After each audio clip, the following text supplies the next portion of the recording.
The Cubs are back at Ho-Ho-Kam Park in Mesa, where all eyes are on new right fielder Kosuke Fukudome.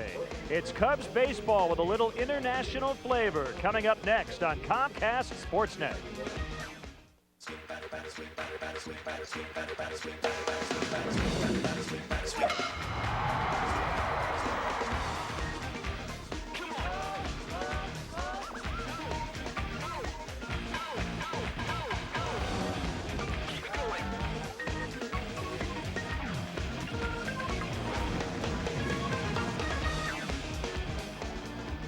One of the prettiest spots in all of baseball for spring training. We're in Mesa, Arizona. Ho-Ho-Kam Park, the site for Cubs baseball here on Comcast Sportsnet. Today, the Cubs host the San Francisco Giants in Cactus League action. Hi again, everyone. Len Casper along with Dan Plesac, who's filling in for Bob Brenly once again. Kosuke Fukudome off yesterday, back in the lineup today, and Dan, really excited to watch him hit. He doesn't swing the bat that much, but that's actually a good thing. He likes to swing at strikes. I think he's going to be a very important part of this lineup. This is a right-handed dominant power team with Alfonso Soriano, Derek Lee, and Aramis Ramirez, and he can bring an element of taking some pitches. He's a good on-base percentage guy, a perfect guy in the middle of that Cub order. Also very solid defensively. He'll play right field for the Cubs here in 2008. Unfortunately, a little injury bug has hit the Cubs. We know about Aramis Ramirez. He's day-to-day with a sore right shoulder, but the latest, Alfonso Soriano suffered a non-displaced fracture on the tip of his right middle finger. They're saying only 3 to 5 days. That's the good news. And Matt Merton will start in left today. He had 3 hits yesterday. Well, it's one of the areas that this Cub team has. It's some depth in the outfield. You obviously can't replace somebody like Alfonso Soriano, but if you were going to have an injury that would set you back 3 to 5 days, certainly at the beginning of the spring training, that's the ideal time to have one. All right, I know you want to talk about the left-hander today. Ted Lilly will get the start for the Cubs. Well, to Ted Lilly, there were a lot of questions last year. A lot of eyes were brightened by Ted Lilly. A lot of people thought that the Cubs overspent giving him the amount of money and the amount of years that they did, but he proved to be one of the best free agent signings in the winter of 2007, tied with a career-high 15 wins last year, and he really, him and Rich Hill, give the Cubs a very good 1-2 left-handed punch. And really 1-2 at the top. Carlos Zambrano, Ted Lilly combined last year for 33 victories. We're set for Cubs baseball. Should be a packed house today as the Cubs take on the Barry Bonds-less San Francisco Giants. It's all coming up next.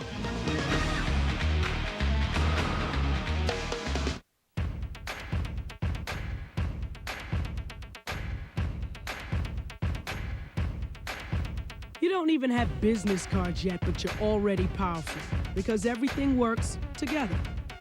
Get home phone and high-speed internet, plus your choice of advanced TV or wireless for an everyday low bundle price of under $75 a month. Call now to find out how to get up to $150 cash back.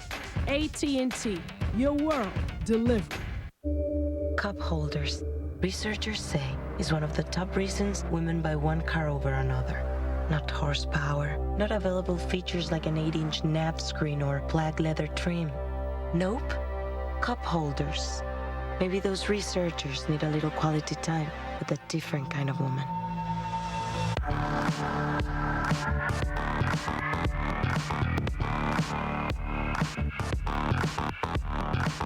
Upgrade your bathroom during the kitchen and bath sale at Menards. Start with an Elger Whirlpool. Relax in the Madison Whirlpool. It features 8 fully adjustable hydro jets, just $579. The Triangle adds style to any room and features 3 contoured seating positions and 6 jets, $699. Kempton Vinyl Flooring from Armstrong features glueless do-it-yourself installation. Choose from 3 beautiful patterns, only 77 cents a square foot. Save big money at Menards. Intelligent storytelling, emotional impact, sports stories with ties to Iowans. Brooks on Sports takes you beyond the box scores and statistics with compelling stories that you won't see anywhere else. Football, basketball, and the Masters champion, Zach Johnson, coming your way this month. Watch Brooks on Sports on your local Mediacom Connections channel. Every game in HD, coming soon to Comcast Sportsnet, fans' best friend. Kosuke Fukudome signed a 4-year, $48 million free agent contract. first Cub player born in Japan, and off to a very good start here in Arizona. He has shown a lot of patience. He's walked 3 times, 1 for 2, hit by a pitch. He scored twice, and he'll bat third today for Lou Piniella. The Cubs come in at 1-2 in Cactus League action, and the Giants are 1-3. Another beautiful afternoon for baseball, and it's warmed up back in the Chicago area. I'm told temperatures in the 50s today. For the time being, but by the middle of the week, back to the winter blues of 2008. Let's check in on Bruce Bochy's Giants starting lineup. They've had a rough start here in Cactus League play. They gave up 23 runs in a loss to Oakland yesterday. Rajai Davis will lead it off at left. Eugenio Velez at third. Aaron Rowan, the former White Sox and Philly, in center. Daniel Ortmeyer at first. Eliezer Alfonso back to the plate. Kevin Franzen into the injured Omar Vizquel at short. Fred Lewis, Travis Denker, and the pitcher Matt Cain rounded out. And the Cubs defensively, Matt Merton, Felix Pie, and Ukinomi in right. Figueroa, Terrio, Patterson, Derek Lee, Giovanni Soto, and on the mound, 15-game winner, Ted Lilly. Got a look at his numbers in his first year as a Chicago Cub last year. 207 innings pitched for Ted Lilly, and this will be his Cactus League debut for 2008. A windy day, and it's blowing out to right. But the breeze feels good. The breeze feels good, and if you're coming out to Arizona, if this is your first time out or you're planning on it, it can be, the scores here tend to be a little elevated. This is definitely an offensive league. Speaking of elevated, the Giants yesterday lost 23-5 to the Oakland Athletics. Barry Zito allowed 8 runs against his former club. He could not get out of the first inning. He threw 44 pitches. Ouch. So we're set. Ted Lilly, and his first pitch misses a little bit inside. Brian Gorman working the plate today. A veteran umpire crew, Rick Reed, Jerry Davis, and Jim Joyce, are on the bases. 1 ball, 1 strike on Rajai Davis. He plays left for the Giants today. Barry Bonds still looking for work after 15 years with the Giants. He hit 586 of his record 762 home runs with San Francisco. It'll be interesting to see. You're talking about a major roster overhaul, trying to, you have a guy like a Barry Bonds who's such a focal point of your team offensively, and now to try to find some parts to try to manufacture some runs in a different way in a ballpark that is very much a pitcher-friendly ballpark. The wind and the 2-2 pitch. High chopper to Ryan Terrio at short, and he'll throw out Davis for the first out. We'll get you up to date on the Cubs injury situation as we move along today. The biggest one, Mark DeRosa, who had minor surgery earlier this week to correct an irregular heartbeat. He is expected back in the ballpark. I'm not sure if we'll get a look at Mark in the dugout, but he is expected back today, possibly during the game. And the word is it'll take him about a week to catch up. There's a solid single to left for Eugenio Velez. So the first base runner belongs to the Giants. It'll take Mark about a week to catch up, and then they're thinking, Dan, he'll be back in game action in about 10 days. So well, that's very good news. Good news, and it's very difficult, especially being a professional athlete, when you have a problem like Mark has had, and we have found out, recently that it's been something that he's been dealing with through the high school, through the college level, and hopefully now he'll be able to get a handle on this. The Giants' big winter acquisition, Aaron Rowan. Signed a 5-year contract. Velez runs. Here's a throw by Soto, just a little bit late. That base was stolen on Ted Lilly. Soto with a couple of caught stealings yesterday from behind the plate. Runner at second with only 1 out. I know one of the things that Larry Rothschild is trying to do this spring training with Ted Lilly and Rich Hill is to try to get them to incorporate trying to get the ball to the plate a little bit quicker. Most of the time off of left-handed pitchers, runners are going to be going on first movement. As soon as that front leg comes up, they're off to the races. high and inside. You can do a couple of different things, Len. You can hold the ball a little bit longer. It's all about disrupting a base runner's timing. If they have a pretty good idea, they'll get on first base and try to count how long till you're going to start your delivery, and they get you timed, and they get a good jump at first base. Knocked down by Soto, 3-0 on Rowan. Ted Lilly might just work around Rowan and go after switch hitting Daniel Ortmeyer on deck. Talked to Aramis Ramirez today. He says his tight right shoulder is not a big deal. And I said, is it more a matter of days as opposed to maybe a week? He said, oh yeah, days. So I would expect Aramis will get into the Cubs lineup maybe in the middle of this coming week. And you certainly, at this point of spring training, would want to err on the side of being very cautious. You'd like to have the main guys in your roster set to go the last week to 10 days. Rowan walks, 2 on with 1 out.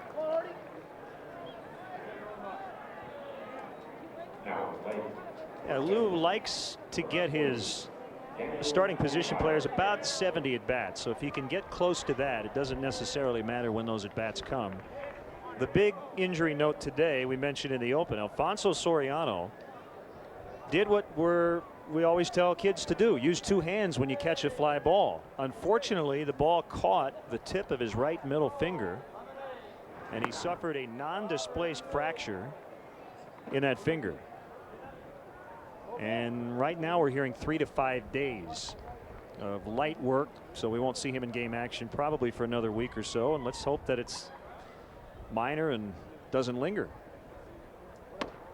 You get to this point of spring training when you're just getting started, and you almost have to pull some of your veteran guys back a little bit and err on the side of being caution. The older you get, the more difficult it is in the beginning part of spring training to feel like you're going to be in baseball game shape. And this is a time really to try to play it in second gear if you can. Big swing and a miss by Ortmeyer. I always felt as a pitcher it was awfully tough the first couple of outings in spring training because you're trying to incorporate the things that you're working on of a specific pitch, holding runners, but it's difficult when you get in a game. There's umpires and they're keeping score. You tend to get out of your element. You know, a lot of times as a pitcher, Ted Lilly today may be working on something specific, trying to locate his fastball out of the stretch position with runners on base, and you're really concentrating on that, and sometimes the results aren't what you like as far as innings pitched and the amount of hits or runs that you give up. Well, he's behind his second straight batter, 3-1. The catcher Alfonso's on deck.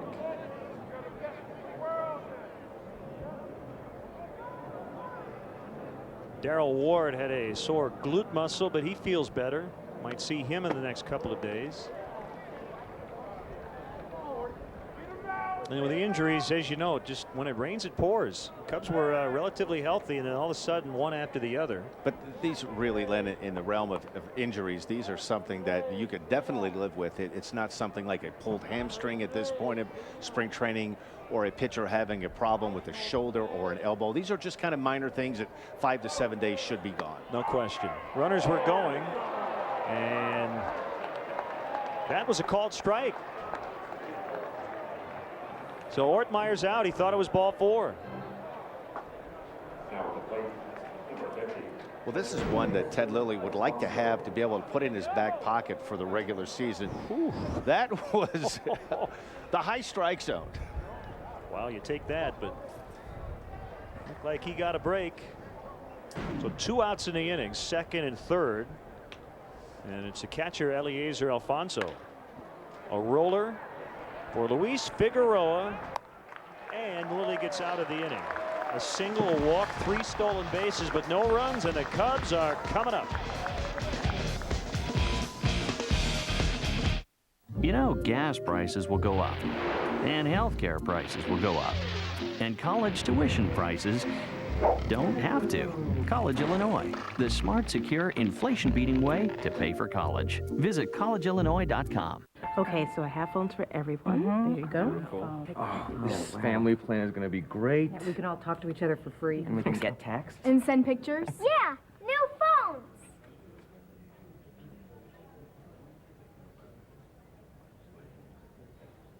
Sorry, he wanders off sometimes. Come on, bud. Bring your family together with a family plan. Add unlimited texting for just $19.95 a month. And see why U.S. Cellular is wireless where you matter most.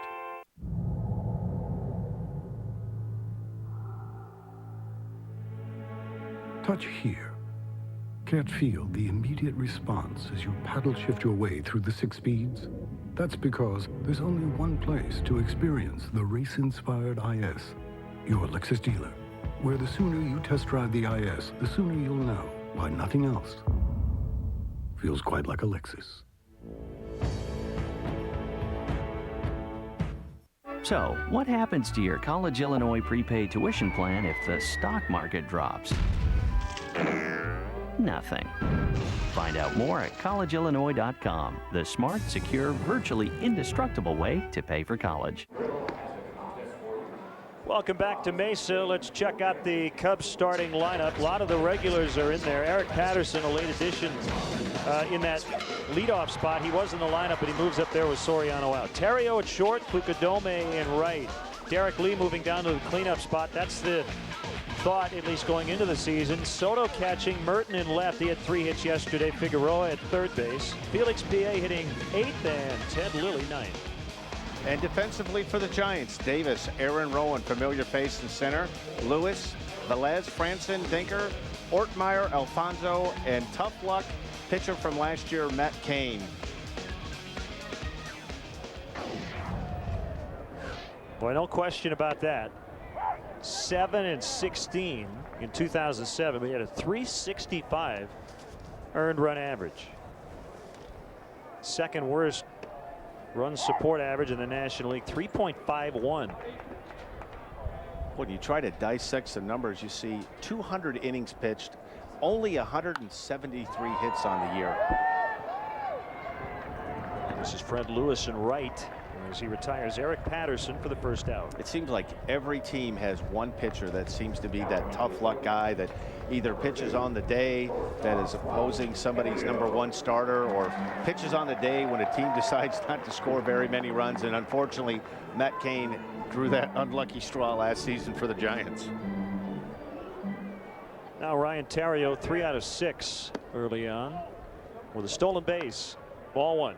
Boy, what a pleasant surprise he was. And you know, there were a lot of people that questioned, was he going to be durable enough to withstand playing every day at demanding position at shortstop? And he was one of the really bright spots for this Cub team. And really, when they needed him most in July and August, he really stepped up. Had a good offseason because his alma mater won the football national championship, LSU. Kosuke on deck. I have to remind myself to tell Ryan that I mentioned that LSU won the championship, so then I don't have to talk about it again. I know he wanted me to mention it. I'll tell Mike Fontenot the same thing. The wind in the 3-1 pitch called strike.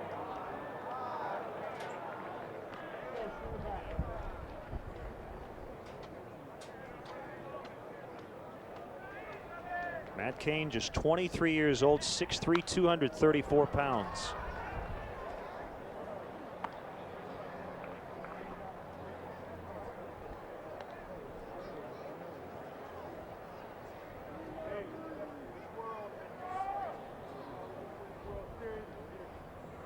Another payoff pitch. That one hammered foul. Huge crowd here at Hohokam. 30th consecutive spring here in Mesa for the Chicago Cubs. It's the longest active streak in the Cactus League. Bounce to third. That backs up Velez. Long throw, and he just gets Ryan Terrio.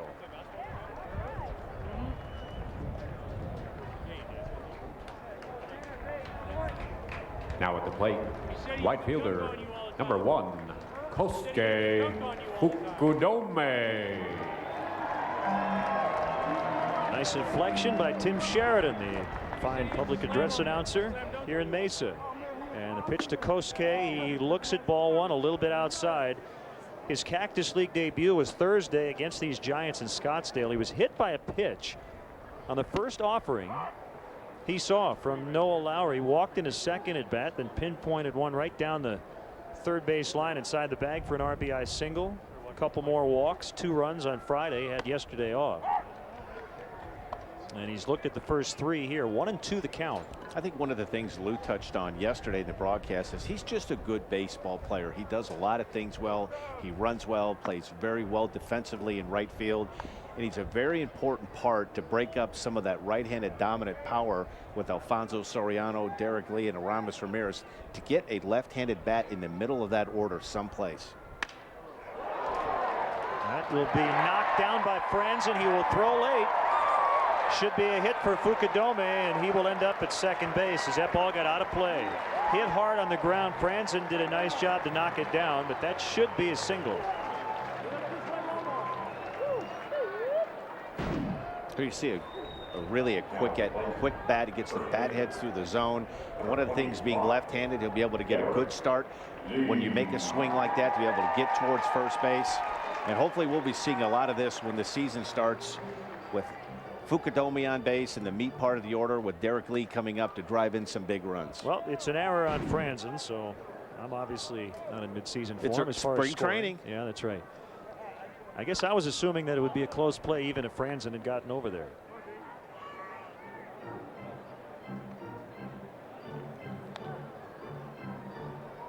One strike on Derek Lee.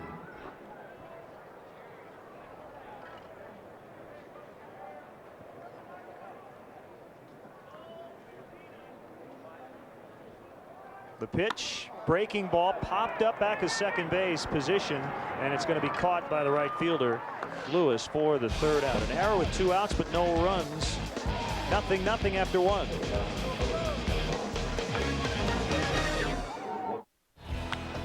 Experience a Cubs game at historic Wrigley Field. Individual tickets are available for upcoming games. Get your tickets now by calling 1-800-THE-CUBS, visiting the Wrigley Field box office, or by logging on to Cubs.com. See you at beautiful Wrigley Field. It's March, when passion, performance, and capability make the difference. And now GMC puts it all out on the floor with 0% financing for 60 months on every new GMC Sierra 1500. It's NCAA March Madness. Well-qualified buyers can get 0% financing for 60 months on any 2008 GMC Sierra 1500. That's over $6,400 in average finance savings. Make a fast break to your GMC dealer today. Fed up with high energy costs? Is all your extra money going to gas and electric companies? Four Seasons can cut your bills by up to 60%. Call now and get a brand new high-efficiency furnace from $14.99, as well as 60 months interest-free financing. For all the right reasons, Four Seasons. Monday on Chicago Tribune Live, Cubs chairman Crane Kenny stops by to talk some baseball and break down the 08 Cubs. Plus, we'll recap the Bulls' visit to Cleveland against former teammate Ben Wallace's Cavs. That and more is Monday at 5:30. Tuesday, Bulls basketball plays on Comcast Sportsnet Plus as Kirk Heinrich and the Bulls welcome Rudy Gay and the Grizzlies in a showdown at the UC. Coverage starts at 7 with Dex Bulls pregame live. Bulls Grizzlies Tuesday night at 7 on Comcast Sportsnet Plus. Fans' best friend. This is the year, and you have a chance to be at every game. Starting tomorrow, the new CBOE Seats season ticket auction will give you that chance. Bid today at the CBOE Seats season ticket auction to win season tickets, including the rights to purchase post-season tickets. The new CBOE Seats, located in the first 3 rows between the Cubs dugout and the Cubs bullpen. They're only available at Cubs.com. Find the CBOE Seats season ticket auction today at Cubs.com. No score as we move to the second. This will probably be the last inning for Ted Lilly in his first outing. John Lieber will go tomorrow. Ryan Dempster will get his second start on Tuesday. Cubs will play Seattle and Peoria on Monday as that pitch hits Kevin Franzen, and he's aboard. Ted's struggling a little bit with his command here early on. Well, it's not It's not unusual for that to happen no matter how long you've played. Right here you can see he's trying to run this fastball in on a right-handed hitter, and that was one of the weapons I thought early on in the season that he used very effectively. The book on Ted coming from the Toronto Blue Jays was he used his breaking ball exclusively with 2 strikes, and he was able to tie up a lot of right-handed hitters with that running fastball on the inside half of the plate. A bunt attempt by Fred Lewis, and it's hit foul. So tomorrow the Cubs are in Peoria, and then on Tuesday back here against Milwaukee. What are you signing for you?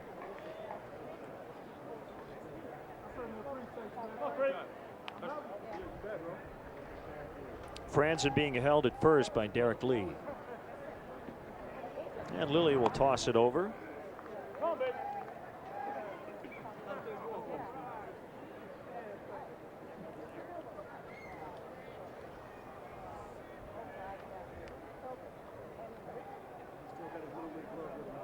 Cubs won their division. The Giants finished in last in the National League West. And anything can happen, Dan, but it looks like it might be a long season for Bruce Bochy's club. We mentioned that no Barry Bonds. This is a team that finished 29th in the majors in runs. They were last in OPS at 708. You lose Bonds, you pick up Aaron Rowan, but that was really it. Well, it's a team in transition right now that's trying to find new ways to try to generate some run support. And what makes it even doubly tough is you have a couple of teams in that division, the Dodgers with some good young prospects that are only getting better. The Arizona Diamondbacks had a terrific year last year. You throw the San Diego Padres into that mix, and what was thought to be at the beginning of the season the weakest of the 3 divisions in the National League, really you could make a case from top to bottom it may have been one of the strongest. Bounced over Derek Lee into right. Fukudome up with it. Here comes the throw toward third, and it's a little offline. Well, we heard he can throw, and he got it there in a hurry, just a little bit off the mark. Well, he gets himself in a terrific position to field this, to make this throw. You can see that he gets to the ball in time, gets the ball on his glove side, just a little bit of a high errant throw towards third base. And it's something I'm sure it's difficult. You come to a new team, you want to try to do some things to impress. And I think you'll see him as the Cactus season goes on, settling back in and doing the things and not trying to do too much. Travis Denker is playing second. And he looks at ball 1 low. The Cubs will give up a run to turn a double play. First and third with nobody out. Yeah, the Giants' strength is their rotation. 3 solid young starters. Today's pitcher Matt Cain. They have Tim Lincecum, Noah Lowry. To go along with one of the highest paid pitchers in baseball, Barry Zito, but he's coming off a disappointing first year with the Giants, and I'm sure he would like to forget about yesterday's performance. Well, he's fortunate it didn't count. And when you start, delving into that free agent market, it is really a roll of the dice because you're acquiring. Here's a soft hit ball down the third baseline. Good play by Figueroa to get the out at first, and that'll be an RBI ground out for Denker, and it's 1-0 San Francisco. And you're really rolling the dice because a lot of times when you get to a point where a pitcher becomes a free agent after 5 years, and there's some wear and tear that goes on that pitching arm and on that body, and you're starting to acquire guys that are 28, 29 years old, and their track record, says they've had 4 or 5 years where they've logged a lot of innings.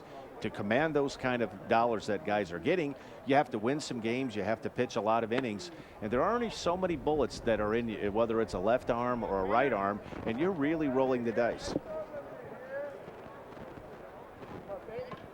Zito last year went 11-13 with a 4.53. Swing and a miss by Cain. And the count even 1-1. And a lot of times I don't think that organizations take into effect when you've been with a team like Barry Zito had been with the Oakland A's his entire career.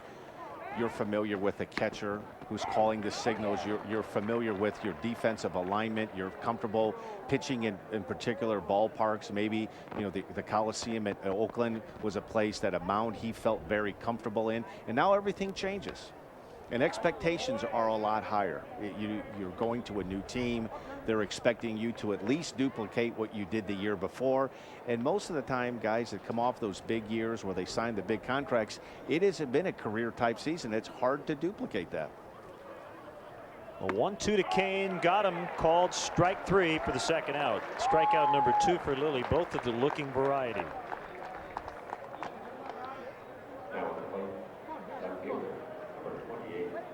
We are now back to the top and Rajay Davis. He started the ball game with a ground out to short. Runner at second, 1 in. And the Giants lead 1-0.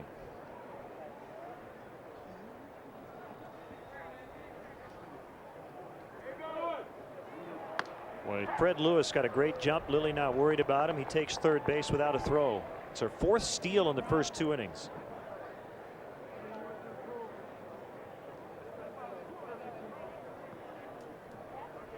And the 0-1 pitch. High in the air to left center. PA and Merton converging, and Felix will make the catch on the move to end the inning. Probably it for Ted Lilly. Gave up a run in a couple of innings of work. It's 1-0 San Francisco.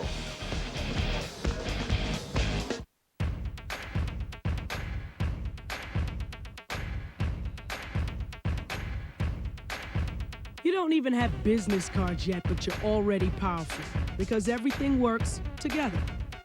Get home phone and high-speed internet, plus your choice of advanced TV or wireless for an everyday low bundle price of under $75 a month. Call now to find out how to get up to $150 cash back. AT&T, your world delivered. You hear car, and what comes to mind? Okay, that's not car. And it's not 2 tons of metal, glass, and rubber. Car is the reason you got your license in the first place. The way you felt about your first car. And unlike other vehicles, car is all about you. And car is what makes a Pontiac, like the first ever Pontiac G8 GT, the most powerful car under 30 grand. Save big money during the kitchen and bath sale at Menards. Brown range hoods are on sale. This 30-inch vented hood in white or almond is just $49. The vented Allure range hood is ultra quiet, only $99. Now's the time to update your cabinet hardware. Choose from over 1,100 items of Hickory cabinet hardware, and they're all 25% off. Plus, get a $25 Menards gift card by mail with a $150 purchase of Hickory hardware. Save big money at Menards. Giants 1, Cubs 0, and the bench coach in his second year with the Chicago Cubs, Alan Trammell's with us from the dugout. All right, Tram, I looked it up. You know, usually when you ask somebody, how did you do against this guy? The memory isn't always good, but you were not sure you wanted me to look it up, and unfortunately you were correct. Do you want to know what you were against Dan Plesac as Soto flies out? Absolutely. You were 1 for 11. I remember the one hit. It was actually. Was it a home run? No, it wasn't a home run. It was a game-tying single in Detroit, a line drive over shortstop Dale Swaim's head. Okay. And I remember it. Do you remember it, Alan? I do not, but I remember I told you before we went on air, those sliders down and in that, you know, from the stands, it looks like, oh, how did you swing at that? But believe me, when you went up there, Dan's a big guy, threw hard, and had a nice slider.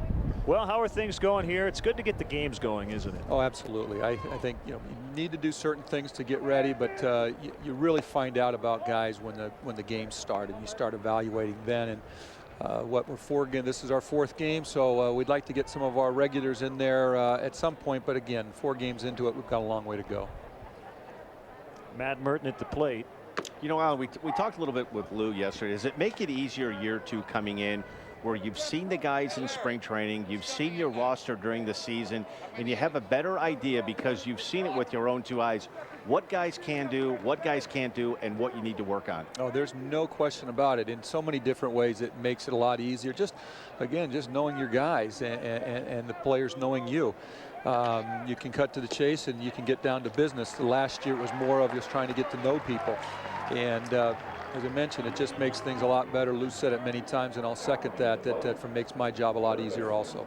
Were you surprised at the impact that Ryan Theriot had last year? Frankly, I was. I had a little bit of concerns that physically, was he going to be able to hold up and playing a the most demanding position on the field, playing shortstop, you're in the center of the action. I was surprised at how well he held up and really what an important part of the team he was. Well, I totally agree with you. I really believe that, you know, I'd like to say that we all knew it, but no, I don't think any of us do. But to his credit, Tram, can you hang with us for one more minute? We'll get one more quick question when we come back from the break. We appreciate it. 1-0 San Francisco. Looks like someone went shopping again. I got it a couple weeks ago. You like it? I can't believe it's a Chevy. Yeah, it's an Equinox. I love it. It's got the highest crash test ratings that you can possibly get. You can't beat Chevy's coverage, and it got great reviews on Edmunds.com. And it matches your outfit.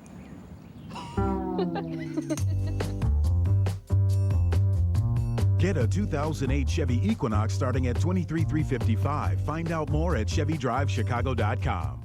This copyrighted telecast is presented by authority of the Chicago Cubs and may not be reproduced or retransmitted in any form.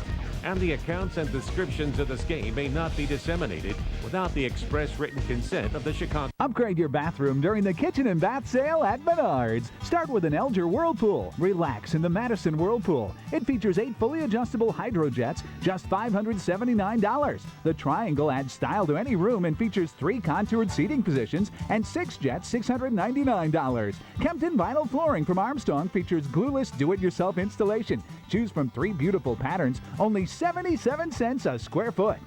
Save big money at Menards. Ready. Ready. Ready. Ready. Ready. It can be a little awkward when your friend tells you he's been diagnosed with a mental illness. But what's even more awkward is, if you're not there for him, he's less likely to recover. I'm here to help, man, whatever it takes.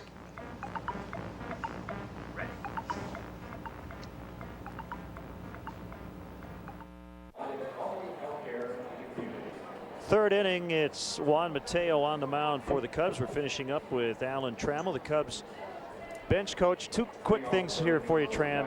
You were a very smart base runner throughout your 2-decade career with the Detroit Tigers. And when you hear someone say that guy's a smart base runner, what does that mean? It doesn't necessarily mean he's the fastest guy on the team, does it? No, good point. Just somebody that's aware, and that's what you're looking for. Is that you want somebody to be able to stay within their limitations, but know the game and react when they're supposed to. And as you mentioned, if you're on second base and if you get a good secondary lead and you time it right and the ball's hit, you'll be going at your fastest speed quicker compared to if you were dead still. So I don't know if I really explained that the correct way, but to be honest with you, Fukudome is a smart player. Mr. Figueroa, that was a heck of a player. We've been very impressed with him in the early going so far. That's what we're looking for, and that's what Lou's looking for. Yeah, that was a nice play. And he's had a little big league time and made that play coming in on the run. Last question. It's an outstanding coaching staff, and just talk about your relationship with Lou Piniella over the last year. I know he relies on you a lot, and he doesn't expect you to agree with him. In fact, it's probably better if you kind of give him the other side of it so you can hash it out, correct? That is true, and I'll tell you what, he knows a lot of baseball, and I've just enjoyed the year plus now that going into the room, whether it be in spring training during the season, listening to his analyzing the game and how he looks at things, and I've picked up an awful lot. And I tell you what, there's a reason, and I've said this before and I'm going to say it again, there's a reason why he's been around and been so successful. He knows the game inside and out, just has a great feel for the game, and as we all should, we are always trying to learn. Well, you're the most positive person I've ever been around in this game. It's great to see you every day. You come into the ballpark, and you're the best, Alan. We look forward to a great season. All right, guys, thank you. That's Alan Trammell. I got to tell you, Dan, I'm very impressed. Alan Trammell was a terrific hitter, and for you to keep him at 1 for 11 is very impressive. Well, I didn't know that until I looked it up. He was really at a point in my career, my first couple of seasons with Milwaukee, when you look at some of those Tiger teams, and what a double play combination with he and Sweet Lou Whitaker at second base, at Darrell Evans, Chet Lemon. It was a very good team. Sparky Anderson managed team, and he was really one of the players that when you were on an opposing team, he was a fun guy to watch play. He played the game the right way. He treated the game with respect, and he always played with a lot of energy. He was in that handful of guys that you played against, that you really respected what he did because he did things the right way. 2 down in the inning. Ortmeyer took a called third, his first time up. Juan Mateo missed most of last year with a strained right shoulder. But we got to look at him in 2006. Showed some promise after getting called up from AA in early August. Boy, really looking forward to seeing Jose Seda. Excellent reviews early on Seda. You know, throws very hard. And to Jim Hendry's credit, not only has he put together a very good club on the major league level, but you're talking about there's some ammunition now down at the AA and AAA level. And one of the knocks on the Cub organization the last 15 to 20 years has been not really being able to develop their own players, their homegrown players. But I think you're going to start to see in the coming years, in the next year or two, there are some bright young pitching prospects. There are some good positional players down at the AA and AAA level. You never know if they're going to make a major impact on your roster, but they're really in a good spot right now. And not all of them have to. You can turn one or two prospects into a big trade. Or they can help you at the big league level. What we talked about yesterday, having a little bit of a surplus in starting pitching. It's a good position to be in. There are going to be teams in the next 2 to 3 weeks. Injuries are part of baseball, and it's going to happen not only here in Arizona, but it's going to happen to several teams down in the Grapefruit League in Florida. 3-2 the count.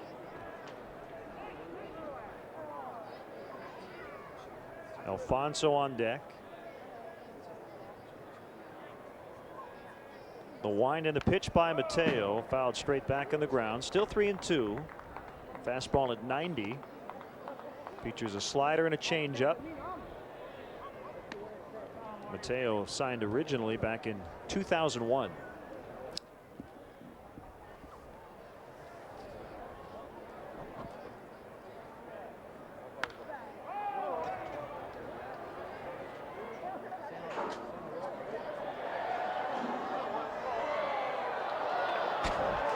Fan had a shot at that foul ball. In fact, one of the vendors almost landed in a soda.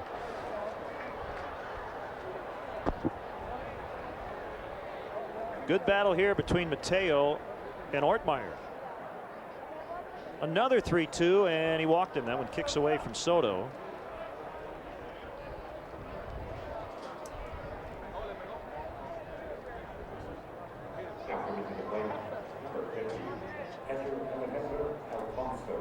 And it's Eliezer Alfonso.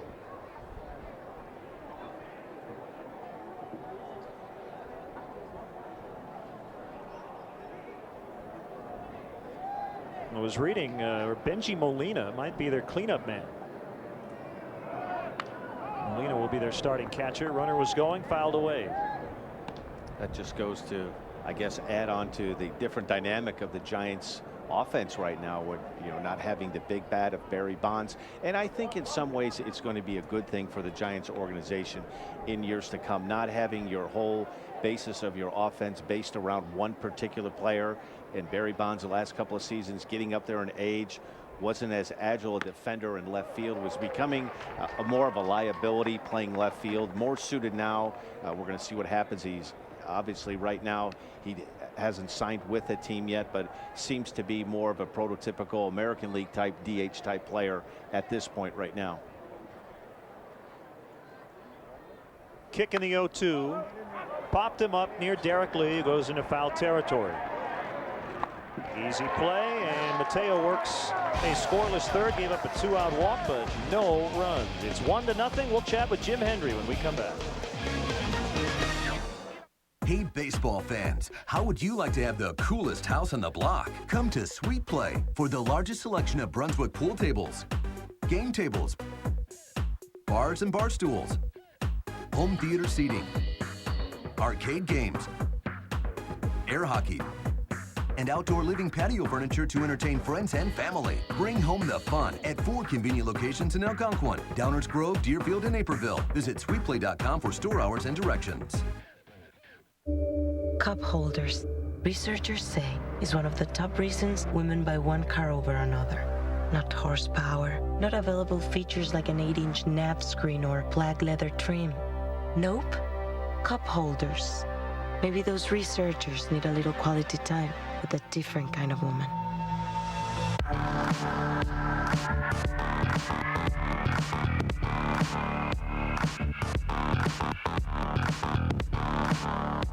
Yeah, this is great. Yeah, even if you lose your phone, we can save all your contacts. You save them. Mm-hmm. You're like a hero. Well, we know how important it is to keep in touch.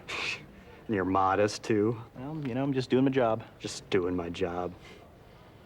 That's hero talk.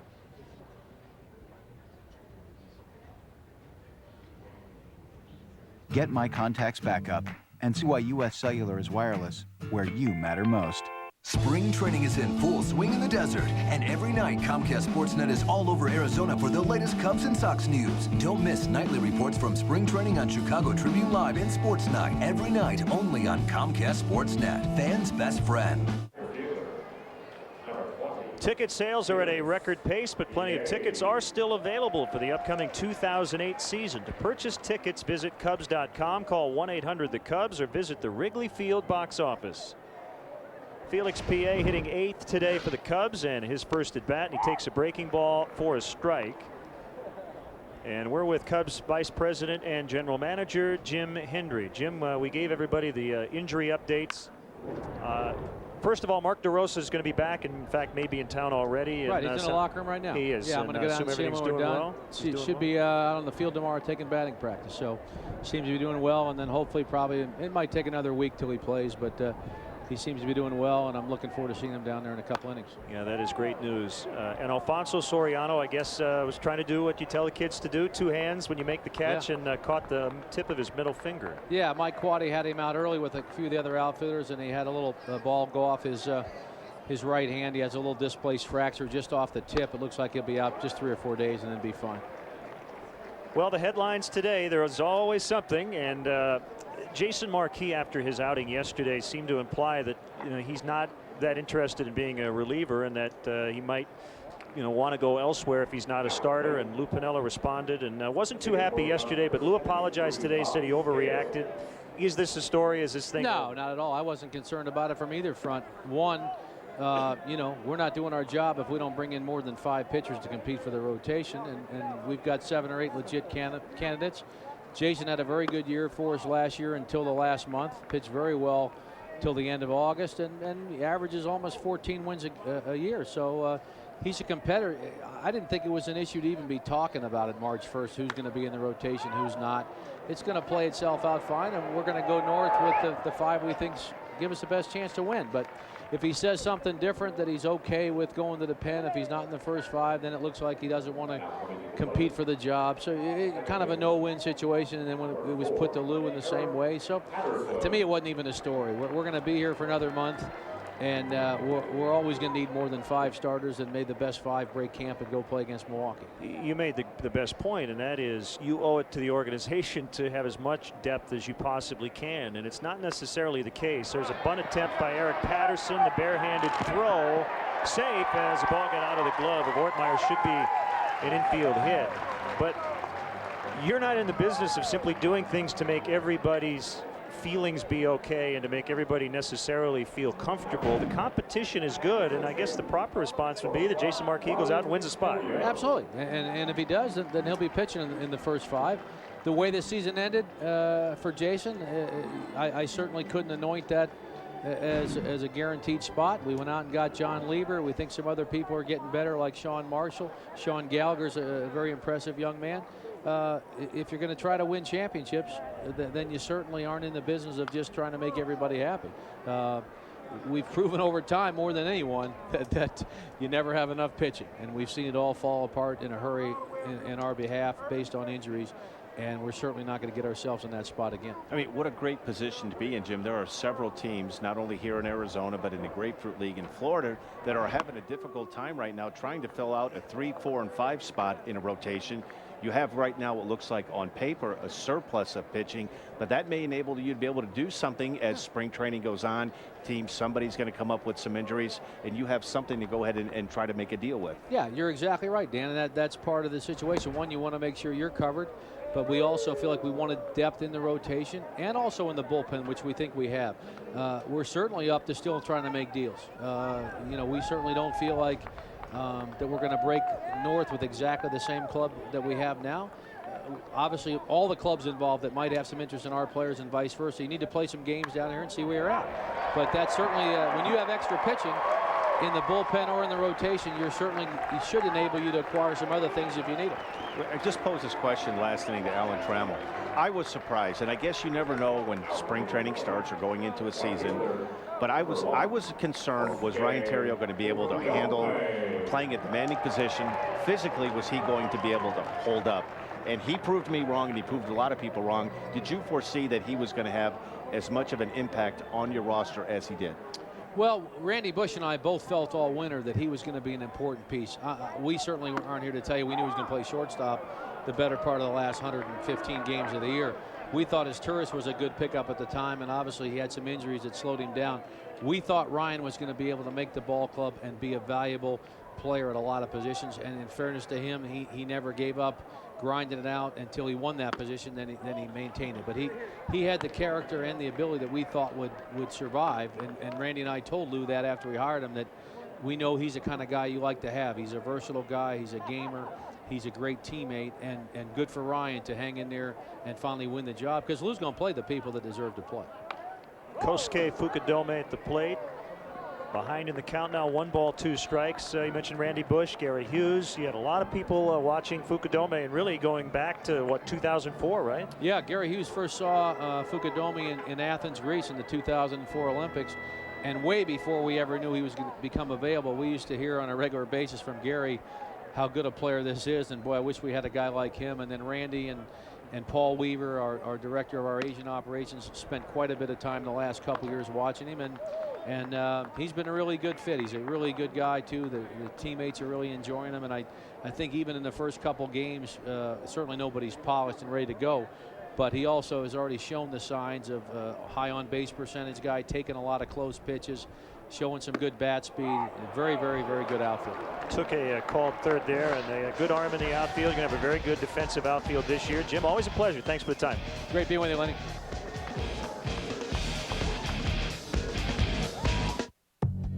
You hear car, and what comes to mind?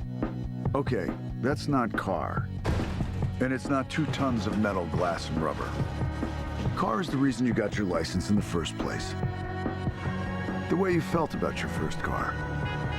And unlike other vehicles, car is all about you. And car is what makes a Pontiac, like the first ever Pontiac G8 GT, the most powerful car under 30 grand. Fed up with high energy costs? Is all your extra money going to gas and electric companies? Four Seasons can cut your bills by up to 60%. Call now and get a brand new high efficiency furnace from $14.99, as well as 60 months interest-free financing. For all the right reasons, Four Seasons. Experience a Cubs game at historic Wrigley Field. Wrigley Field is a perfect choice for your next group function. For group outings of 20 or more, contact the group sales office at 773-404-CUBS or visit Cubs.com. See you at beautiful Wrigley Field. Place your hand here. Can't feel the temperature-controlled air flowing from the lush leather? That's because there's only one place to experience the innovative details offered in the ES, your Lexus dealer. Where the sooner you test drive the ES, the sooner you'll know why nothing else feels quite like a Lexus. Tuesday, Jonathan Taves and Patrick Kane look to tear up the ice for the Blackhawks as they continue their push for the playoffs against the Wild in Minnesota, followed by Crown Royal Blackhawks post-game live. Blackhawks Wild Tuesday night at 7 on Comcast Sportsnet. Fans' best friend. Well, there's the finger. The fracture on the tip of the right middle finger for Alfonso Soriano. He's still trying to figure out if he can hold the bat. 3 to 5 days, and shouldn't be out too long. Jose Seda. His numbers at Peoria last year, and he's the third Cubs pitcher as we hit the 4th inning. It's 1-0 San Francisco. Kerry Muscat, who covers the Cubs for Cubs.com, is with us in the booth. Hi, Kerry. Hi, Len. Hi, Kerry. This guy, you're going to like this guy. He throws hard. We're very excited to see him pitch. Yes. He was telling me this morning that he lost. Oh, that's good. He was telling me this morning he was trying to keep a little better control of his pitches, and he was nervous his first time up. Obviously, maybe he's still a little nervous. 6'4", 275 pounds. And really, I guess the one question you'd have statistically last year, I mean, this guy doesn't give up hits. Dan, in 156 minor league innings, he's allowed 85 hits, but his walk totals are a little high. So if he gains a little command. Right, but if you look, when they switched him to a reliever, his last 23 innings, I don't think he gave up a hit. And that's pretty impressive right there. He told me this morning he was a little nervous the first time, so I think that's what Gio is probably out there telling him, is to calm down and not try and overthrow, and that's a little bit of a problem. He's young. It's one of the toughest things for a young pitcher, especially when you're gifted, to be able to throw the ball in the mid to upper 90s, to be able to start to try to locate your pitches. You get caught in between where you're trying not to guide the ball. You want to be loose and relaxed and let the ball go. And sometimes for a young pitcher, you know, the best thing for your confidence is just get out there and throw strike one, and all of a sudden you relax and you just fall right into a nice little groove. By the way, Seda was acquired in the Todd Walker deal from San Diego back at the trade deadline in 2006.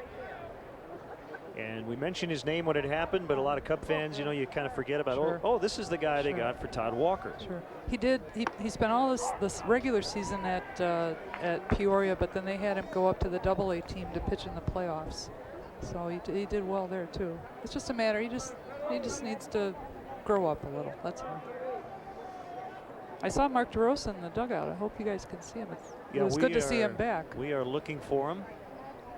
And it's great to see him back, and you know, that certainly was a scary situation. Although, based on what I've read, and I know you wrote a lot about it, that it's a fairly minor procedure. It has a high success rate. It was a successful procedure last week, and he should be back in action hopefully within about a week and a half. Right, and it's a very high-tech thing, and I would prefer to let Dr. Adams explain it, as he did to us. Nice play by Terrio. Throw to first, though, is offline. So they get one out, but not two. Well, how have your dealings been with Fukudome? Absolutely incredible. The guy has a great sense of humor, which keeps coming out every day. The other day, we were interviewing Ryan Terrio, and Fukudome sneaks his hand in there with using a banana as a pretend microphone. Today he was joking around with they had a stack of baseballs next to his locker to autograph, and he was kind of pushing it towards Carlos Zambrano's locker to get him to do it. Does he seem to have fit in well with his new teammates? Have they accepted him, and he's kind of feeling more comfortable as the days go on? It's taking some time. Some of the players obviously make a little bit more of an effort to talk to him during drills. A lot of time I saw that Matt Merton would work with him and talk to him a little bit. He's an incredible athlete. I mean, he's just watching him and talking to people. If you watch, They got him. Nice throw by Soto. He nailed Fred Lewis. Giovanni's shown an excellent, very accurate arm the last couple of days. Boy, his catch and release the last 2 days, and really, base runner got a terrific jump, and he has done a terrific job. If you look at his footwork, his catch the ball release, his footwork is in mid-season form right now, and he's made a couple of very strong throws. that's going to really help the pitchers to know that he's back there too. But back to Kosuke, he's been a lot of fun to work with and a lot of fun to deal with, and I think he knows a little more English than he's letting on. He's every once in a while he'll pop up with a word, and it's kind of fun to deal with him and learn that. I had business cards done up in Japanese to help me, and when I presented it to him, he called me Kari-san, which is very nice. San is a sign of respect, so I thought that was pretty good. So it's been very educational. 1-2 the count on Travis Denker. It'll be interesting to see how, if, when he gets Zambrano back. He might want to recruit Ryan Dempster or Scott Air to help out. I have a feeling that the pranks are not over. I have a feeling that it's only just begun. So it'll be interesting to watch and see how certain things translate. We've had to translate some. One of the Japanese writers asked me how to explain a throwback. They said Lou was described as a throwback manager. Well, that doesn't translate very well. So we've had to be a little creative in terms of how we explain things here. Has he had to adjust at all? I know it's a different style, not only of baseball, but from what I've understood, that the spring training's a lot more work in Japanese baseball as accustomed here in the States. Well, he told us in Japan they had more days off. They'd work out for 2 days and then they'd get a day off and then work out for 2 days. So it's been more constant in terms of the days that he's been playing. Although Lou wants to play him 2 days on and then a day off, at least at the beginning, and 2 days. But the reputation we'd heard is that he goes to the cage for a couple hours to hit. We haven't seen that yet. PA over to cut it off. Here's his throw back toward the infield, and sliding into second with a 2-out double is Denker. Any thoughts of doing a big feature on Scott Ayers' RV that he drove from Florida?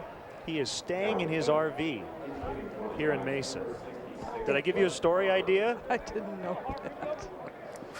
Leonard, that does not surprise me. I'm surprised he made it out here in Arizona. He did make it out here. Scott said it cost him upwards of $347 to fill up the tank. Yes, I can believe that. I took an RV trip once and couldn't, you go 5 miles and you have to fill the thing up with gas again. So I believe that. There's a ground ball to short. And Ryan Theriot throws out Brett Harper, who was pinch hitting. Carrie, always a pleasure. We enjoy reading your stuff, and enjoy the rest of spring training. Thank you. Thanks, guys. Have a good one, Carrie. Thanks.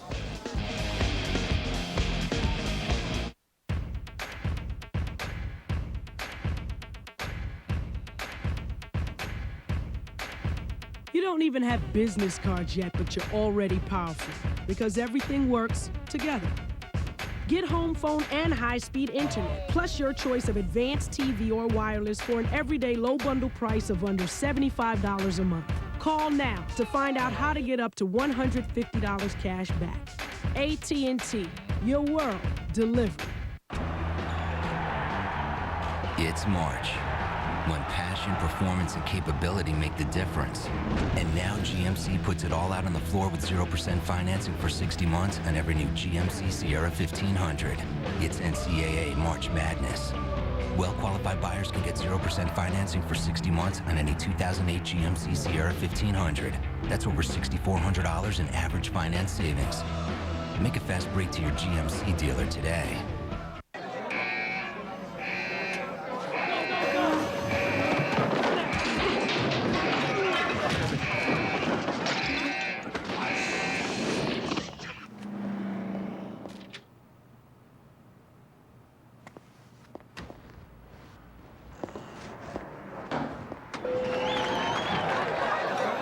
Buffalo Wild Wings. You have to be here.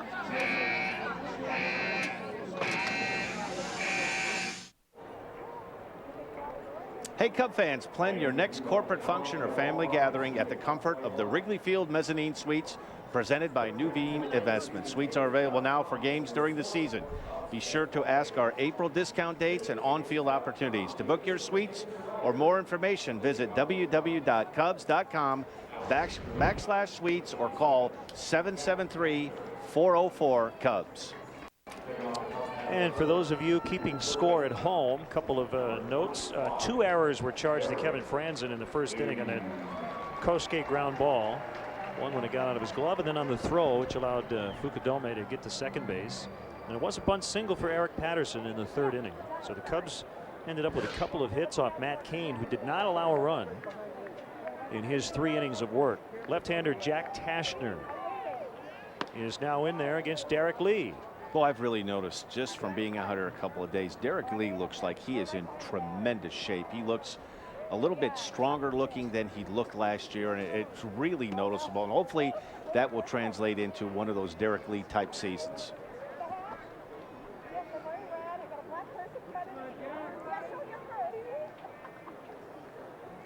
Two balls, no strikes on Lee. Soto on deck.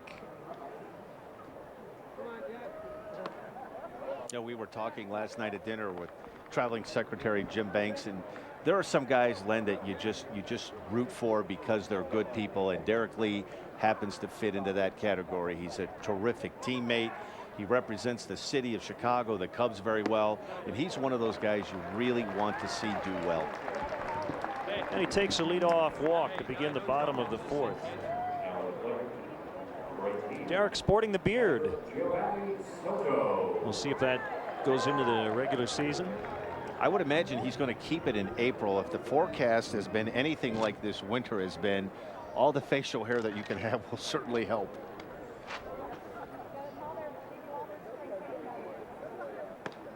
Strike one on Soto. We posed the question to Giovanni yesterday, would you rather throw out a would-be base stealer or hit a home run? He said, what inning is it? He wanted a qualifier on it. And through the hole on the left side, a base hit. Derek Lee stops at second. 2 on as the Cubs threaten. And it'll bring up Matt Merton, who's seeing the ball very well. Matt is 4 for 6 on the spring with a walk. Well, one of the things Soto was known for when he had his call-up towards the end of the season was a good bat. And the thing that has impressed me just in a couple of games that we've been down here, Len, is he looks like he's in mid-season form behind the plate. His catch and release, his throws are on the money to second base. I think it's a given that he's going to hit, but it really looks like he's taking that next step defensively. Ball one on Matt. His swing has earned the praise of his manager. Lou Piniella called Matt Merton's swing short, quick, and compact. An excellent eye at the plate, and he'll spray it all over the diamond.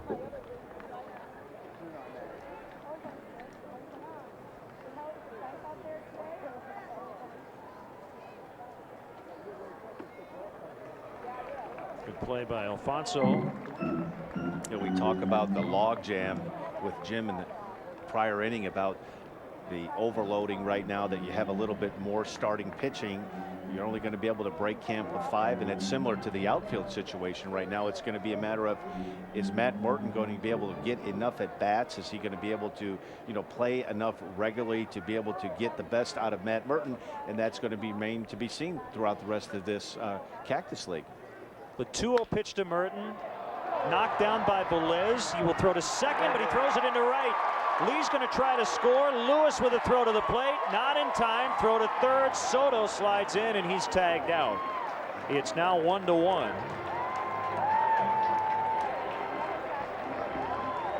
So the Cubs tie it up. Now, Bruce Bochy, talking about the Giants' pitching and defense yesterday, said it's not acceptable. They came in with 6 errors in their first 4 games, and that's probably their 3rd error already today.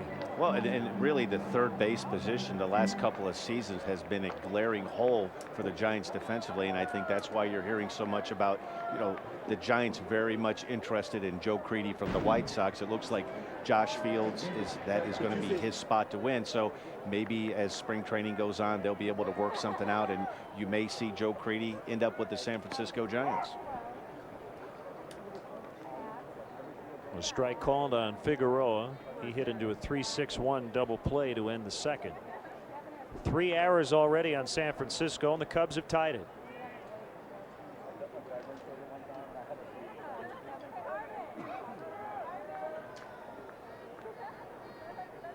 Merton on the move. It's a hit and run, but the Cubs still cannot stay out of the double play. Figueroa came in 3 for 3 in the spring, but he's hit into 2 double plays today. Cubs tie it up 1-1.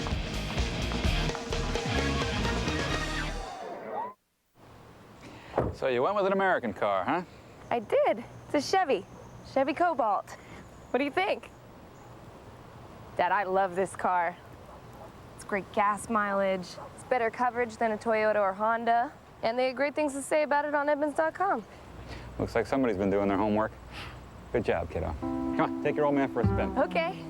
Get a 2008 Chevy Cobalt Coupe starting at $15,510. Find out more at Chevy Drive Chicago. That is so sweet. Yep.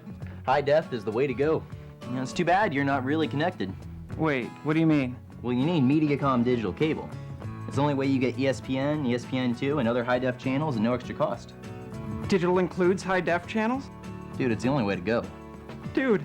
Make your move and upgrade to digital cable with HBO and Stars in HD, and they'll watch anytime you want power of on demand. Just $9.95 a month for a whole year. Call 1-800-CABLE-TV today.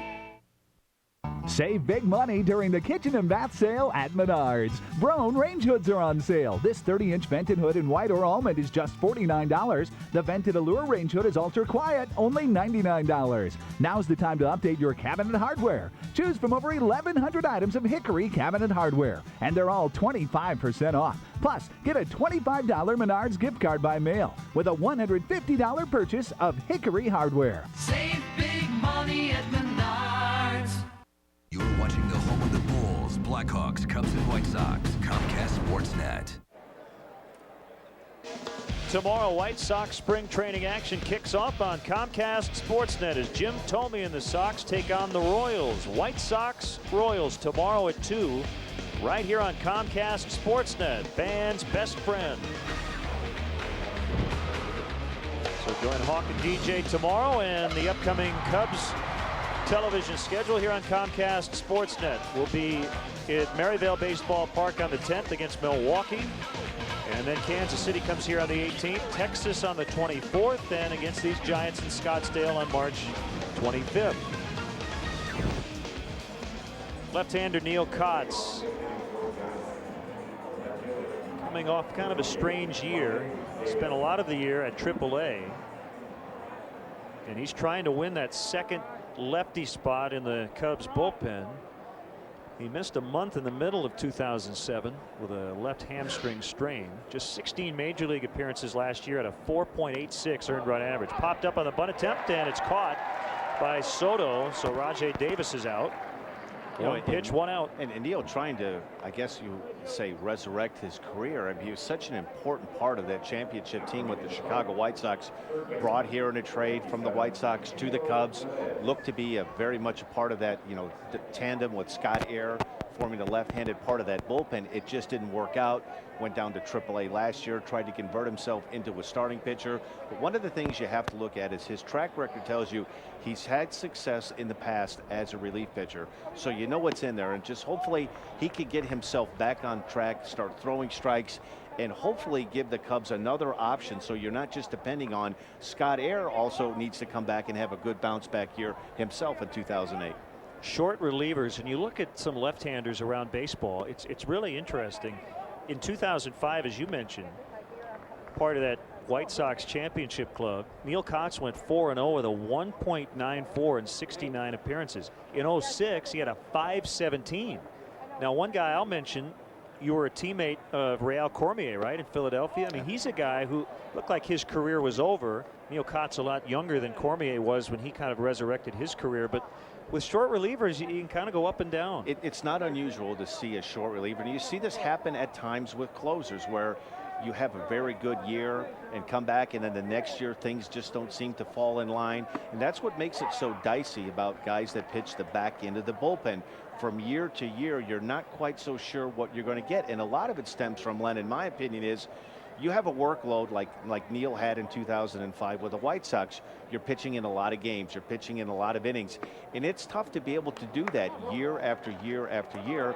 And particularly in a season like the White Sox had in 2005, when you're going into the postseason, you're going through 3 legs of a postseason to get to the World Series, to win the entire thing. It's an extra month of pitching and a very stressful month of pitching, and it's not unusual for relievers, to have a good year, bad year type of syndrome. A couple of former teammates on the south side now, Kotz and Rowan.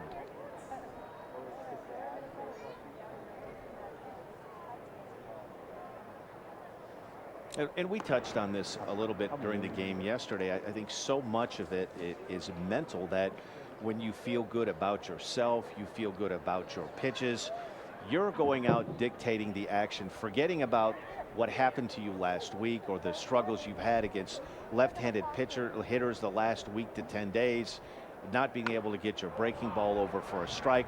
All those things start to enter in, and when you get out on that mound, and we touched on it yesterday, you have to make a choice.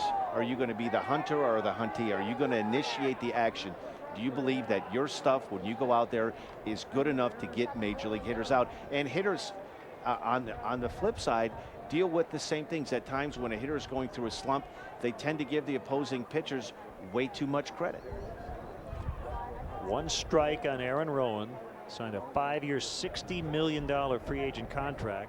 to become a Giant. Was an all-star last year with the Phillies.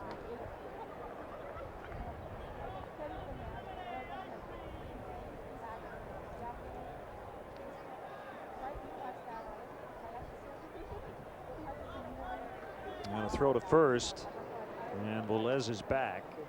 Want to welcome some 300 cancer survivors to the ballpark today. Had a chance to go out and take part in a ceremony to sign the Beam of Hope Survivor Day here at Hohokam Park. The Chicago-based Cancer Treatment Centers of America putting this together today. So a great day at the ballpark, and what an inspiration. It certainly is. Claudia Mastis, representing the Cancer Treatment Centers of America, and a resident of Holbrook, Arizona, threw out the ceremonial first pitch today. She was diagnosed with small cell lung cancer last year and now in remission. And she's also a 10-year veteran of an amateur women's baseball league. So great to have Claudia at the ballpark today. And Dan, I met Sue Smith Quigg, the great niece of Charles Wiegman, who owned the Cubs back in the teens. We're talking the last century. Runner goes, and the throw drifts into center field, and that's going to allow Velez to get to third base. Ball gets by and hits the barrier right in front of the Giants dugout.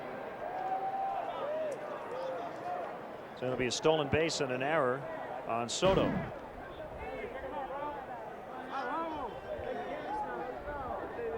That one got away from Giovanni. He knew it. See, it just drifted away from Eric Patterson. And now the Cubs will bring their infield in with a 1-1 count, 1 out on Aaron Rowan. And the original name of Wrigley Field was Wiegman Park. I did not know that. So great to meet Sue Smith Quigg here at the ballpark today. Right now it's a situation where Larry Rothschild with the infield in, I'm sure what he's trying to do now is make sure that Neil Kotz has a game plan. If you're going to bring the infield in like the Cubs have right now, you want to try to keep the ball down in the strike zone to try to induce a ground ball.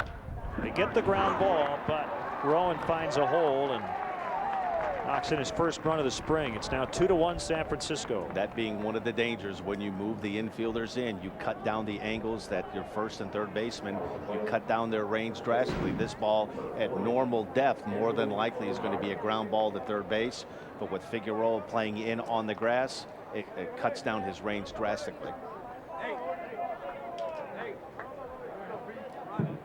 So the Giants lead for the second time today. Hey, there's Mark DeRosa. Great to see him back. Flew in today from Chicago. And within about the next 10 days or so, scheduled to make his Cactus League debut.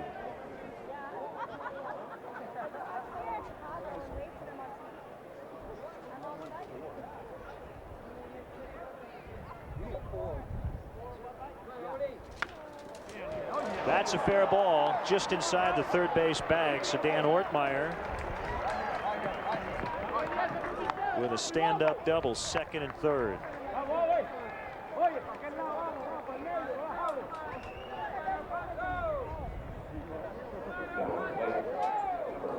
So back-to-back hits by the third and fourth hitters.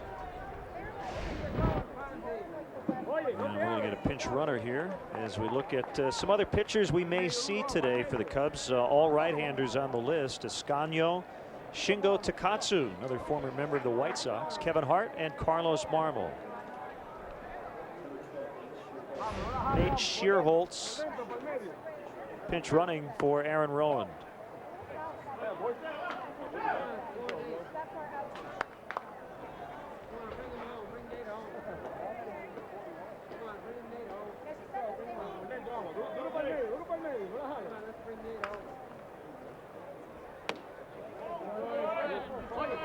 Two and 0 the count. Neil Kotz struggling to get through this fifth inning.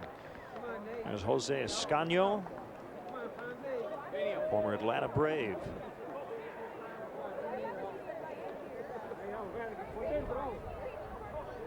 The next pitch to short on the ground. Terrio will lob it over to Derek Lee. That'll be an RBI groundout for Eliezer Alfonso. And it's now 3-1.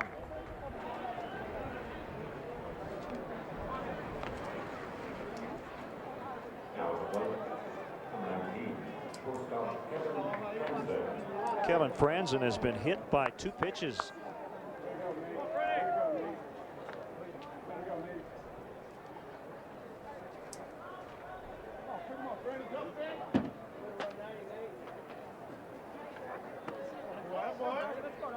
Ball 1 downstairs.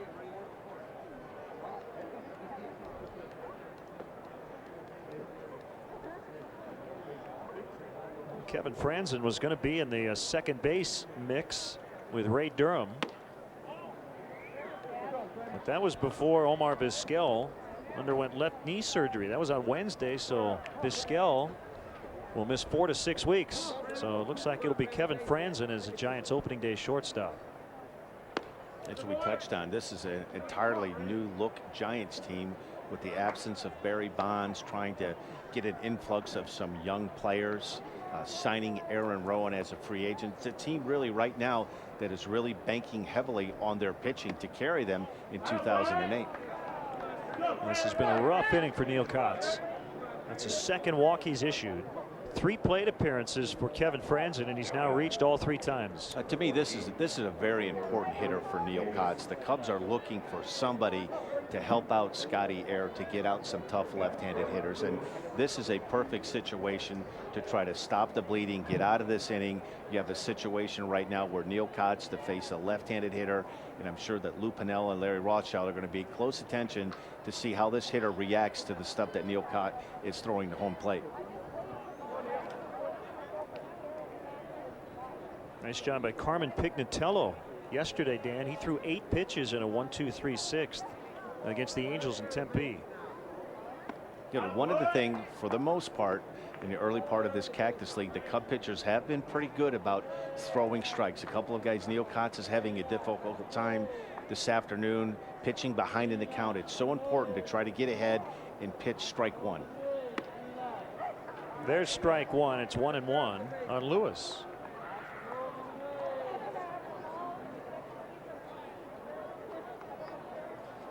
Fred Lewis hit for the cycle last year at Coors Field. That was on May 13th.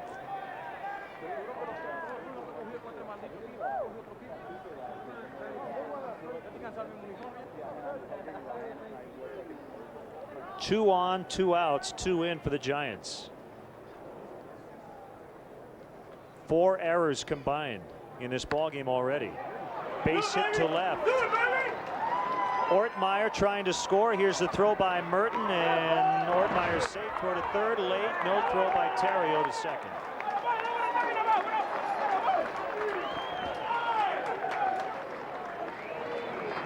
So the struggles continue for Neil Kotz. This is one of those outings in spring training as a pitcher that you just like to get through this inning, forget about it, and just kind of regroup and look forward to your next appearance. You know, this is a perfectly set up inning for Neil Kotz, with 2 outs, first and second, facing Lewis, a left-handed hitter. And this was a perfect situation for him to feel good about himself, to get out of an inning, made a mistake, hung a breaking ball, hit to the left side, through the left side of the infield. This is the second outing for Neil. Did not allow a run in his first outing, gave up a hit in 1 inning. But he's allowed 3 here today. Travis Denker with runners at second and third, strike 1. Now at the plate, number 73, Travis Denker.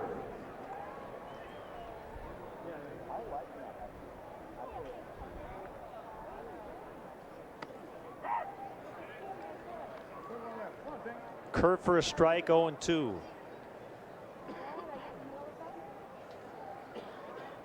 Glad you're with us today early on here in Arizona. Cubs come in with a 1-2 record. Beat the Giants on Thursday, lost the last 2. Fukudome had that one go in and out of his glove right near the barrier. So Denker has new life. Kosuke got over there, and that ball went in and out of his glove. That's a tough play, particularly in this ballpark. That railing down along the right field line is only about 3 feet high, and you have to be very careful. You see this happen quite a bit in spring training early on, where guys aren't really yet in regular season form, and the last thing you want to do is go flying into that wall and wrench a knee or an ankle. So that's one there that you can live with.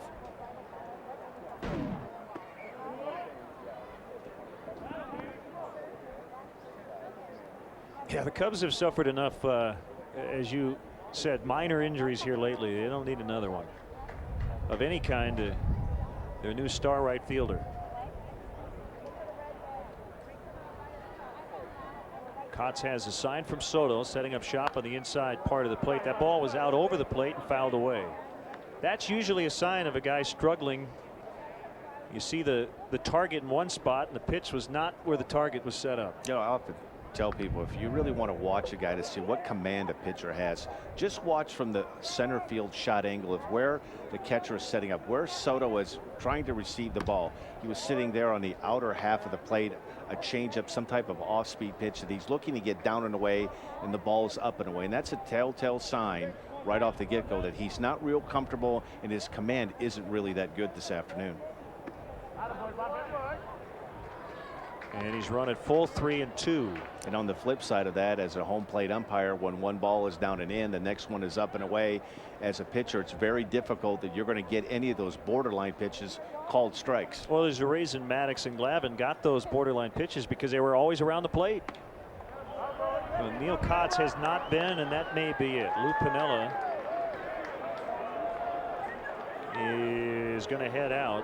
Neil Kotz has faced 8 in this inning. He's only retired 2.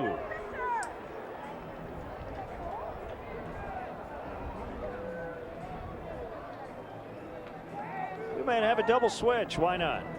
It's spring training. We'll sort it all out. Not a good outing today for Neil Kotz. And I think that's Jose Escanio coming in. 4-1, and we'll be back. Hey, Nick, check this out. This business select thing is great. I get to be one of the first aboard, and I get extra rapid rewards credit and a free drink. Shh, keep it down. What? No, I want to shout this from the rooftops. I got business select. Hey, what? I know it's great, man, but if everybody knows about it, then everyone's gonna do it. Southwest Airlines' new Business Select. You're guaranteed to be one of the first aboard. You get extra rapid rewards credit, a free drink, and it's fully refundable. You're now free to be more productive. Hey, Mike. How's it going? What's that? My new toys. And the sweet protection plan I bought for them. It's all cleared. There's an easier way to protect your stuff. Call Geico.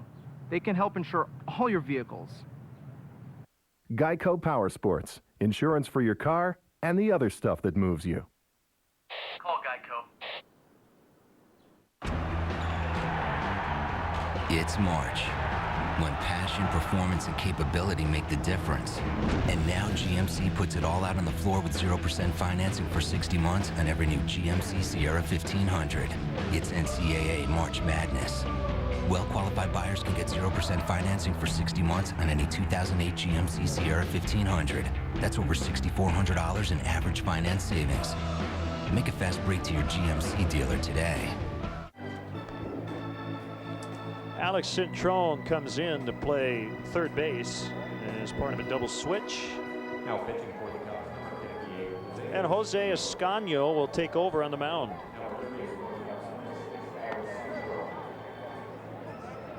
Lou made this double switch because the pitcher spot was due up second in the bottom of the 5th, and the hope is that Escanio will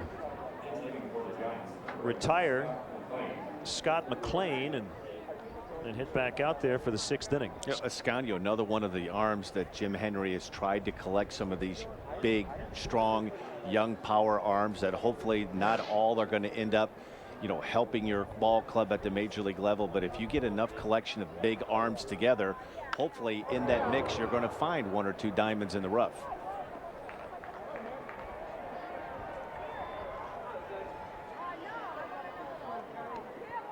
Well, Jose had a rough ago, early in camp, he ended up making a trip to the hospital after being punched in the face in an apparent robbery attempt in a local convenience store. Fortunately, he wasn't seriously injured.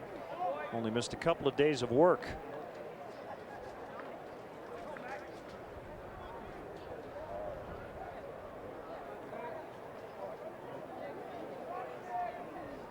The 1-1 pitch.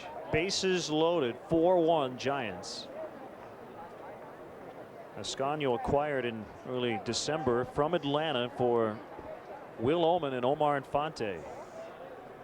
1-1 in 13 big league appearances with Atlanta last year at a 5.06 ERA.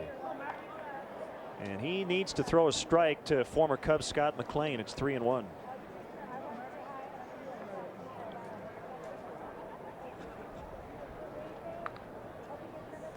Here it is, fouled back to the screen, 3-2, and the runners will get a head start. One of the things you like to see with your young pitchers coming out of the bullpen, young or your veteran type pitchers that come out of the bullpen throwing strikes, throwing strike one, not putting yourself in a spot to pitch yourself into fastball counts. Now, there wasn't much good news when you look at the outing of Neil Kotz. I guess the only solace he can take, Dan, is that we sit here on March 2nd. It's not March 28th. You know what I mean? Well, you know what? You have time, is my point. You have time, and you look at Neil Kotz's past track record, and he has had some success. There's a base hit for McLean. These runs will all be charged to Neil Kotz. And as the Giants get 2 more, and it's now 6-1. And sometimes when you get into a rut like Neil has been in for the last year and a half, it just seems like the bleeding never stops, and it's very difficult at times because you're getting advice from teammates, you're getting advice from your pitching coach, and you start listening to 4 or 5 different people giving your opinions on what you need to do. This is how you have to stop it. And basically what you have to do is just trust the basics that enabled you to get to the major league level. You often hear this in sports, is keeping it simple. And every player during the course of a season is going to go through 1 or 2 periods where the wheels fall off and you need to stop the bleeding. And during my career, what I tried to tell myself was I wanted to throw one of the first 2 pitches for strikes. And that eliminated giving too much credit to the opposing hitter, worrying about pitch selection. Am I getting too predictable? Am I throwing first pitch fastball, you know, every time that I go out? Are they sitting on that? And it just, you have to find something in your toolbox that gets you back on track. A 2-1 pitch. Rajay Davis lifts it down the right field line. Fukudome goes over near the barrier. That ball's going to drop. It's foul. Not a lot of room there between the foul line and the wall in the corner and right. And a lot of times with young pitchers in particular, and that's not necessarily the case with Neil Kotz, but a lot of times when you come into a situation with men on base, the last thing you want to do is you give up a couple of hits and you start pitching a little bit defensively, and you're only 1 pitch away from a ground ball, 1 pitch away from getting out of an inning. And when things are starting to snowball in the wrong direction, you lose focus of what the next pitch should be. Larry Rothschild, the pitching coach, is going to head out. This has been a long half inning. 10 batters for the Giants. Now this is a case of a young pitcher. This is a breaking ball that is supposed to be down and away. You can see where Giovanni Soto was sitting up, down and away, in a breaking ball that starts way in off the plate and hits a batter in the backside. That would lead you to believe, as a pitching coach, and I'm sure that's why Larry Rothschild made a trip out to try to slow him down a little bit. You get a little bit too fast forward, and just to take it 1 pitch at a time. Velez has singled. He has stolen, let's see, 3 bases. Has scored a run, walked in the 5th. We're still in the 5th.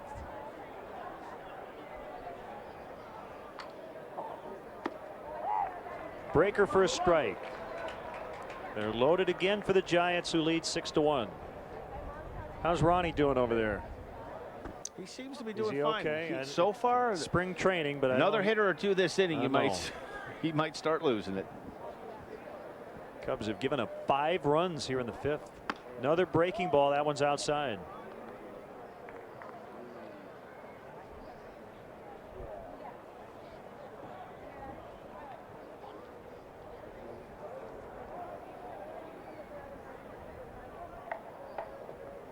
Escanio now to the plate. Little dribbler foul. Ron's in great shape, and he is ready to go. Very excited about this ball club. I mean, he's excited every year, but he knows how close this team was last year. Won the division and then knocked out early in the playoffs. Ron working with Pat Hughes today on the Cubs radio network. To second base for Eric Patterson. The throw to first is in time, and the inning finally comes to an end. 11 batters later, it's 6-1 Giants.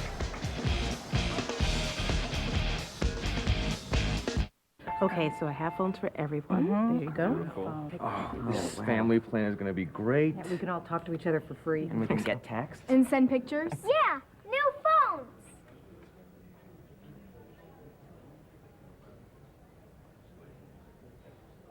Sorry, he wanders off sometimes. Come on, buddy. Bring your family together with a family plan. Add unlimited texting for just $19.95 a month. And see why U.S. Cellular is wireless where you matter most. You hear car, and what comes to mind? Okay, that's not car. And it's not 2 tons of metal, glass, and rubber. Car is the reason you got your license in the first place. The way you felt about your first car. And unlike other vehicles, car is all about you. And car is what makes a Pontiac, like the first ever Pontiac G8 GT, the most powerful car under 30 grand. Transform your home after a stop at Menards. Add style underfoot with Shaw New Horizons laminate flooring. Its embossed texturing provides an elegant and timeless fashion for any decor. In 6 colors, it's easy to install. $166 a square foot after rebate. Make a grand statement with Grand Distinction paint from Pittsburgh. Its advanced formula is rich in color, durable, stain-resistant, scrubbable, and guaranteed to be the best paint you've ever bought or your money back. $23.88 a gallon.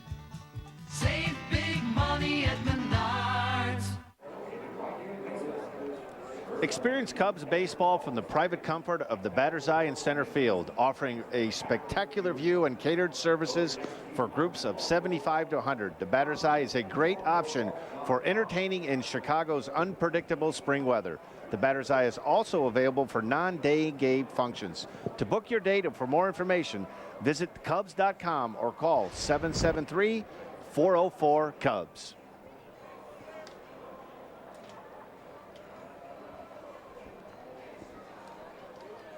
It is 6-1 Giants, and right-hander Brad Hennessy takes over. Saved 19 for San Francisco last year, working in a relief role, and he faces Felix PA. Cubs trail by 5. Long way to go, Dan. We're only in the 5th. Long way to go. You know, looking out, beautiful backdrop here of the mountains. We haven't hiked any mountains yet this spring, have we? I'm all for it. We got to do it next time we're out here late in the month. I'll be late in the month. It'll be better. We'll do Squaw Peak and then maybe Camelback. Okay. Does that sound good? That sounds like a plan. I've done Squaw Peak a couple of times. It's a good workout. I'll make sure I bring the long stick to keep the rattlesnakes away. You take care of the scorpions, I'll take care of the snakes. You got it, and I'm sure we'll run into Ryan Dempster. He just he climbs mountains and is a major league pitcher. That's all he does. What was Lou's line? Something like he's going to drive the SUV up there while Ryan hikes.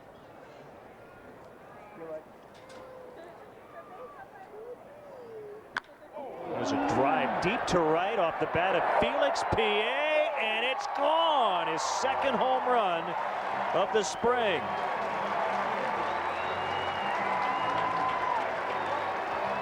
PA puts it into the bullpen. The Cubs with their 4th home run here in game number 4, and it's 6-2. One of the dimensions that Felix brings with him, not only, I think without question, he is the best defensive outfielder on this Cub roster. Cintrone puts a charge into that ball, and it's going to get all the way to the wall in center. It's a double. You know, one of the dimensions that Felix has, not only with his wheels and able to cover some ground, but he has a lot of pop in his bat. Here he takes a fastball in the inner half of the plate elevated and just drives this ball a long way to right center field. And it's going to be interesting to see what happens as Lou Piniella, as we get towards the end of spring training. Is it going to be Felix Piet's job to say, listen, we're going to have to watch this kid play for the month of April and hope that he can translate those big numbers that he's been able to put up in AAA Iowa and put them at the major league level.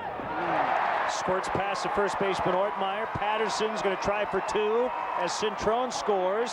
And Eric is safe, 6-3. Well, between innings, what did you go? Put your rally cap on? I guess I did. 3 extra base hits to start the bottom of the 5th. Here you see a fastball on the inner half of the plate, hit right over the first base bag. Infield a little bit at medium depth. And one of the things that helps being a left-handed hitter, hitting that ball down the first base line, you're a couple of steps out of that batter's box. And one of the key things is, if you go back and you look at that, is to get extra base hits, to hit doubles, you have to be thinking out of the batter's box that I'm gonna go ahead and try to stretch this into a double. You can't assume you're going to get to first base and stretch a single into a double. Called strike on Ryan Theriot. Theriot 1 for 2 this afternoon. This has been a rough 5th inning for both teams' pitchers. Cubs gave up 5 in the top of the inning. They've scored 2 with now nobody out in the bottom of the 5th off Hennessy.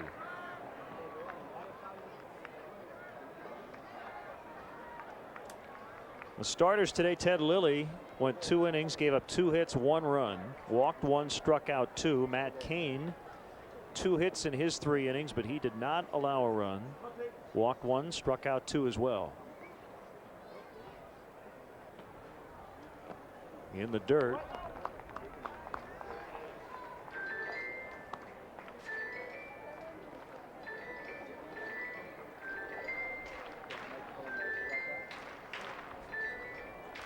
Brad Hennessy, former first-round pick of the Giants back in 2001. Shingo Takatsu up in the Cubs pen. The kick and the pitch. The Ryan Theriot special. If you're coming down to Mesa and you're sitting down along the first base / right field line, you're going to get a foul ball. And you better be paying attention when Ryan Theriot's at the plate. You know, one of the things, you look at this at bat, the way this at bat has gone, he has a very good idea when he's up. You could just tell by his approaches to try to hit this ball somewhere on the right side of diamond to get Patterson into scoring position with nobody out.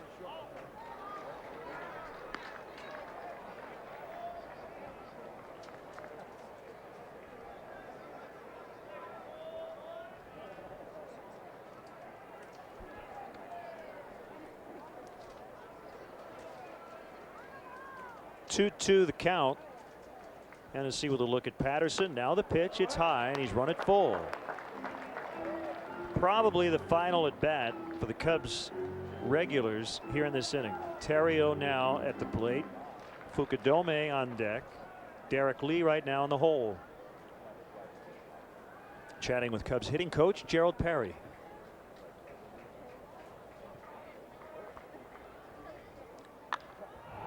Popped up. Ryan will not be happy with the result here as Patterson unable to move to third.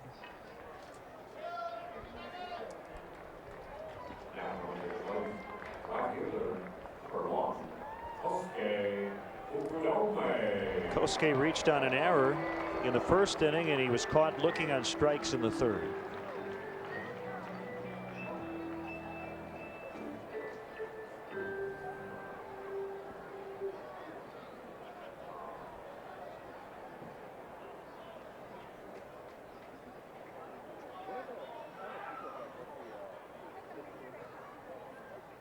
How do you think Harry would have done with Kosuke Fukudome? He would he have gotten through it okay? Oh, he would have gotten it. It might have taken him a couple of weeks, but I'm sure he would have had a little bit of fun with that name. Now, this is an interesting element. What you look at the way this Cub team is built, you have a situation right now where during the regular season you have a 3-run lead, a left-handed hitter up. You have Derek Lee on the on-deck circle, and to have somebody like Fukudome now, this isn't just a given that you're going to pitch around him, because the last thing you want to start doing is to have the tying run and Derek Lee come up on base. So he's going to get some pitches to hit.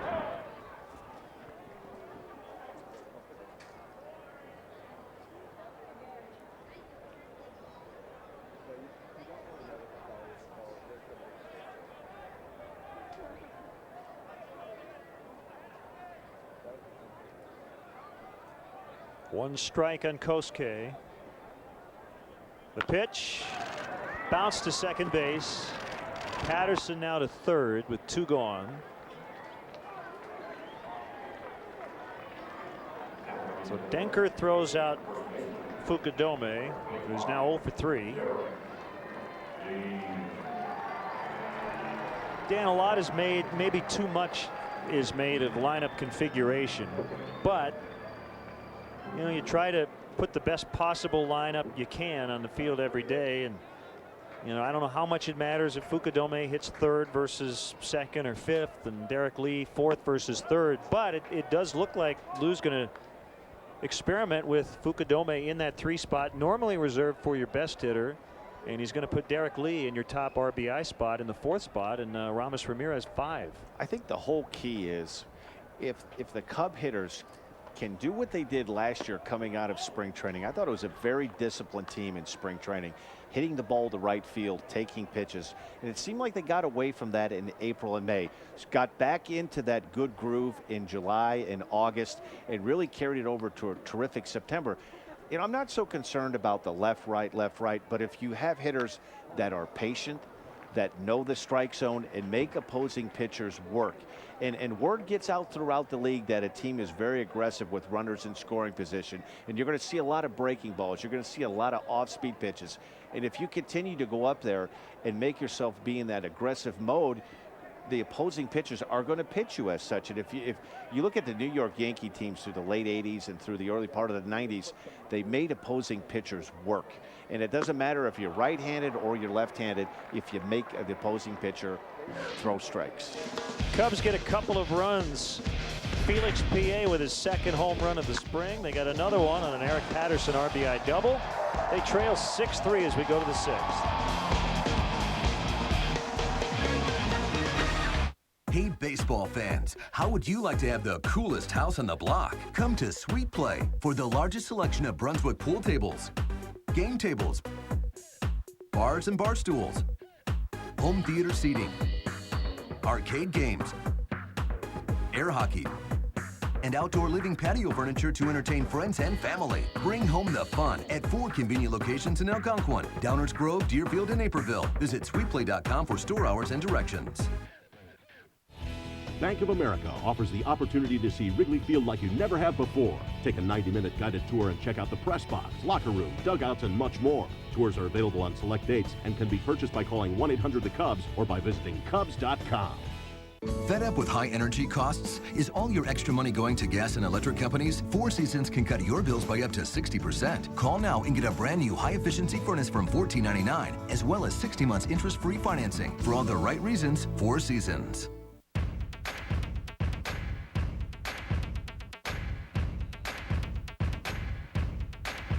You don't even have business cards yet, but you're already powerful because everything works together. Get home phone and high-speed internet, plus your choice of advanced TV or wireless for an everyday low bundle price of under $75 a month. Call now to find out how to get up to $150 cash back. AT&T, your world delivered. Tuesday, Bulls basketball plays on Comcast Sportsnet Plus as Kirk Heinrich and the Bulls welcome Rudy Gay and the Grizzlies in a showdown at the UC. Coverage starts at 7 with Dex Bulls pregame live. Bulls Grizzlies Tuesday night at 7 on Comcast Sportsnet Plus. Fans' best friend. Nothing like heading out to the ballpark, hanging out on the berm, tossing around the old apple. Oh, look out. Be careful. You got to learn to play the slope. That's like being at Minute Maid Ballpark in Houston. They're running up that slope. Some changes for the Cubs. Micah Hoffpower now playing first base as Eric Patterson throws out Nate Shearholtz. Andres Blanco's at short. Andres Torres is out in right.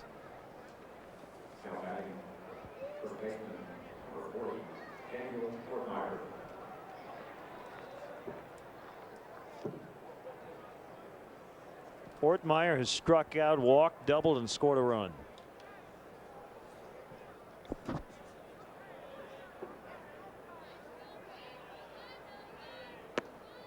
on, Horty. There's a strike from Escanio, who came in to help bail out Neil Kotz. He did give up a 2-run single to Scott McLean, and he hit Rajay Davis before getting Eugenio Velez on a ground out to end the inning. Well, this would be a nice bounce back inning for this young right-handed pitcher. You have the wheels kind of come off. You're not able to get Neil Kotz out of trouble in the last inning. Just to come out and throw strikes, be aggressive. So far, so good. First 2 hitters, you can tell that he looks like a different pitcher right now. He looks relaxed, confident, and trusting his stuff. That's J.D. Closser now catching. He made the catch. Former Colorado Rocky J.D. Closser, 1998 Mr. Baseball in the state of Indiana. Were you ever Mr. Baseball? I don't believe so. I was Mr. a lot of things, but I don't think I was Mr. Baseball. Never Mr. Baseball. Bob Uecker's Mr. Baseball, right? That's correct. Now, if you were Mr. Basketball in Indiana, that probably carries wouldn't a be little more sitting here right cachet. now. Yeah. Correct.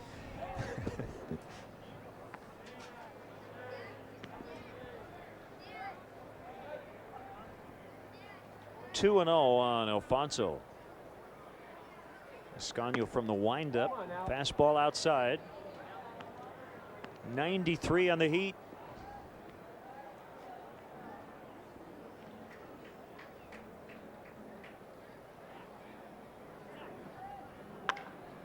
Way up in the air, out into short center.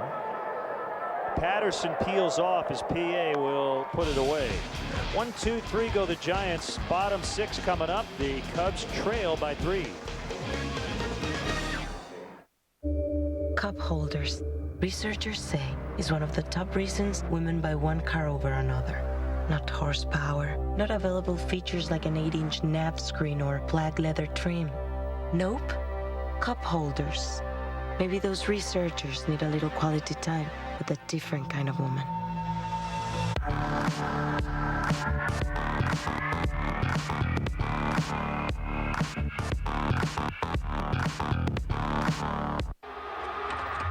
Interstate rivals go to battle.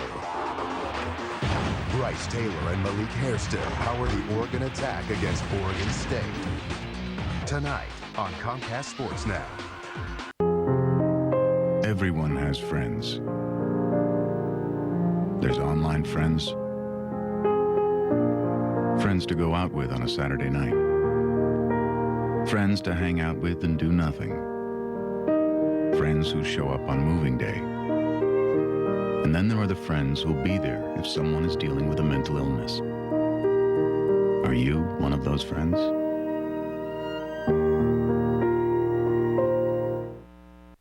My name is John Waddell, and I'm the head golf professional at Palmer Hills Golf Course. It is easy to use On Media for advertising because there is help out there for you. On Media helped us target our demographic better than what some of the other advertising routes would. I like the fact that people tell me when they see our commercial, and it helps us to track our advertising dollars, which in a lot of advertising is very hard to do. If you're interested in a media where you can track your results, call me, Amy Thomas, at 797-2907. McDonald's Sports Rise every morning only on Comcast Sportsnet, fans' best friend. Giants with 6 runs. The Cubs have 3 as we move to the last of the 6th from Hohokam Park in Mesa. Huge crowd on hand today. In the home opener on Friday, the Cubs drew 8,838. They'll have many more in the park today.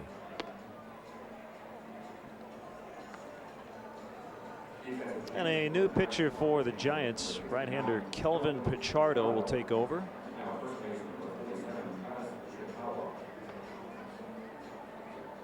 And great to have our Director of Cubs baseball here on Comcast Sportsnet. Along with us today, Dave Bulldog Turner.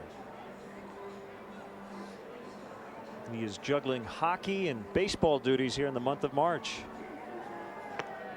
And twin girls as well.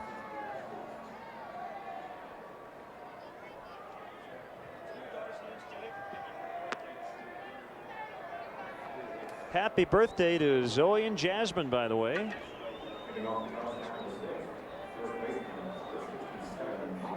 Yeah, their birthdays were yesterday, so a festive weekend in the Turner household. Our producer Pete Toma today. Michael Hoffpower will get his first at bat, leading off the bottom of the 6th.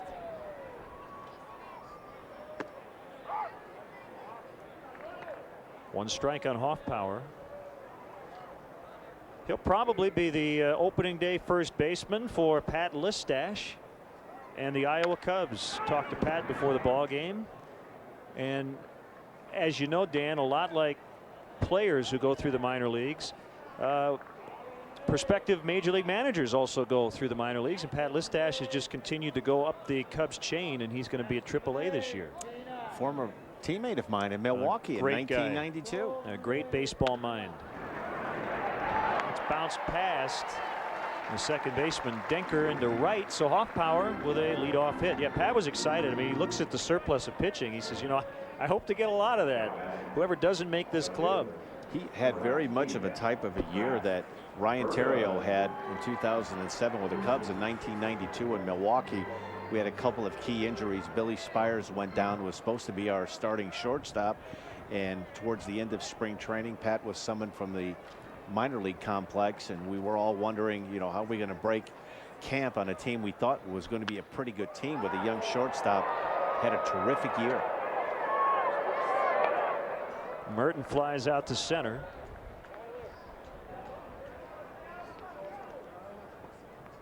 It was nice to That's see Fred you talking Lewis about playing center. Sorry, Dan. me.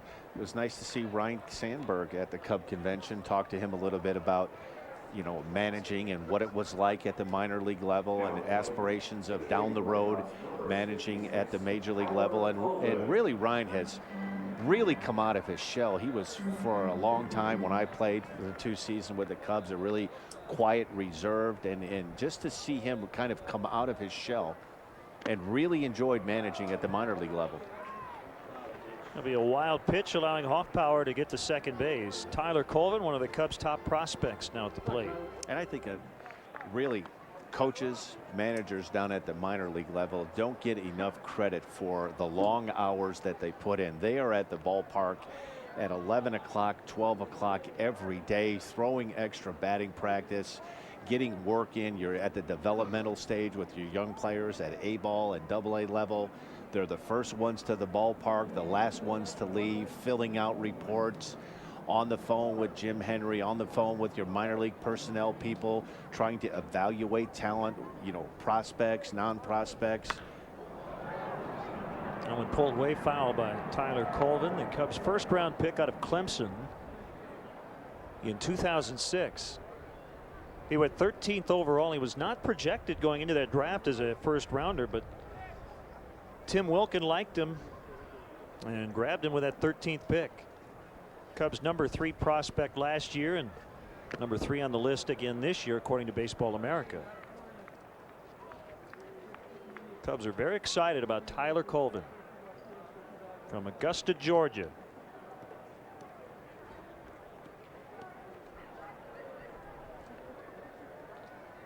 '2007 Florida State League All-Star.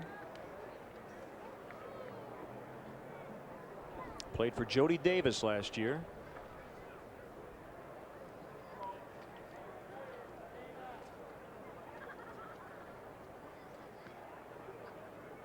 And Jody will manage the Daytona Cubs yet again this year. I think one of the terrific things that the Cubs have done in the last 4 or 5 years is they have brought a lot of familiar names: Ryan Sandberg, Jody Davis, Ivan DeJesus, familiar faces that have played with the Cubs and incorporating them not only at the minor league level, but at the major league level. And I think it adds a lot, really, of credibility through their minor league system. And even it gives people that are fans of the game recognizable faces that are teaching some of the young prospects down at the minor league level. Well, everybody knows that face. Bobby Dernier, great leadoff man from that '84 club, outfield and base running coordinator. Ivan De Jesus, former Cubs shortstop, in his second year as a special assistant to Lou Piniella.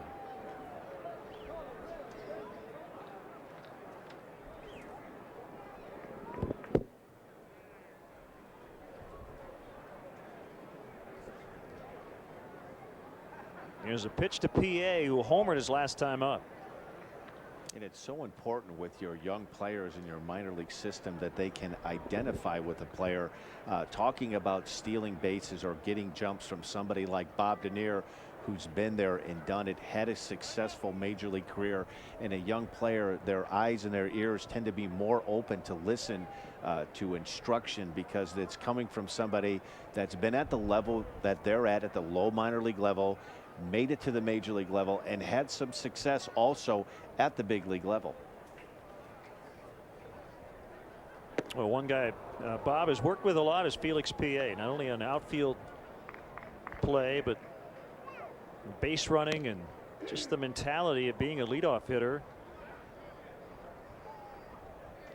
Felix not in the mix to be the Cubs leadoff man here in 2008, but if he's able to increase his patience as he gets older, I mean, ideally he would be your #1 hitter with the speed he has.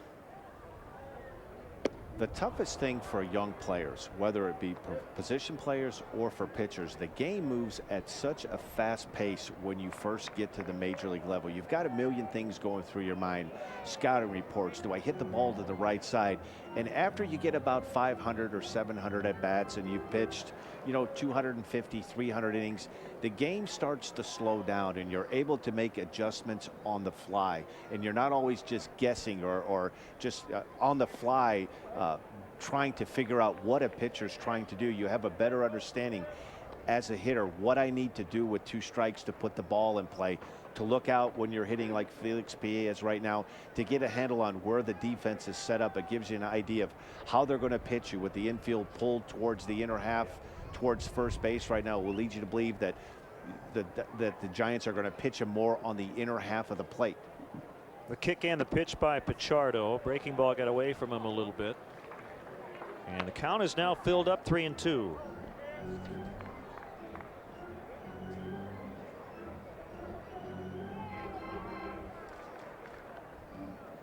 Hoffpauir led off the inning with a single, moved up a base on a wild pitch. He's still at second. The next one hit on the ground, and Travis Ishikawa now playing first base, makes the flip to the pitcher. They get the out, and the inning is over. On to the 7-6-3 San Francisco.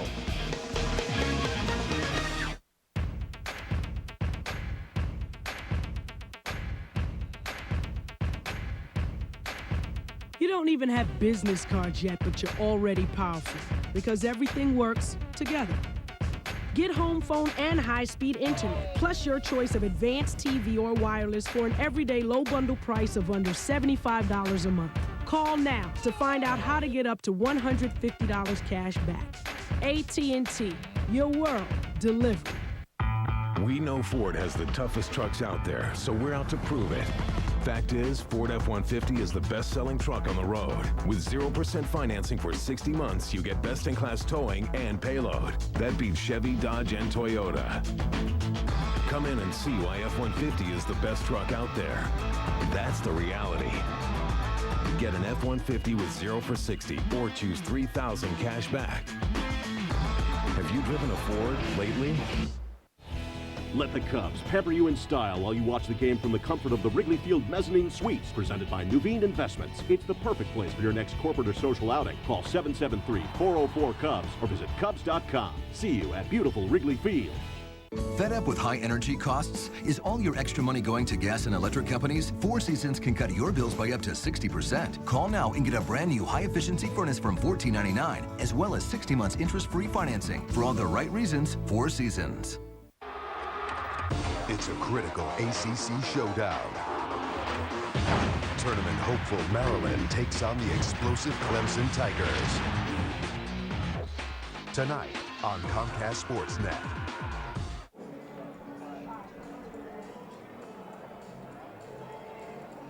If you've never been to Wrigley Field or been 1,000 times, a guided tour of the friendly confines has something for everyone.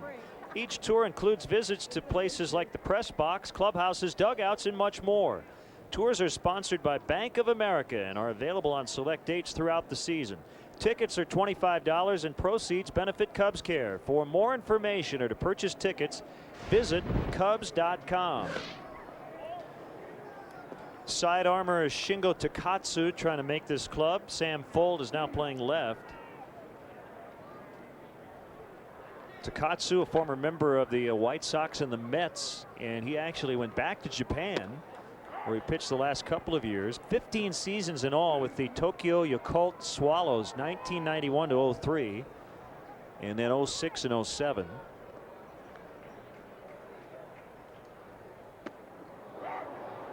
That's a strike on Franzen. That's that tailor-made, what the signature pitch, that big, slow, arcing breaking ball at sometimes 63, 64 miles an hour. That was his signature pitch when he came over from Japan.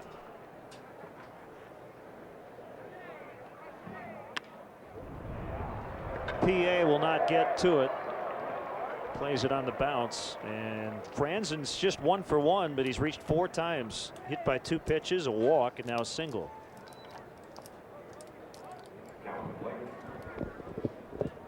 Yeah, if you add it all up, Shingo Takatsu between the Japan Central League and Major League Baseball with 313 saves, one of 2 Japanese pitchers to have 300 pro saves. Kazuhiro Sasaki is the other.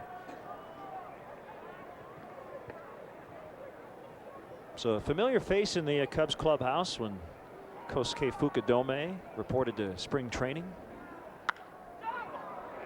And as Fred Lewis pops it up into short center, no problem for PA.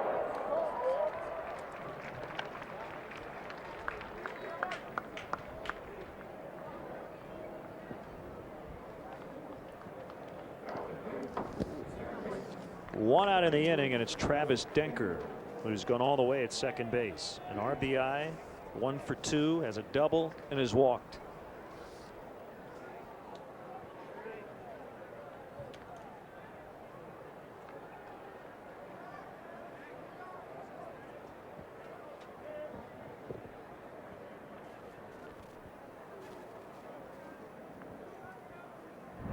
Quick throw to first, and Franzen back in plenty of time.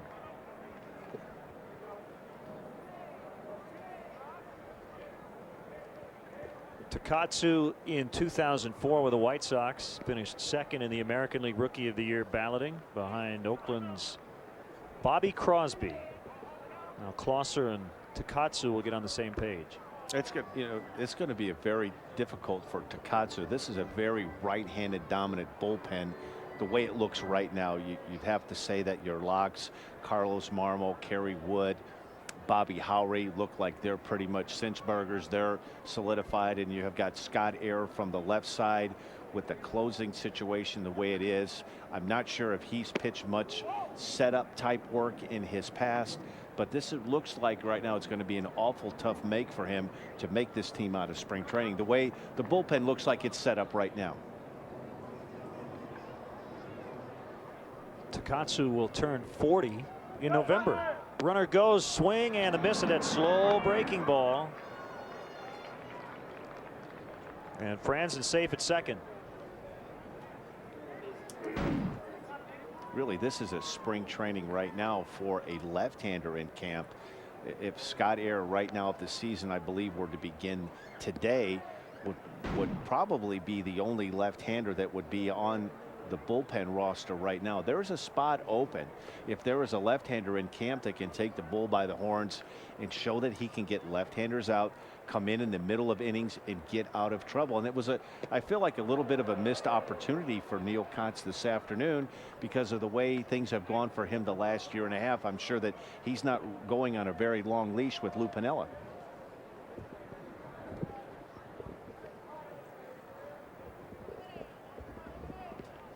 Let's see, I count 6 stolen bases. Let's see, 1, 2, 3, 4, 5, 6 by the Giants. They've been caught once. So they've been very aggressive on the base paths.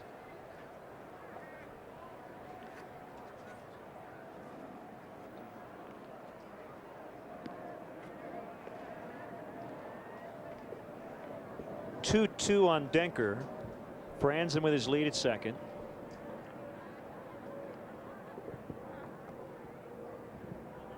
And Takatsu steps off.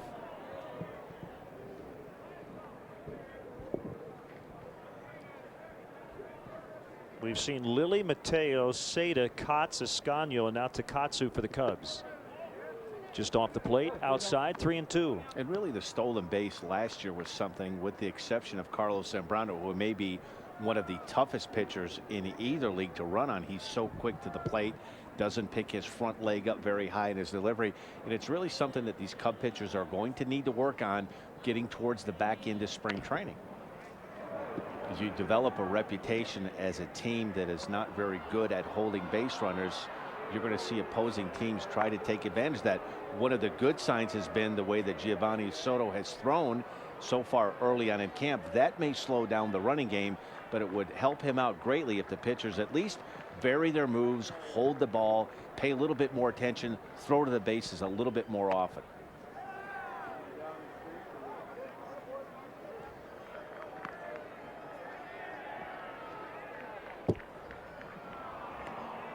Long battle here. Oh man, we may need a couple of those. Next half inning, I might run down there and pick us up a couple. All right, I'm all for it. We'll work them off when we run the mountain. That sounds good. Okay. Pulled way foul.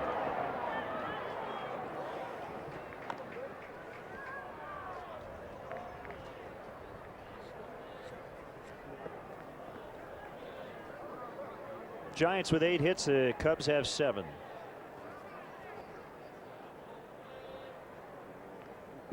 Katsu trying to put away Travis Denker. Runner goes again, and that ball is crushed. Sam Fuld is back on the warning track, and he is out of room. It's a home run. A 2-run homer for Denker, so he wins the battle and now makes it 8-3 Giants. It's one of the areas that's a concern when you're, I guess, labeling as a trick pitch kind of pitcher. You go to the well 1-2 off, and in that at bat, when you start having a 6-7 pitch at bat, and you've shown them your best weapon, and they've seen it in an at bat 2 or 3 times. They got a pretty good idea of the movement, the velocity, and here you see a breaking ball that's supposed to be down and away, and it ends up in the inner half of the plate, down right into the happy zone for a right-handed hitter.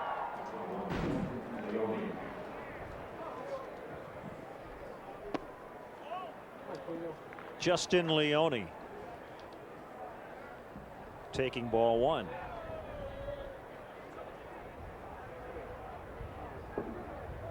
Each team with a home run today. PA for the Cubs in the 5th, and Denker for the Giants in the 7th. You know, you often hear this debate. What is the best pitch in baseball? Is it strike one? I still believe that the best pitch in baseball is a well-located fastball. If you can locate early on in the count, if your catcher is sitting down and away, get the ball down and away. Greg Maddux is a prime example. I don't think there's been a pitcher in the history of baseball that has done more with less. Never blessed with a mid to upper 90s fastball. An average breaking ball at best, has a terrific changeup, but just deception and movement and location. And all of your good pitchers, and the guys that can get a little both and have the power stuff, your Roger Clemenses, your Randy Johnsons, what Josh Beckett is starting to do now with the Red Sox, putting it all together, being a complete pitcher and having the power to go along with it, that's when you make yourself a dominant pitcher. It all works off your fastball. I will say this, as a pitcher, if you are afraid to throw your fastball, you are not going to be able to pitch at the major league level consistently for very long, because eventually you have to throw the ball over the plate and you have to locate your fastball. Going to take that youngster a while to put that whole thing away. He's going to give it his best shot. Hold on.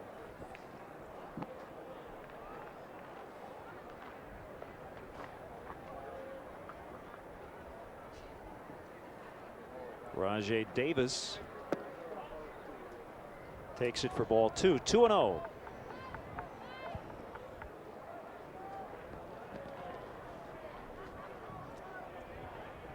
Takatsu from the stretch with nobody on base. Called strike. 2-1.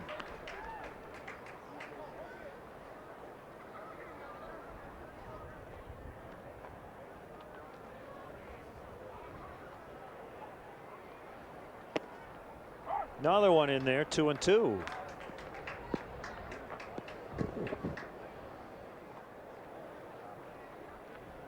In case you're wondering today, Dan, your former team, the Blue Jays, beat Cincinnati 8-4. All right. I know you were worried about that. Grapefruit League action over in Florida today. It is 8-3 as we'll get up and stretch from Mesa.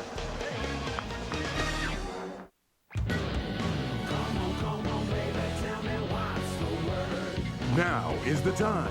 Here is the place. And this is the truck. Chevy Silverado Half-Ton. The full-size pickup available with best-in-class 4x4 fuel economy. Well-qualified buyers, get yours with 0% APR financing for 60 months. Shop Chevy now.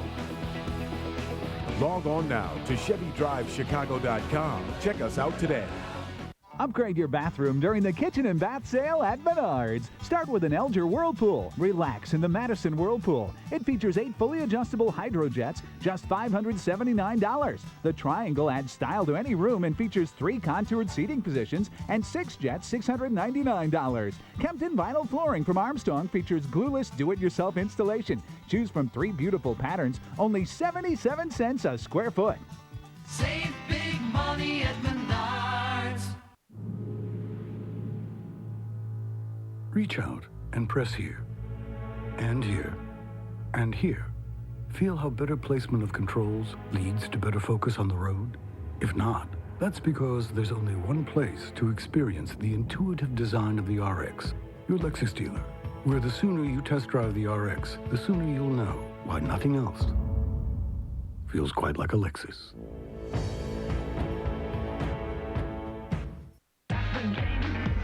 The best damn sports show, period. Sports Television's nightly party. Weeknights on Comcast Sportsnet. Dan Plesac, Len Casper with you from Mesa. Bob Brenly will join me next weekend. And the Cubs trail San Francisco 8-3. Jose Capian, a left-hander. There is a right-hander in baseball named Jose Capian. So here's the left-handed version, and he will face Alex Cintron to lead off the Cubs' bottom of the 7th. It's getting to that point in the game. Don't tell me he's in the ballpark today. We have to worry about number 76s.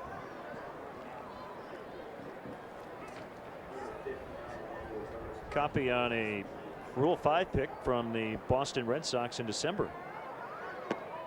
He's only 21 years old, born in 1986.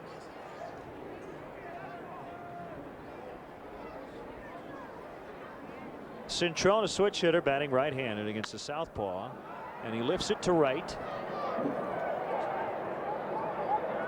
And it's caught out there by, please turn around, sir. It's caught by Nate Shearholtz.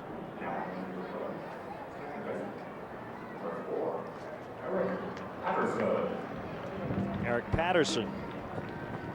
A couple of hits and an RBI today.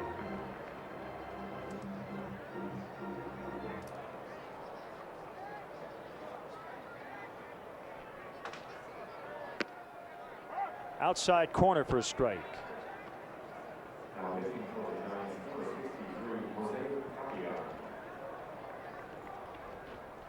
Now the other Jose Capian, a right-hander, is now with the Rockies organization. So we eventually will see him here in the Cactus League then. That is true.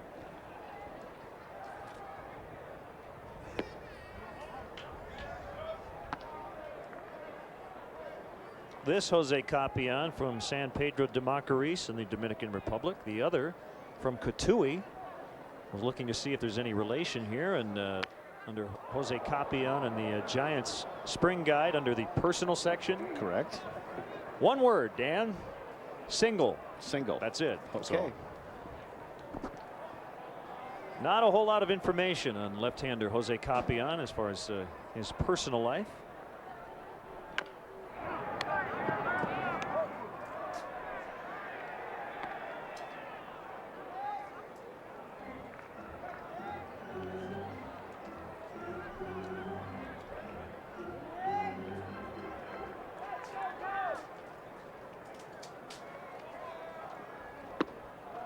Swing and a miss. Patterson strikes out.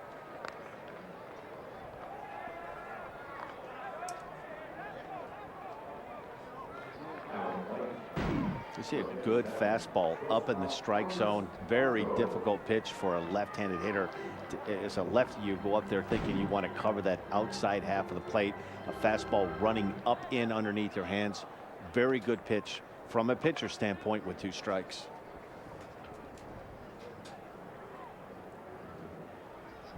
Andres Blanco looks at ball 1 outside.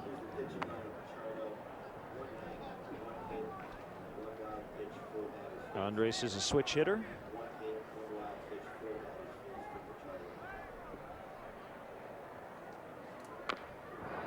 And he bounces it foul right near the Giant dugout.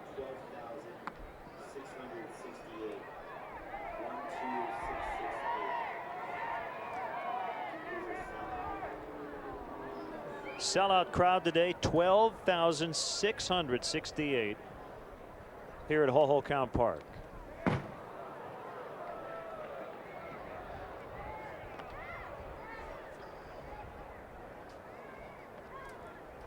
And they're very quiet at the moment.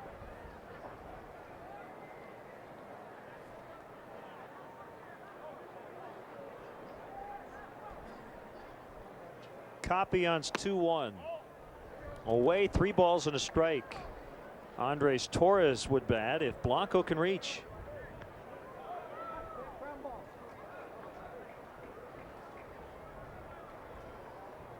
The next one popped up, foul ground, and back out of play.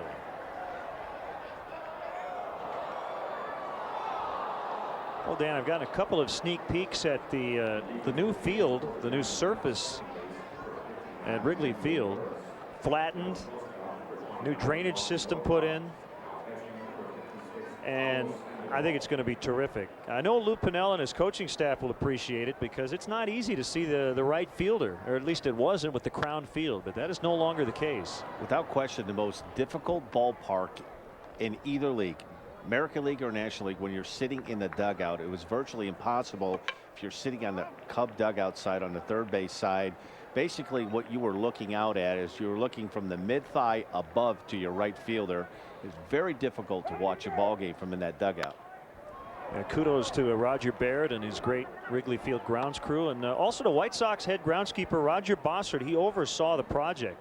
Again, they flattened the field. They took away the trademark crown, added a new high-tech drainage system. And we'll get our first look at it on March 31st for the opener. Nice piece of hitting there by Blanco as he keeps the inning alive. And particularly early on in the season in April, you have a lot of damp, cold weather during the afternoons.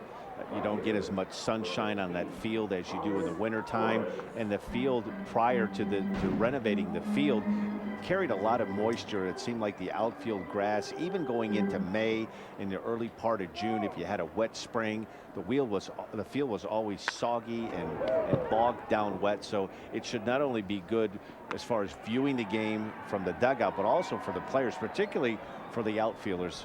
You stay away from hopefully some injuries, some hamstring injuries, some Achilles tendon injuries. So hopefully it'll be better for everybody.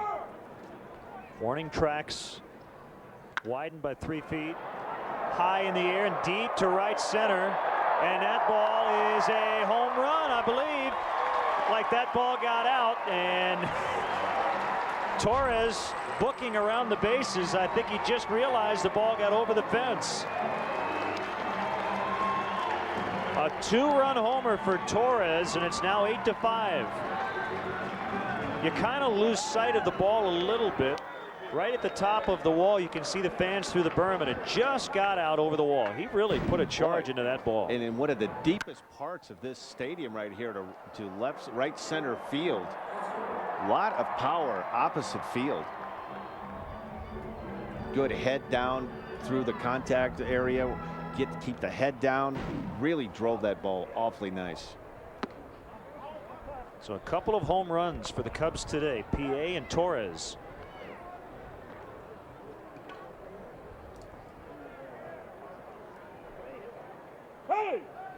Another switch hitter, J.D. Closser.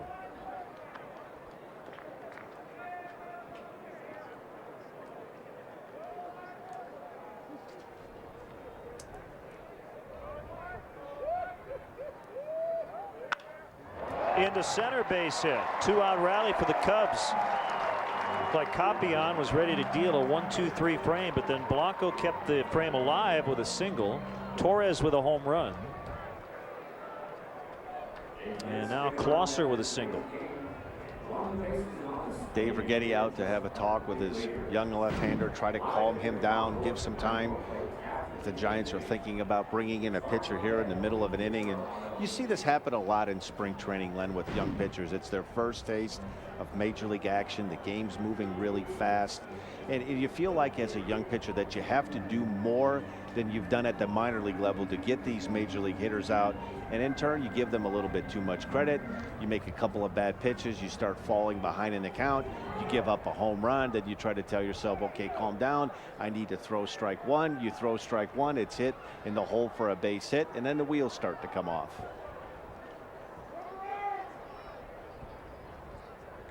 If Hoffpower can reach, Sam Fuld will represent the tying run.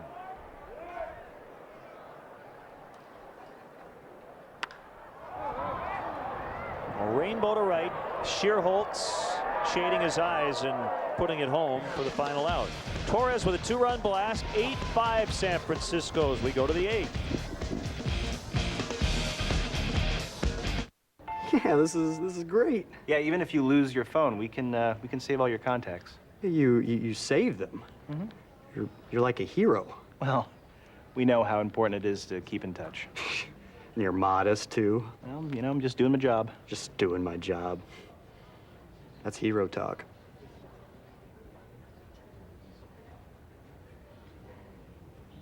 Get My Contacts Backup and see why U.S. Cellular is wireless where you matter most. You hear car, and what comes to mind? Okay, that's not car. And it's not 2 tons of metal, glass, and rubber. Car is the reason you got your license in the first place. The way you felt about your first car. And unlike other vehicles, car is all about you. And car is what makes a Pontiac. Like the first ever Pontiac G8 GT. The most powerful car under 30 grand. Every morning, catch up on everything happening in Chicago sports with McDonald's Sports Rise, only on Comcast Sportsnet. It's the perfect way to start your sports day. McDonald's Sports Rise, every morning only on Comcast Sportsnet, fans' best friend. Tuesday, Jonathan Taves and Patrick Kane look to tear up the ice for the Blackhawks as they continue their push for the playoffs against the Wild in Minnesota, followed by Crown Royal Blackhawks post-game live. Blackhawks Wild, Tuesday night at 7 on Comcast Sportsnet, fans' best friend. The 3rd annual Race to Wrigley 5K on Sunday, April 13th starts at Clark and Addison, continues through the Wrigleyville neighborhood and finishes with a run down the Wrigley Field concourse and under the famous marquee. Each participant receives a Performance Moisture Management race shirt. Proceeds benefit Chicago Cubs charities. To register, visit Cubs.com.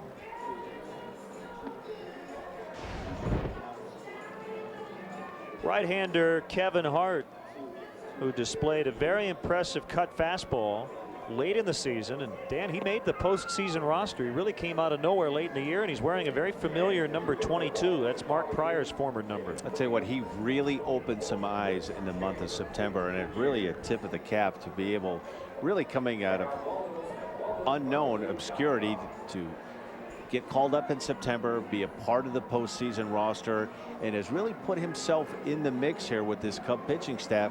It's, you know, a lot is to be decided to the remaining part of spring training. There's a lot of spots in the right-handed part of that bullpen right now that looks solidified, but he certainly, with a good spring, could find himself right in the mix. And the first hitter he'll face, Clay Timpner. I think one of the things that was so impressive about his brief stint in September, he really pitched fearless. He was coming in with men on base, not afraid to throw the ball over the plate, was aggressive in the strike zone, and went right after hitters.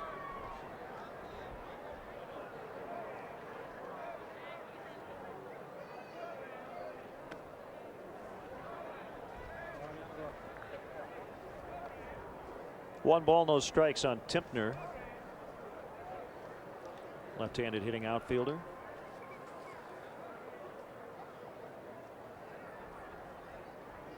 Second appearance of the spring for Kevin Hart. Patterson to his left, and Hoffpower able to keep his toe on first base.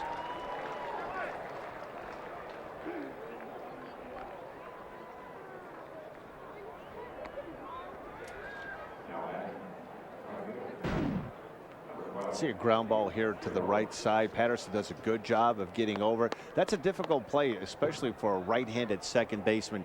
Your momentum is carrying you out towards the right field and have to throw back on the run to first base. But a good play by Micah Hoffpower also. Now it's Shearholtz. Ball one. Great to see Mary Dosek and Vijay Tekchandani from the Cubs Community Affairs Department down here for the weekend. I think VJ is going to be here until the middle of next week.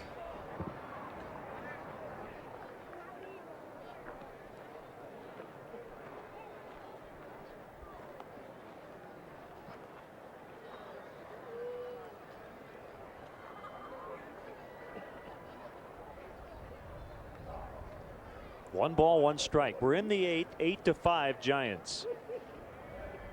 Cubs have not led in this game. They did tie it 1-1 in the fourth, but then the Giants got 5 runs in the 5th inning. They were all charged to left-hander Neil Kotz.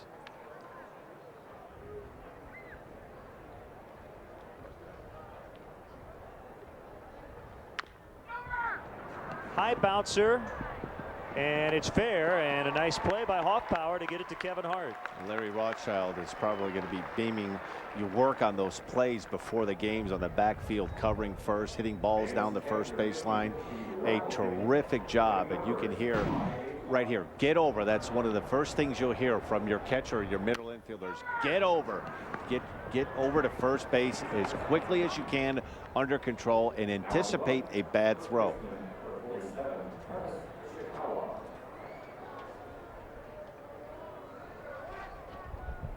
On that particular play, Dan, it actually benefits Hoffpower that he was left-handed. Didn't have to spin at all on that throw. Travis Ishikawa, 1 strike on him. Kind of have to get used to seeing number 22 in a Cubs uniform and not seeing Pryor above those digits. Mark back with his hometown San Diego Padres. And I think it really is going to be both for good size. I don't think Mark, the last couple of seasons, to be able to live up to the expectations. He burst upon the scene, and he and Kerry Wood, such a dynamic duo, looked like a cornerstone of the pitching staff for years to come. But because of injuries to both, and to Mark in particular, he tried to battle back last year. And I think for both sides, to give Mark a new beginning, a fresh slate with San Diego, and for the Cubs not pinning their hopes on when is he going to come back and join our rotation, going into spring training, wondering if he's going to join the club in April. Will he be ready the 1st of May? I think it's going to be good for both sides.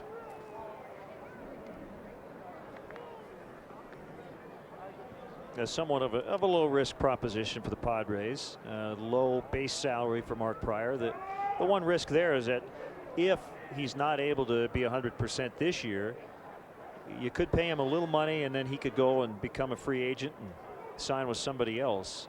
But it was a risk that the Padres wanted to take, and it sounded like the Cubs were willing to give him a year plus an option, but Mark decided to go elsewhere. And sometimes it works out for both the player and the ball club. You could go back 3 years ago, Chris Carpenter with the St. Louis Cardinals, very similar type situation. Signed with the Cardinals, a very heavily incentive laden contract, and it worked out. It was able to get him his career, rebound his career once he left Toronto, and really was a focal point of that Cardinals starting rotation for almost 3 seasons.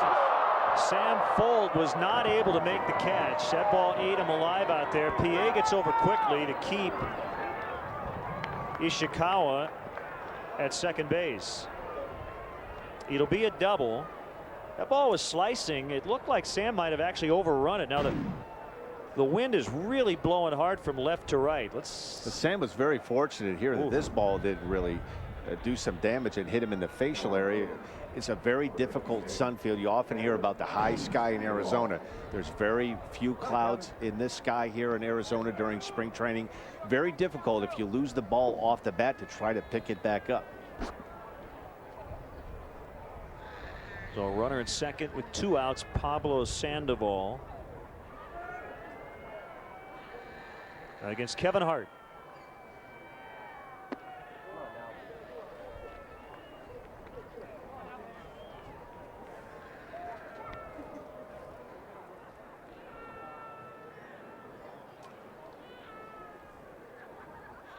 Now, what officially marked the exodus of Mark Prior was that the Cubs non-tendered him, but again they wanted to work out a deal. They just were unable to, and that's why Mark ended up with the Padres.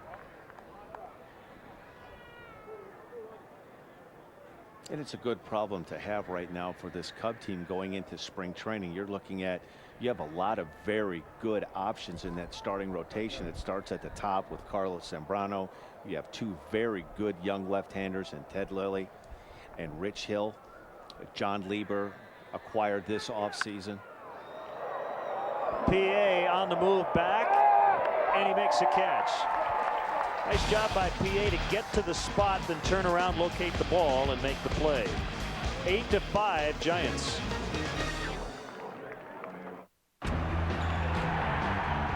It's March, when passion, performance, and capability make the difference.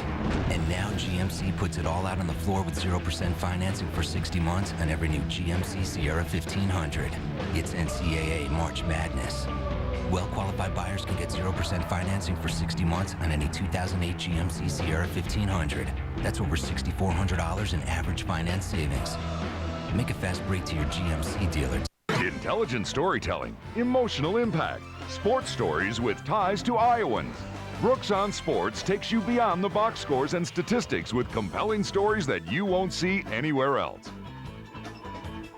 Football, basketball, and the Masters champion, Zach Johnson, coming your way this month. Watch Brooks on Sports on your local Mediacom Connections channel. Transform your home after a stop at Menards. Add style underfoot with Shaw New Horizons laminate flooring. Its embossed texturing provides an elegant and timeless fashion for any decor. In 6 colors, it's easy to install. $166 a square foot after rebate. Make a grand statement with Grand Distinction paint from Pittsburgh. Its advanced formula is rich in color, durable, stain-resistant, scrubbable, and guaranteed to be the best paint you've ever bought or your money back. $23.88 a gallon. Save big money at Menards. Every game in HD, coming soon to Comcast Sportsnet, fans' best friend. Cub fans still looking to get tickets to the hottest Cubs games this year? Visit Cubs.com. Click on StubHub, the official fan-to-fan ticket marketplace of Cubs.com. See a Cubs game from the best seats at Wrigley Field. Check out StubHub at Cubs.com, where baseball is always on.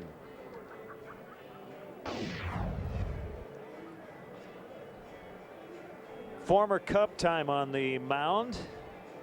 It is right-hander Scott Williamson.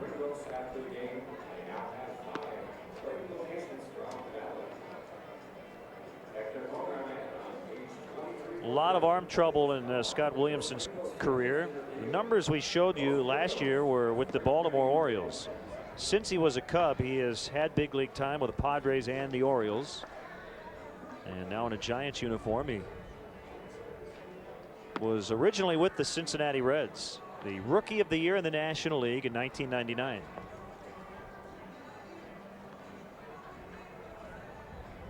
The problem that Scott has had the last 4 to 5 years is being able to get himself out on the field. He's had several surgeries, primarily on the elbow area. And when you watch him pitch, you can kind of get an idea. He has a violent delivery, falls off towards the first base side, puts a lot of stress, a lot of strain, not only on his elbow, but also on the shoulder area. Sam Fuld hits the first pitch. One bouncer's knocked down and no play made on him.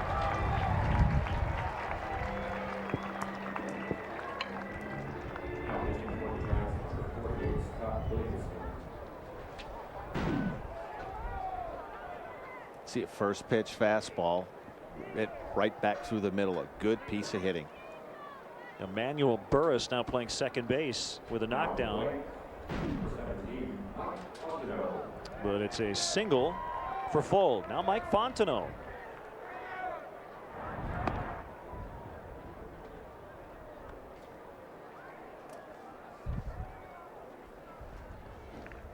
Mike is 4 for 8 with 10 total bases. Has a home run to his credit. Has walked a couple of times. He's slugging .1250 in the Cactus League. He's going to have to hit. He's finding himself really in a tough spot because he's pretty much been labeled at or looked at primarily as a second baseman. And I think what Lou Piniella is looking for is somebody a little bit more versatile that could spell a Ramos Ramirez at third base on occasion, play a little shortstop on occasion. And in the National League, when you start getting in the 6th, 7th, 8th inning, you start making double switches. It seems to me like right now that Alex Cintron may have a little bit more of a foot in the door than Fontenot would have at this point. Fuld with an average lead at first base. Not running. And the pitch is a strike from Williamson. Good to have Brian Bank, the Cubs Media Relations Department, helping us out today.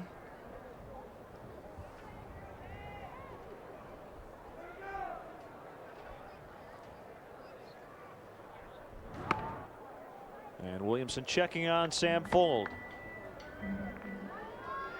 Brian's done a terrific job so far this afternoon, but that's a pedigree angle. Yeah, that's right. Give a lot of credit to proud Papa Jimmy Bank. Best traveling secretary in the business, bar none. The 2-1 and a check swing by Mikey was able to hold up in time. 3-1.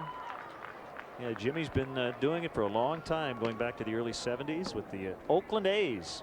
As a matter of fact, he was the traveling secretary for the Milwaukee Brewers my rookie season in 1986. And you just got your per diem last year. That's right. He still owed me from the first spring training. Fuld runs, ball 4 outside, and the tying run will come to the plate with nobody out, and it's Felix Pie who has already hit a home run today. Our Nissan drive of the game back in the 5th inning. One of the things that Felix Pie does bring, he can put a charge in a baseball. Right now he's primarily a good fastball type hitter. He's been a little bit overmatched at times at the major league level, but if he can translate those terrific minor league numbers into the big league level, the Cubs have a very good center fielder for a long time on their hands. A kick and a pitch by Williamson outside, ball 1. It'd be nice here to see him in a spot like this. This is where a young player, you tend to be on the over aggressive side to get he's going to get a good pitch to hit. You have first and second, nobody out. Make Williamson throw you a strike. Look for a ball in a particular area.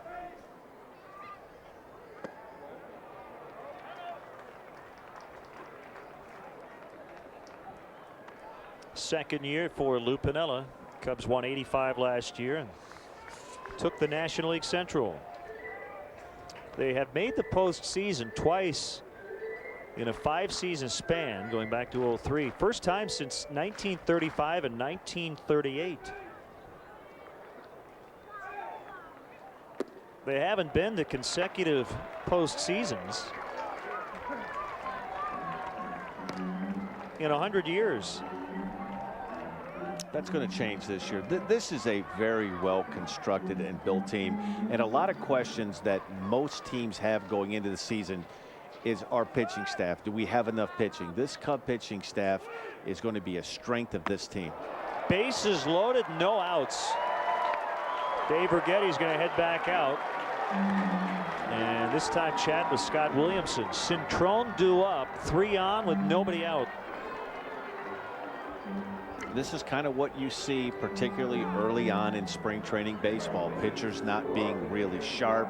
You're going to see a lot of deep counts, a lot of 3-ball counts, and pitchers at this point of spring training, particularly the pitchers that have played winter ball, really have a leg up on the guys that live in the States or don't participate in the winter leagues in Venezuela or the Dominican Republic, where they've already been in game shape. And a lot of these pitchers, it's the first time they've been out on the mound, and usually the second and third times are even a little bit worse because you're a little sore from the initial game that you pitch in, and you're getting your body used to the aches and pains that go with the elbow, that go with the shoulder, and you have to fight through and work through that.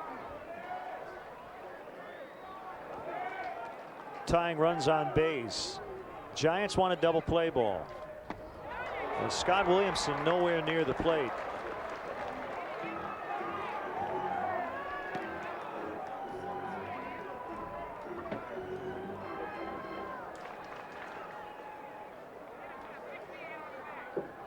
Cubs trying to rally late.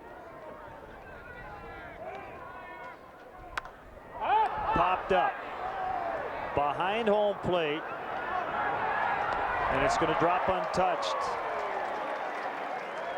Pablo Sandoval just couldn't get over there in time.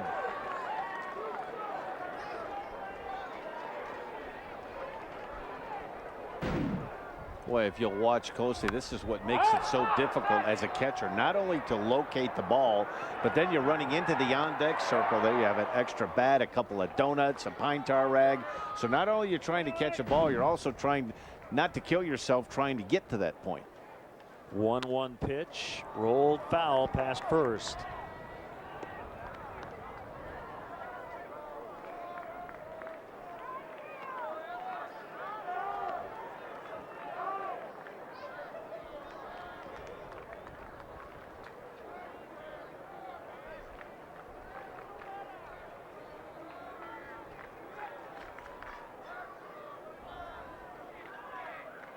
Long look by Williamson.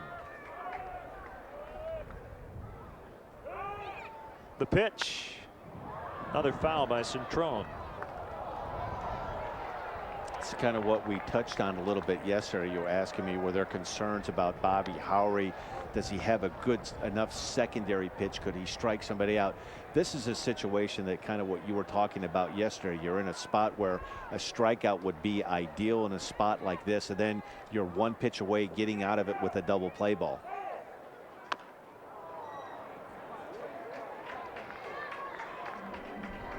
Well, talking about Bob, I mean, last year, really, you look at his career, 534 strikeouts and 618 innings. I mean, he definitely can strike guys out.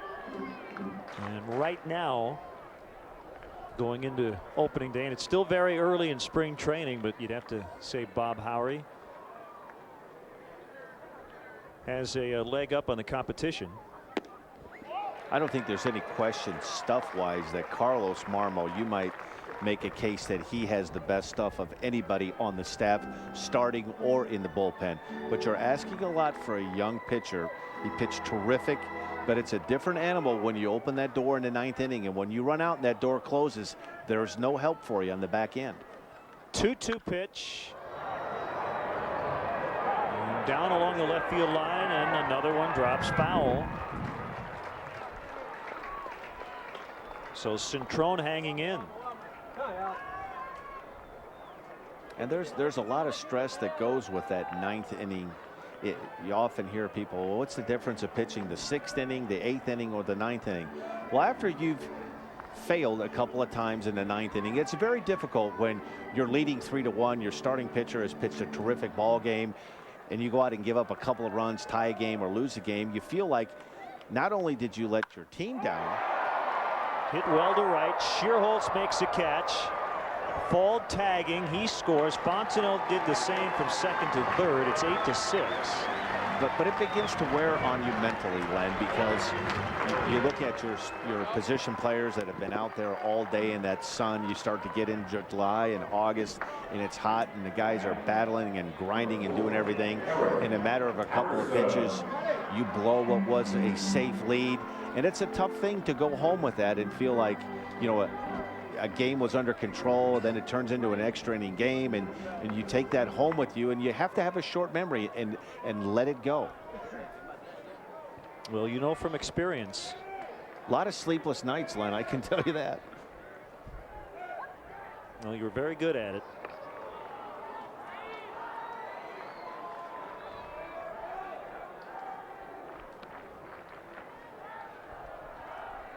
Dan was a 3-time All-Star, 87 through 89. And a wind really kicking up near home plate.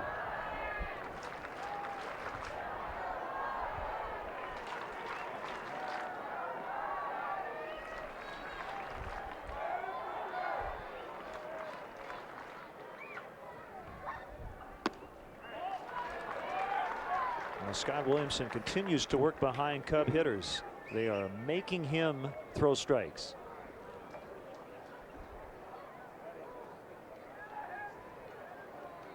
Tying run is Felix PA at first. 8-6 in the 8th. Caught the corner.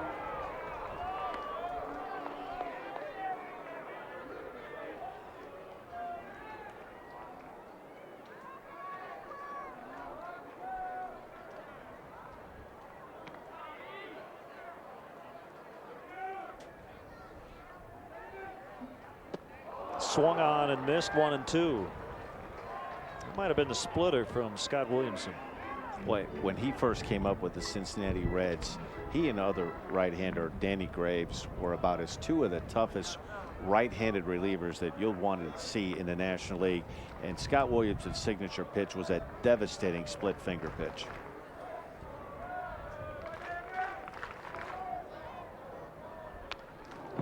Patterson just able to make contact.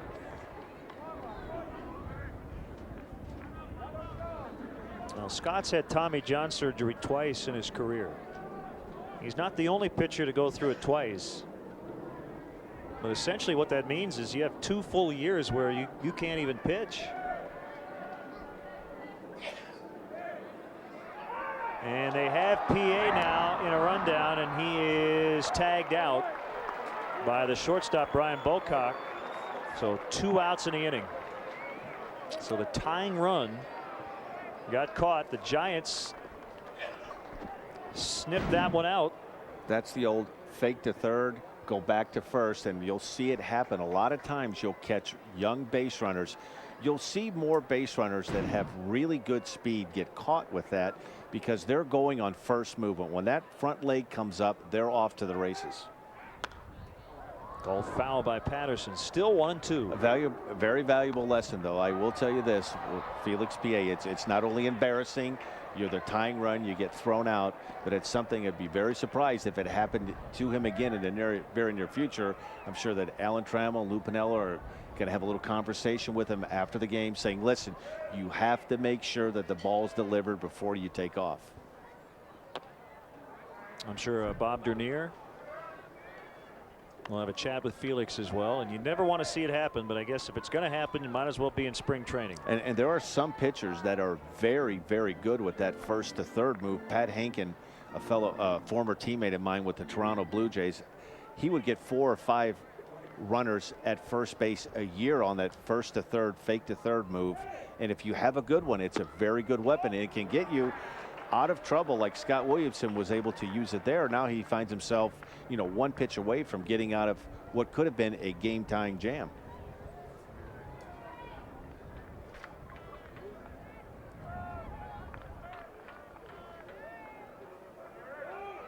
The 2-2 just missed. 3-2. Scott Williamson really wanted it, didn't get it.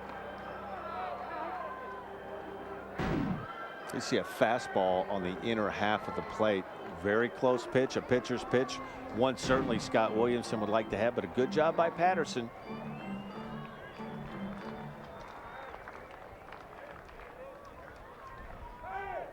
The payoff, breaking ball fouled off.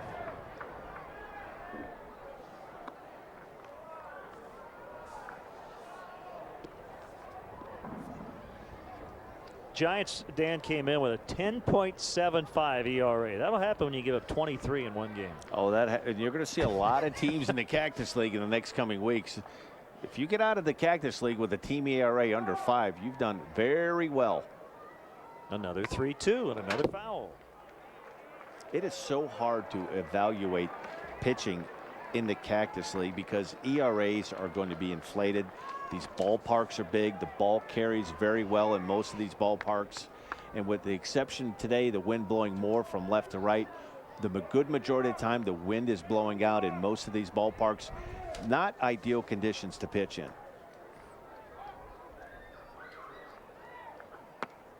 Called strike 3. The backdoor slider from Williamson gets Patterson. The Cubs do get 1 on a hit and a couple of walks. 8-6 as we go to the 9th from Mesa.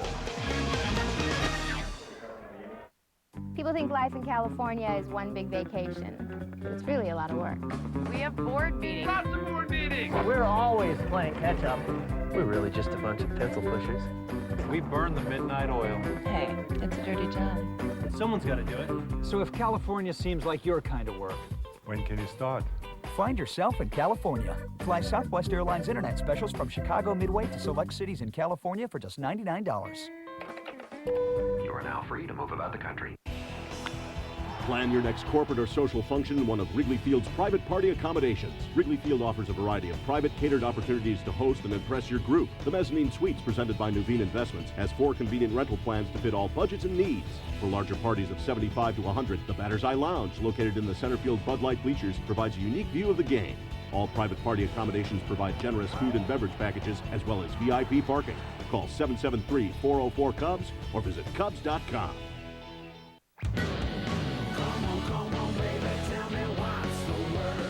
Now is the time. Here is the place. And this is the truck. Chevy Silverado Half-Ton. The full-size pickup available with best-in-class 4x4 fuel economy. Well-qualified buyers. Get yours with 0% APR financing for 60 months. Shop Chevy now. Log on now to ChevyDriveChicago.com. Check us out today.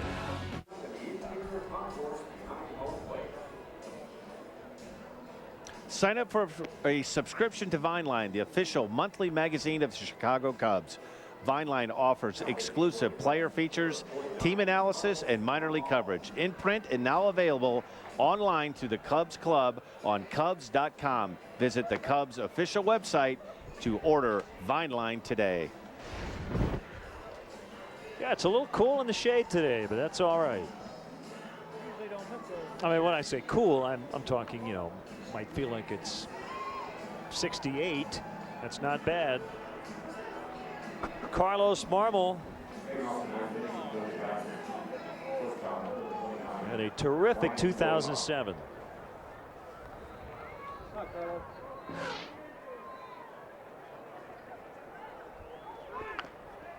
Bunted by Brian Bocock, and he's thrown out by Marmol. 1 out. Well, there were so many terrific stories of last year's team in 2007. But I thought the bullpen in April and May was really a disappointment. Bobby Howery got off to a slow start. Scott Air got off to a very slow start. And really the emergence of Carlos Marmol towards the middle part of June and July, I thought brought a calm to that bullpen. And I know there are several people, and I happen to be one of them, that I thought he was the most valuable player that turned that Cubs season around. When he started to take the brunt of that 7th and 8th inning work, Ryan Dempster was doing a very good job closing games, and it turned out to be one of what was thought to be a strength of the Cub team. The bullpen coming out of spring training wasn't early on, and it turned out to be in the months of August and September, and Carlos Marmol right in the middle of all that action. Well, his goal is to be the closer. He pitched for Lice of the Dominican League over the winter, and he did get an opportunity to close a few games. The Tigres would go on to win the Caribbean Series title. Well, there's no question, Len, he has the stuff to be a big-time closer. It's going to be a matter of experience and having some good days, having some bad days. It's a lot of pressure to put on a young pitcher, but he has the stuff to do that. Fold with a catch. Spread Lewis retired. 2 outs. My only concern last year was you got into August and the early part of September, and they were going to Carlos Marmol 3-4 days out of a 4-day run, and it looked like he was starting to show a little bit of wear and tear going into the middle part of September, hanging a lot of breaking balls, big roundhouse flat breaking balls. When he has that short, crisp, compact slider, he's nearly impossible. What makes him doubly lethal is the fact that he can get both right-handers and left-handers out. That big, sharp breaking slider down and into left-handed hitters is an impossible pitch to lay off if he's throwing fastballs for strike 1. There's a nasty slider. 0-2 on Emmanuel Burris. I mean, he puts himself in a situation here, no balls, 2 strikes, 2 terrific options. He can elevate a fastball up and away or throw a back leg breaking ball down and in. Burris just staying alive.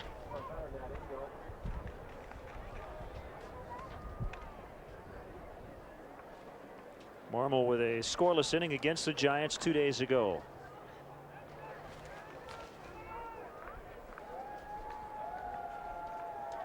Another 0-2. Swing and a miss on the slide piece. And he goes 1-2-3 through the Giants in the 9th. Well, no save opportunity today with his team down, but no base runners allowed by Marmol in his outing. 8-6 as we go to the bottom of the 9th. Cup holders, researchers say, is one of the top reasons women buy one car over another. Not horsepower, not available features like an 8-inch nav screen or black leather trim. Nope, cup holders. Maybe those researchers need a little quality time with a different kind of woman.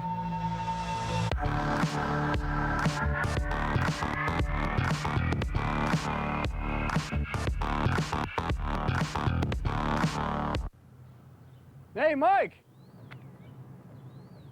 How's it going? What's that? My new toys! And the sweet protection plan I bought for them. It's all cleared. There's an easier way to protect your stuff? Call Geico. They can help insure all your vehicles. Geico Power Sports. Insurance for your car and the other stuff that moves you. Call Geico. Hey, baseball fans, how would you like to have the coolest house on the block? Come to Sweet Play for the largest selection of Brunswick pool tables, game tables, bars and bar stools, home theater seating, arcade games, air hockey, and outdoor living patio furniture to entertain friends and family. Bring home the fun at 4 convenient locations in Algonquin, Downers Grove, Deerfield, and Naperville. Visit sweetplay.com for store hours and directions.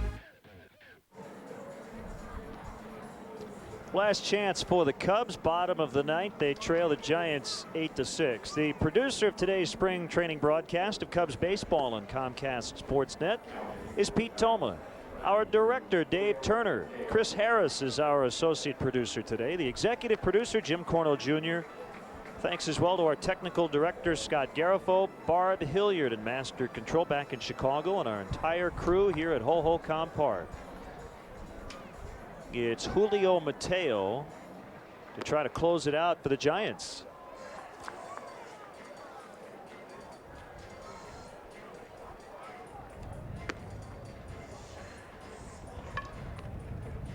Cubs trailing by 2.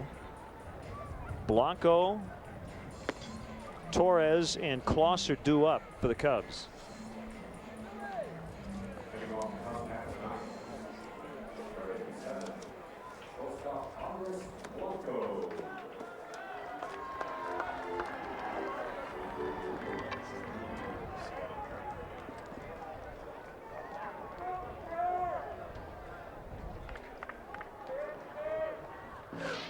be honest, I don't know if this is the former Seattle Mariner, Julio Mateo, or not. And the only reason I say that, he's not on our list.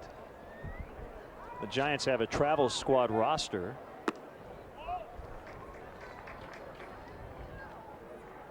But remember, Jose Capian was a different Jose Capian than the one we know, although he was left-handed. You're confusing me already, Len. So we'll just tell you Julio Mateo is on the mound against Andres Blanco. 1 ball, no strikes. The kick and the pitch in there, 1-1.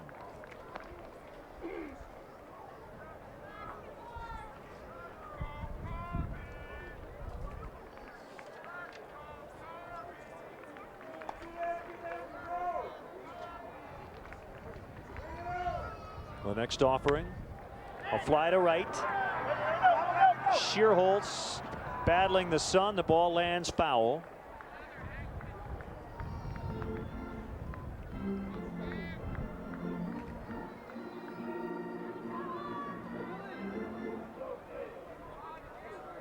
So a 1-2 count on Blanco.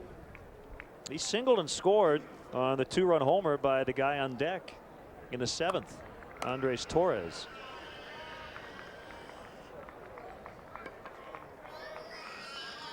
I don't know if you can hear the screaming child on our microphone, but I think he's had enough today. I think Dad's going to take him out of the ballpark. Either that or maybe his brother took something from him. I'm not quite sure.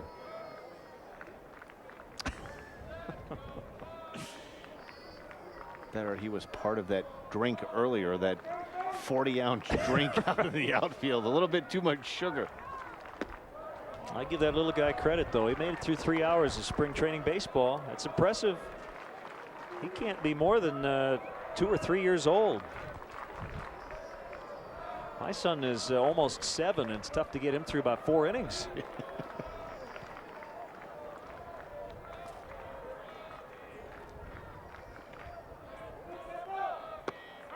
Called strike 3. Even the big baseball fans, Dan, you know, I'm talking 5, 6, 7-year-olds. The attention span is not quite where it will be when you're an adult. Oh, So there's no. Well, just a few innings, and that gives you a taste. Baseball is a very slow-moving game at times. Interesting pair of glasses. And unfortunately for your son, having grown up in this environment of baseball, it's not that big a deal to him, where his friends may not be able to get out to Wrigley Field and to see a game or to watch a game, and it's new and exciting. Unfortunately, your son has to deal with this just about every day. He knows that his dad's leaving, going to spring training, going on the road, won't be home for 10 days, and it's not such a big deal to him. Yeah, it is a little bit different than my childhood, that's for sure.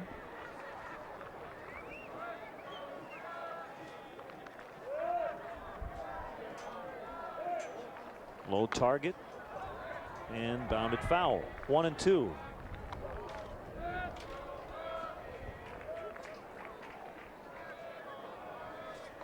That is not Bob Brenly, I don't think. Maybe a Mike Schmidt look-alike with the Cubs. And he has a Diamondback hat, shirt on, though. Diamondbacks jersey. All right. I hope he's not watching today.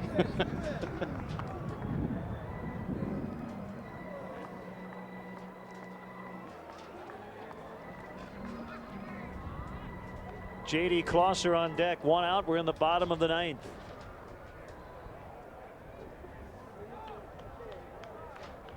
Cubs had a great opportunity in the 8th. They had him loaded with nobody out against Scott Williamson. They were only able to get 1. Burris with a high throw and safe. Ishikawa came off the base, and the tying run will come up again. Giants, it's kind of been the theme of their spring training up to this point. Defensively, they've made a lot of mistakes, and a lot of these errors that have been made today have been more on the physical side. They've been routine plays, a couple of ground balls to third base. Here, a routine 2-hopper to second base. Those are outs that you can ill afford to give up, particularly in the 8th and 9th inning. Error number 4 for the visitors. And the pitch to Closser. Base hit into center. First and second.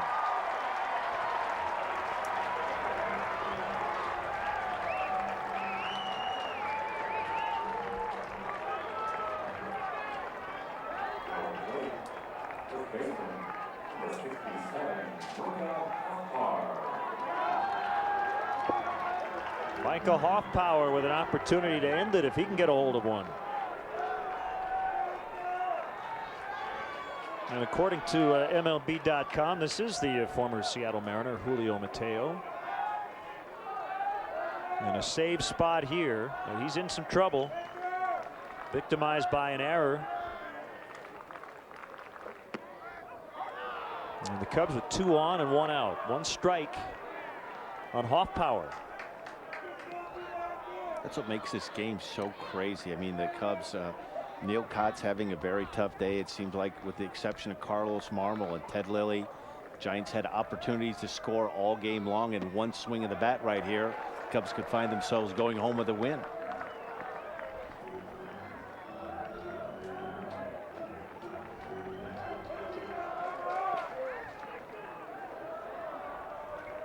Hoffpower, a 13th round pick out of Lamar University in 2002.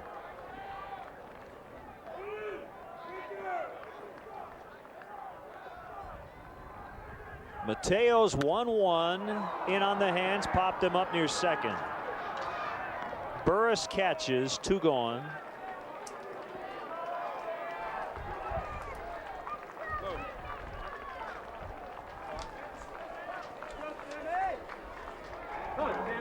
A reminder, Hawk and DJ will be behind the mic tomorrow, 2 o'clock Central Time in Surprise, Arizona. White Sox and the Kansas City Royals right here on Comcast Sportsnet.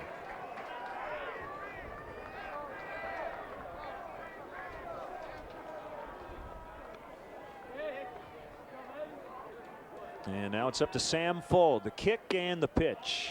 Below the knees, ball 1.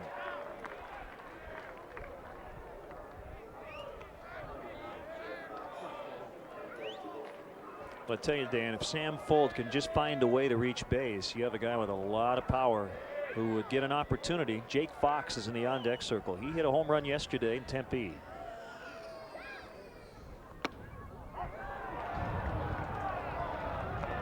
And that home run he hit yesterday was a rope. That was a line drive down the left field line in Tempe Diablo Stadium yesterday. It'd be nice to see him get up with the bases loaded and even an extra base hit, may be able to tie this or give the Cubs the lead.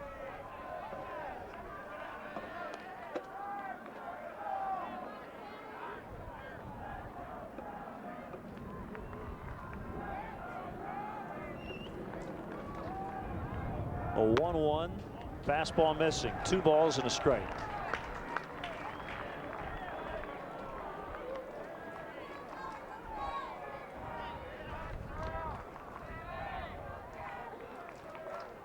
Cubs own the hit board 12-10, but they trail where it counts 8-6.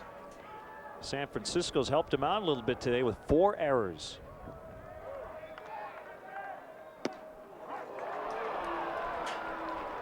Now down to their final strike, 2-2. Cubs are trying to avoid what would be their 3rd consecutive defeat. They won the opener on Thursday 12-6 in Scottsdale, but have lost the last 2.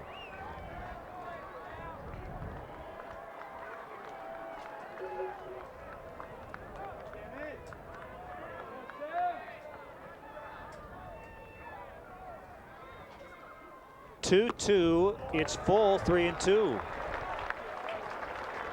So the runners will be moving with the pitch.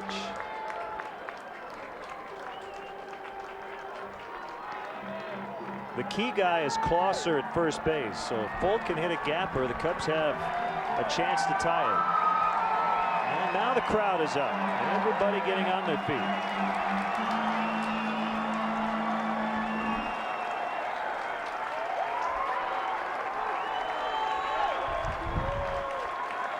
The runners go, the 3-2 pitch. We will do it again. Well, I know it's spring training, but you want to win every game you can, and Cubs have a chance here. And one thing we've learned about Lou Piniella, he does not like losing, and it doesn't matter if it's spring training or the regular season.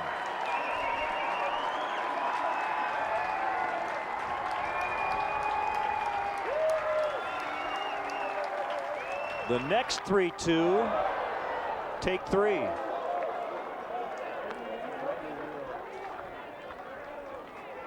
You know, you'd really like to set a tone, even though it is just the Cactus League.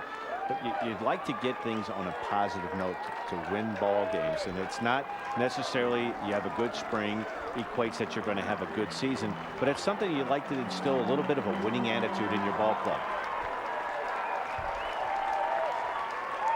Runners go, 3-2 pitch, bases loaded. Jake Fox will get a chance.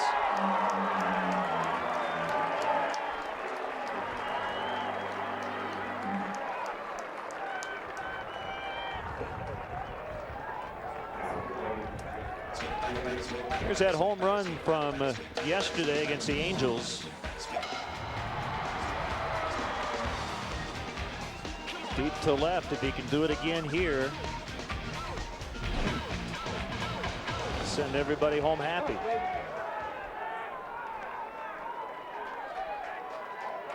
Three on, 2 down. And the pitch to Jake Fox, popped it up. This should do it. Bocock calls for it, makes a catch behind the plate. Well, he dropped it. Did they call it a catch? I think they did. They did. He dropped it, but he already had possession of it. Boy, that could have been interesting. Can you believe that? The ball got out of his glove, but they had already called it a catch. Did he make the catch? Yeah, it looked like he was taking the ball out. So the Cubs come up short again today with their 3rd straight loss.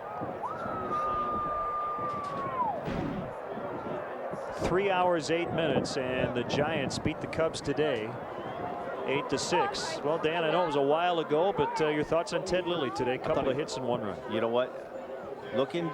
Dissecting the box score, you can do that, but it looked like he was very comfortable. The ball was coming out of his hand nice and freely. Was using that fastball on the inner half of the plate to right-handed hitters. Looks like he's right on schedule. Well, that'll do it. Our next spring training broadcast of Chicago Cubs baseball will be Monday, March 10th from Maryvale Baseball Park. When the Cubs head to West Phoenix to take on the Brewers, our broadcast begins at 3 o'clock Central Time. Final today, the Giants 8, the Cubs 6. For Dan Plesac and our entire crew, this is Len Casper saying goodbye from Hohokam Park in Mesa. Stay tuned. Duke and North Carolina women's basketball from Chapel Hill coming up next. You've been watching Cubs baseball on Comcast Sportsnet.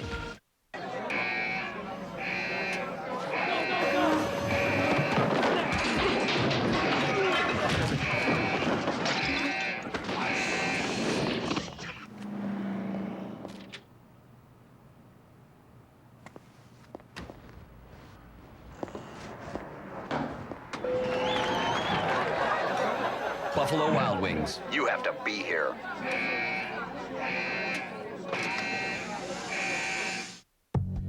You hear car, and what comes to mind?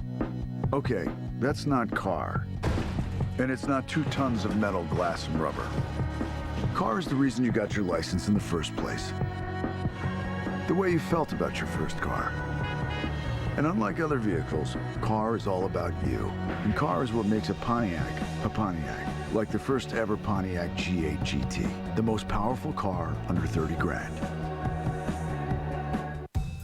Game on. The home series has playoff implications. And only Comcast Sportsnet brings you all the action on the ice in crystal clear high definition. Wednesday, if you can't be at the United Center, then tune into Comcast Sportsnet for a special home game telecast as Patrick Kane, Jonathan Taves, and the Blackhawks take on the defending Stanley Cup champion Anaheim Ducks at the United Center. It all starts Wednesday night at 7 with Chevy Blackhawks pregame live with Steve Conroy. Only on Comcast Sportsnet, fans' best friend. That is so sweet. Yep. High def is the way to go. You know, it's too bad you're not really connected. Wait, what do you mean? Well, you need Mediacom digital cable. It's the only way to get your local channels in high def. Wait, that's your advice? Just upgrade to digital? Dude, it's the only way to go. Dude. Make your move and upgrade to digital cable with HBO and Stars in HD and the watch anytime you want power of on demand. Just $9.95 a month for a whole year. Call 1-800-CABLE-TV today.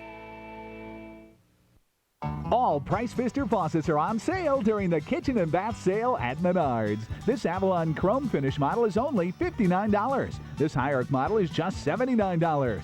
Add a stunning look to your bathroom with Casa Loretto and Capri Pearl floor tile. Available in 2 sizes, just $199 a square foot. Matching bullnose and mosaic are also available. Plus, there are 0 payments and no interest till 2009 with your Menards Big Card. Save big money at Menards.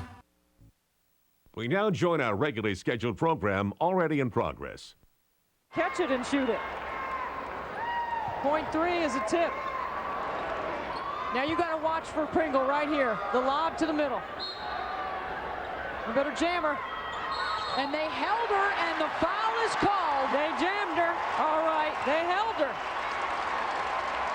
And the official was right there watching it all as Cheek grabbed on to Pringle. North Carolina runs that out-of-bounds play all day. Second on Cheek. Pringle to the line. You're going to watch, I'm talking about jamming her. Watch Cheek right here. She's holding her, hugging her, not letting her catch. Arms aren't free. Too obvious. Pringle hits on the first. Carolina 10 of 10 at the free throw line in the first half. I mean, look at Pringle in the last 40 seconds. She scored on the scramble play and got to the line. Scores again. That's some depth when you're pushing out the lead with Erlana Larkins on the bench.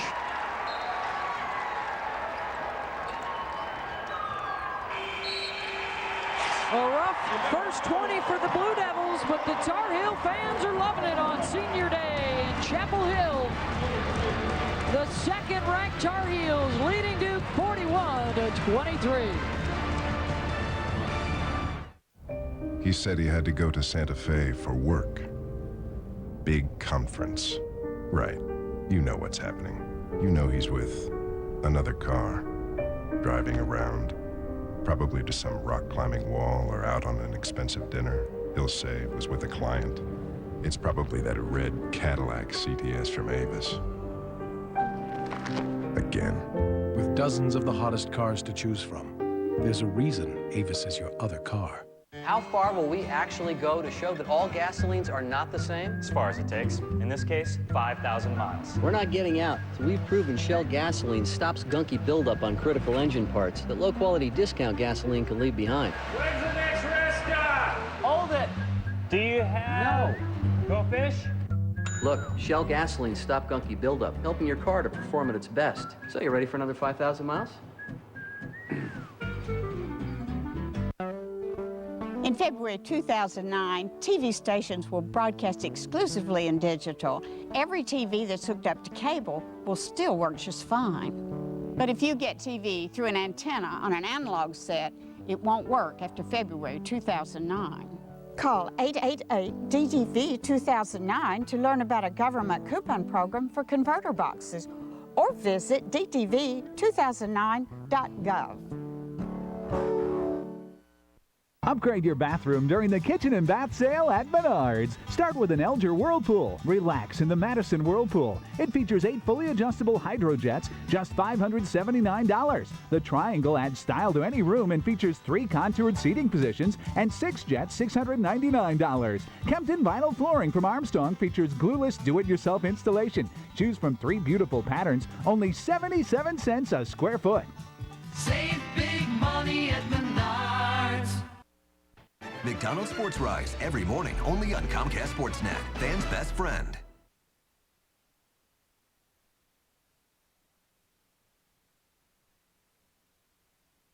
Big lead over the Blue Devils here at the break in this final weekend of the ACC regular season. Let's go back to Friday night in Alexander Coliseum in Atlanta. What a game for Georgia Tech. A 1-point game at the half got busted open by the Georgia Tech defense. Jill Ingram by herself. 14 steals, 26 on the game. Shoma Namaka had 7 threes. She finished with 27 points, and it was a glorious senior day for Michelle Joseph. Georgia Tech with a gigantic win at home. That was Friday night. Now we go to earlier today and senior day for Khadijah Whittington at NC State. One of the all-time greats to lace them up in NC State history, Khadijah Whittington, played her last game in Reynolds Coliseum. She had 16 and 10, but it wasn't enough to counter what Maryland brings on the interior. With plan A and plan B, Laura Harper had a big game inside, 21 and 11. Crystal Langhorne, she had 20 and 11. And then Marissa Colvin, she was the 3rd player for Maryland to get a double-double. 76-64 was the final, as Khadijah Whittington tells Coach Chow how much she loves him, and they embrace, and then they move on to the ACC tournament. Georgia's party on Friday night ends today. Monica Wright, the game winner in double overtime for Virginia. Virginia Tech gets a win over Wake Forest, and Boston College helps their NCAA tournament chances with the road win at Miami. This final day of the ACC regular season, Carolina trying to finish out undefeated and wrap up the regular season championship when we return our ACC tournament preview. Days Inn has a sunny new look outside. It's the sign of more value inside. It was great for business. They had everything I needed. The best part about Days Inn to me is the free internet.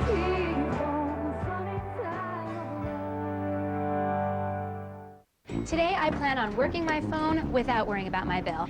I plan on calling back Justin, Troy, Brad. Hey, Brad. Not Brad. I plan on telling my brother what I really think about his girlfriend and telling everybody everything I've been holding back. This is gonna be fun. I was just about to call America's you. most reliable network introduces a plan with truly unlimited calling. Talk as much as you want with anyone in the U.S. on any network, even landlines, for one flat rate. That's reliability unlimited. Verizon Wireless. Days Inn has a sunny new look outside. It's the sign of more value than ever inside. They're really helpful and friendly, and they make me feel welcome.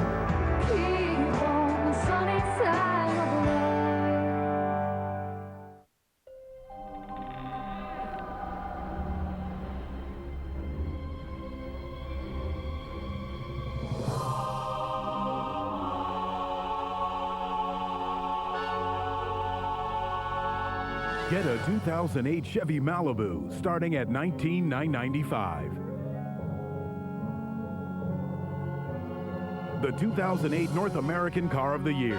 Log on now to ChevyDriveChicago.com. Check us out today. How to have fewer hangovers. Method 1, don't drink. Hangover avoided. Method 2, take chaser while you drink and wake up feeling great. Breakfast in bed not included. Let's review. Method 1, don't drink. Method 2, take chaser while you drink. Wake up feeling great and cute as a button. Individual cuteness may vary. If you get hangovers, try chaser. Just take 2 pills with your first drink and 2 more later. The choice is yours. Don't drink or don't drink without chaser. Please drink responsibly.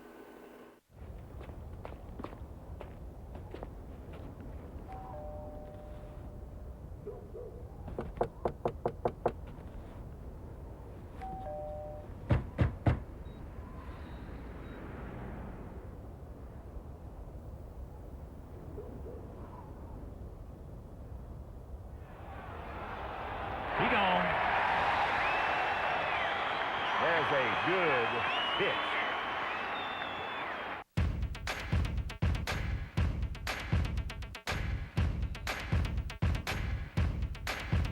You don't even have business cards yet, but you're already powerful because everything works together. Get home phone and high-speed internet, plus your choice of advanced TV or wireless for an everyday low bundle price of under $75 a month. Call now to find out how to get up to $150 cash back. AT&T, your world delivered. Every game in HD, coming soon to Comcast Sportsnet, fans' best friend. The Duke Blue Devils are staring at their worst halftime deficit of the season as we get closer to the second half of play, and then it's on to the ACC tournament, which will kick off on Thursday in Greensboro. Just a terrific atmosphere, fun for the whole family, Debbie. As North Carolina will try and make it 4 in a row. It's a great event. It's more than just basketball. It's a chance for you to bring your whole family. And then when the lights come on and they tip it up, that's the best part of the whole tournament, because you get to see some of the best student athletes doing their thing. We know now how the seeds have shaken out on this final day of the regular season. So it will all begin on Thursday at 11 a.m. with Georgia Tech and Miami, and NC State Clemson. Boston College and Virginia Tech with their win today jumps from the 12 seed to the 10 seed. And Florida State and Wake Forest, the final game of the day. Carolina, Maryland, Duke, and Virginia all get first-round byes. Then we got the teams that had the byes, Virginia, North Carolina, Maryland, and Duke, all getting into action on Friday. They're in the quarterfinals. Should be some exciting basketball. Then we push forward to the semis on Saturday, and you will get all the action here on FSN, including the ACC Championship. Who will be in the championship? For tickets, for hotel accommodations, for transportation, all kinds of good stuff, visit theacc.com for more information on the 31st annual ACC tournament. It's been all Tar Heels through the first 20 minutes. They've got the 41-23 halftime lead.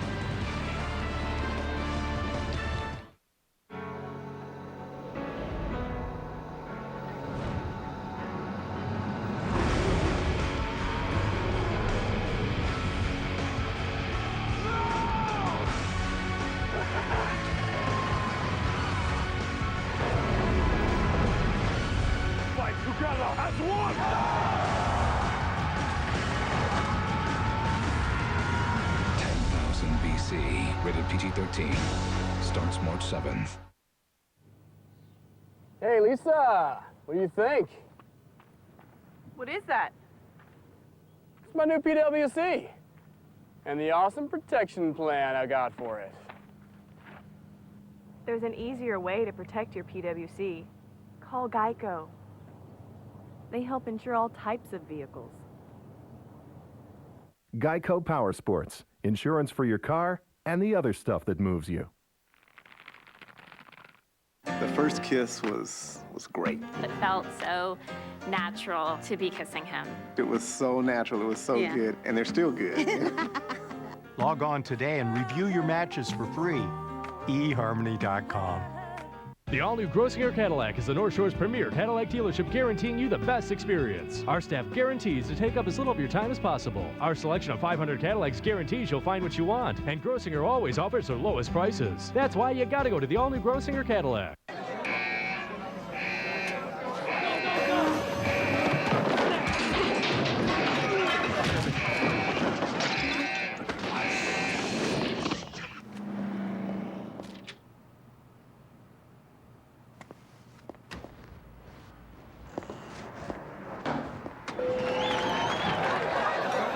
Buffalo Wild Wings. You have to be here.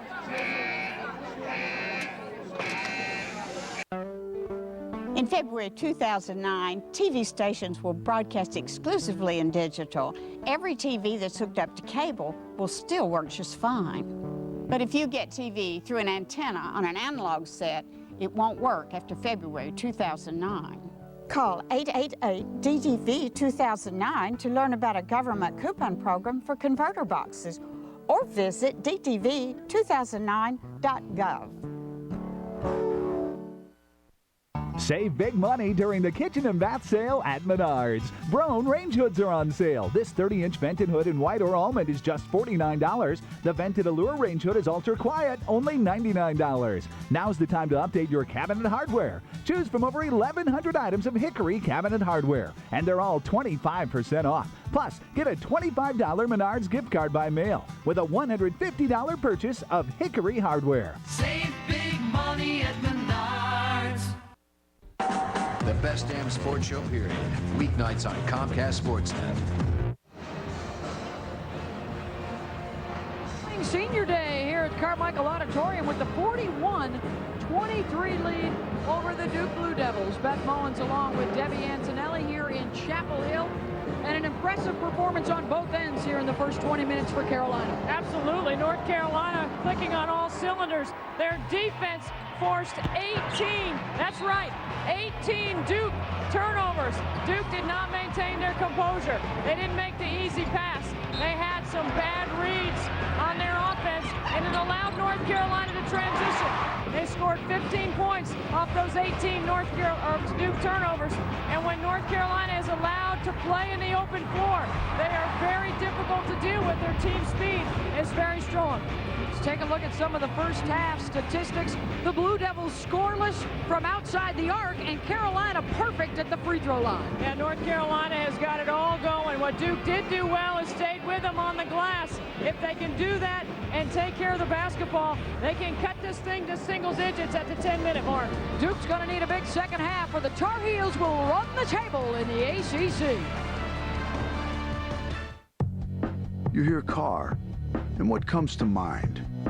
Okay, that's not car. And it's not 2 tons of metal, glass, and rubber. Car is the reason you got your license in the first place. It's passion, emotion, and yes, even a little vanity. Because unlike other vehicles, car is all about you. And car is what makes a Pontiac, like the G6 GXP. This yellow one is for my postpartum depression. This one, sciatica, whatever that is. I got these after my hysterectomy, or my prostatectomy, or slimectomy.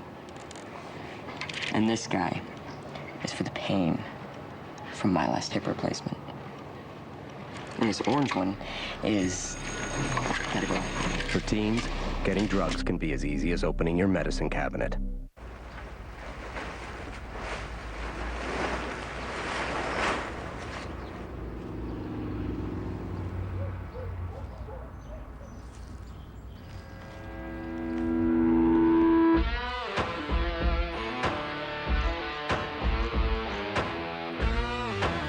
Buy a half-gallon of Eagle One Nano Wash and Wax and get a 26-ounce Eagle One all-wheel and tire cleaner free.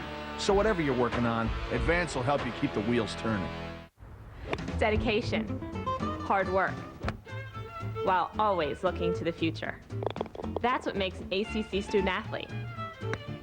Me, taking the best parts of myself to become a better person. Making the pieces fit, achieving, preparing for tomorrow. Then it hit me. I'm also preparing for the rest of my life. The Atlantic Coast Conference, striving for tomorrow, today. At Infinity, the art of hospitality is anticipating what people want.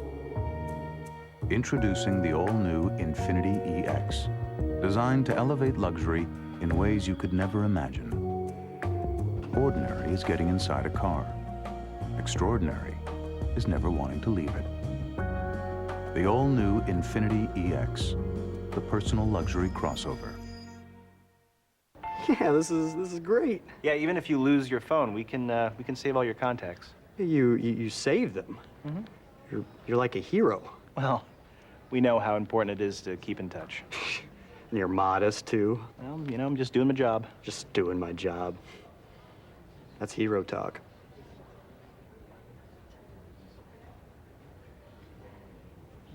Get My Contacts Backup and see why U.S. Cellular is wireless, where you matter most.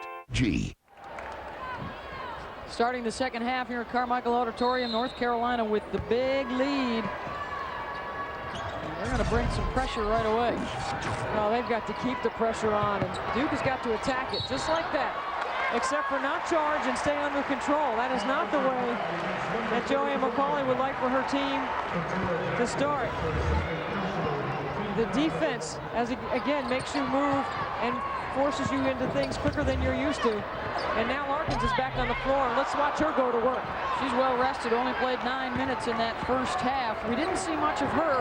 And Debbie, we didn't see much from the Duke guards, and the frustration continues for Abby Wayner.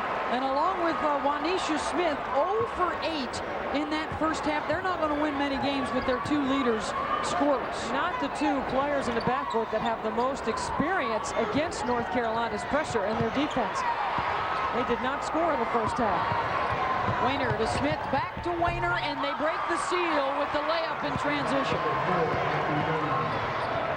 Duke's got to play fearless right here, Beth. They've got to play uninhibited, but smarter. They've got to play freer. They've got to score in transition and not wait for North Carolina to set up their defense. Packed house here in Chapel Hill. The Stars have been out too, Debbie. We've seen Roy Williams this year. Former presidential candidate John Edwards is in the house tonight. Yeah, it's a big time when these two roll it out. We even got a Nobel Prize winner in the building. North Carolina's trying to match wits with Duke, and there's John Edwards looking on. He's a big Tar Heel fan, I bet. I don't know, politically, can you say that? I mean, don't get to balance it out. Got to try and toe the line, I guess. McCants has it up top. Goes with the left hand, no. Long rebound to Couture Jackson, 3-on-2 Blue Devils. Jackson going to take it all the way and draws the foul. That's a smart play. 3-on-2 with Heather Clater on her heels.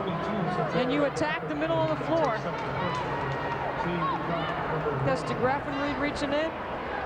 That's her second.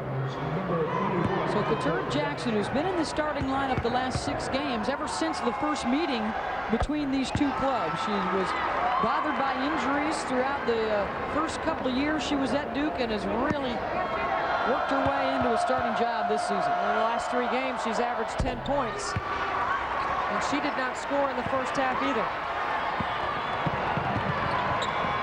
Clater catches up with it, but gets trapped in the corner.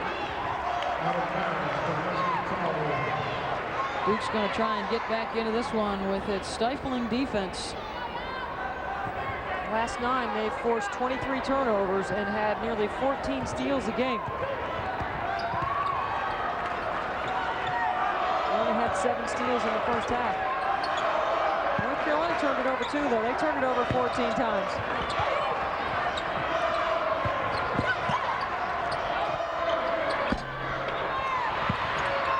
I'd like to welcome those of you watching down in the state of Florida. Joining us here in Carmichael Auditorium, Carolina in white, Duke in the black. The Tar Heels trying to go undefeated in the regular season in the Atlantic Coast Conference for the first time in school history. That would make them the #1 seed heading to the ACC tournament, where they will try and win their 4th in a row. Beth Mowens, along with Debbie Antonelli and Satara DeGraffenreid, the freshman, will head to the free throw line. The foul committed by Couture Jackson, her 3rd. Carolina team, the highest scoring team in the country, with 5 players averaging in double digits this year, and here are the numbers on 4 of them so far tonight. North Carolina's All-American candidate, Orlana Larkins, with 2 fouls in the first half, only played 9 minutes. So she should be ready to go here, and she has an explosive skill set on the low block. Duke has been hampered by turnovers and poor outside shooting there. 0 of 8 from beyond the arc.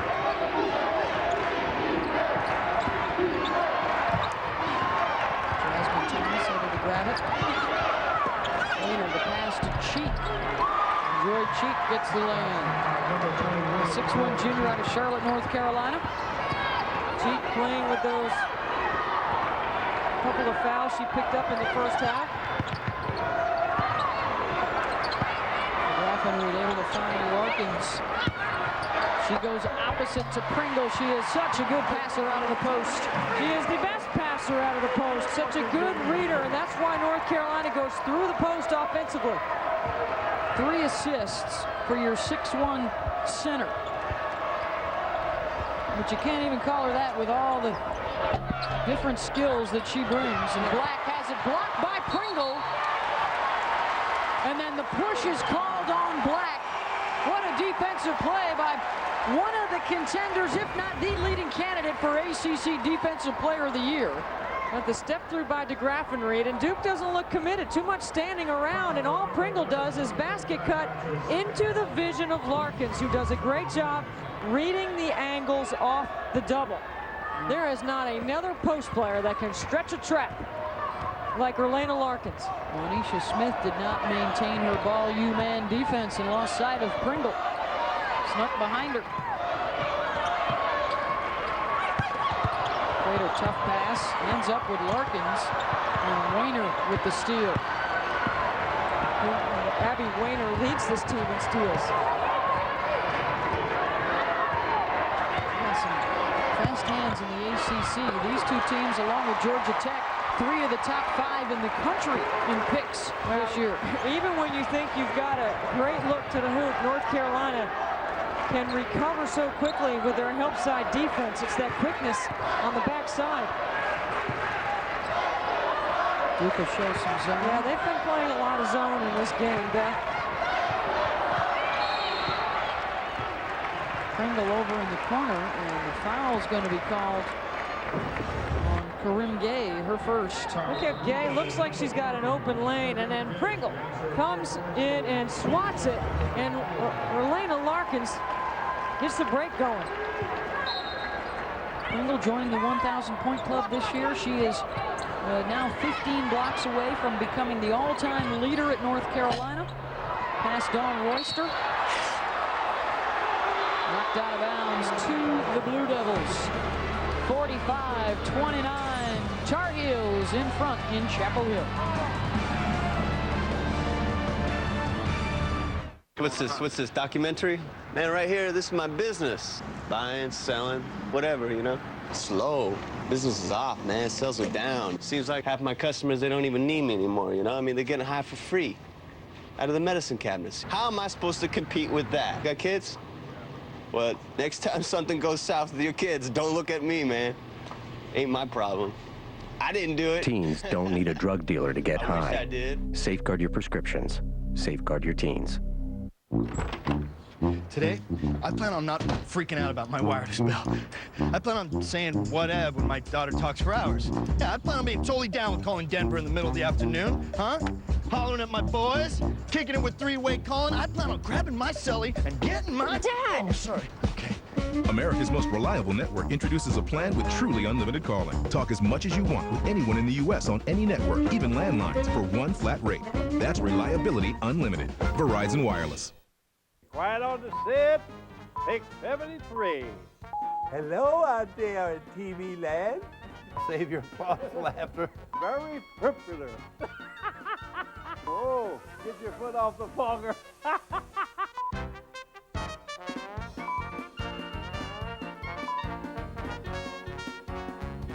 Okay, here we go with another ho-ho. There's only one, Bob Rohrman. McDonald's Sports Rise, every morning, only on Comcast Sportsnet, fans' best friend. North Carolina 45. The Blue Devils from Durham are with 29 points. We're in the second half, and part of my day yesterday was spent over here in Chapel Hill with the All-American candidate Erlana Larkins. And one of the things we talked about was offensive balance and her unselfishness with distributing the basketball like a guard. It does. It's just amazing how the ball can go through somebody, and you're like, well, man, she gets the ball all the time. Why isn't she the leading scorer on the team? That's just an attest to our team. It demonstrates our balance. You know, I can touch the ball 50 times a game, but only have to shoot 15 and still be the third leading scorer. So that's always a good thing.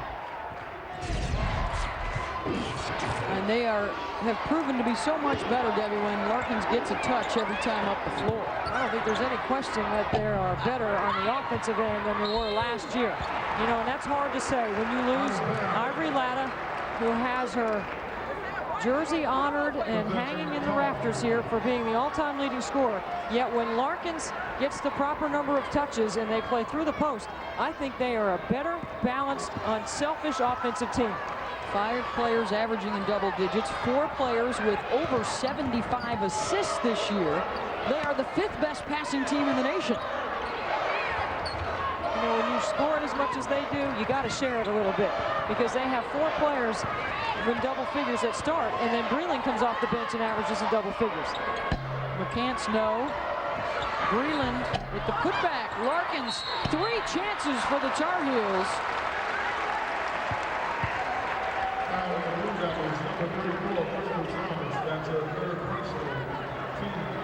And the third foul charge to Crystal Thomas.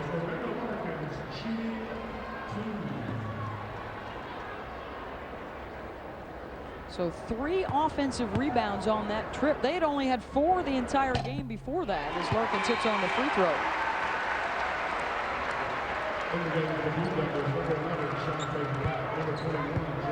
Welcome those of you watching from the New York City area. We are in Chapel Hill, North Carolina for the Tar Heels and the Blue Devils, the final regular season game in the conference. Carolina in white, Duke in their road black jerseys for the first time this season. And the swat by Breland sends it back. Oh, and by the way, they lead the nation in that category as well, block shots. As well as scoring. They love to push the tempo, and Larkins kind of lost where she was on the court. Look at Breland doing a great job right here. Just swatting that thing out of here. North Carolina protects the rim very well. Third block of the day for the Tar Heels. Wainer, the no look inside the cheek with the left hand, gets the lay-in. That's a great find by Abby Wainer. And that might be the kind of emotional play that gets her game going. A cold shooting start for North Carolina has Duke hanging around. They're back within 15.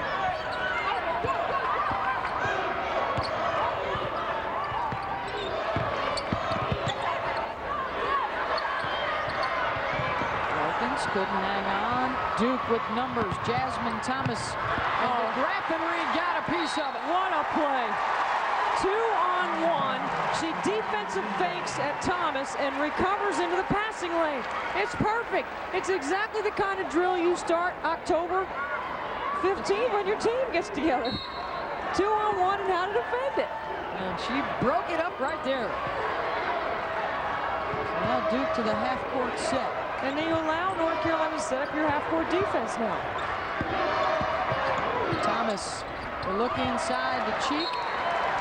And what it was, a 2-on-1 with 2 other black jerseys trailing.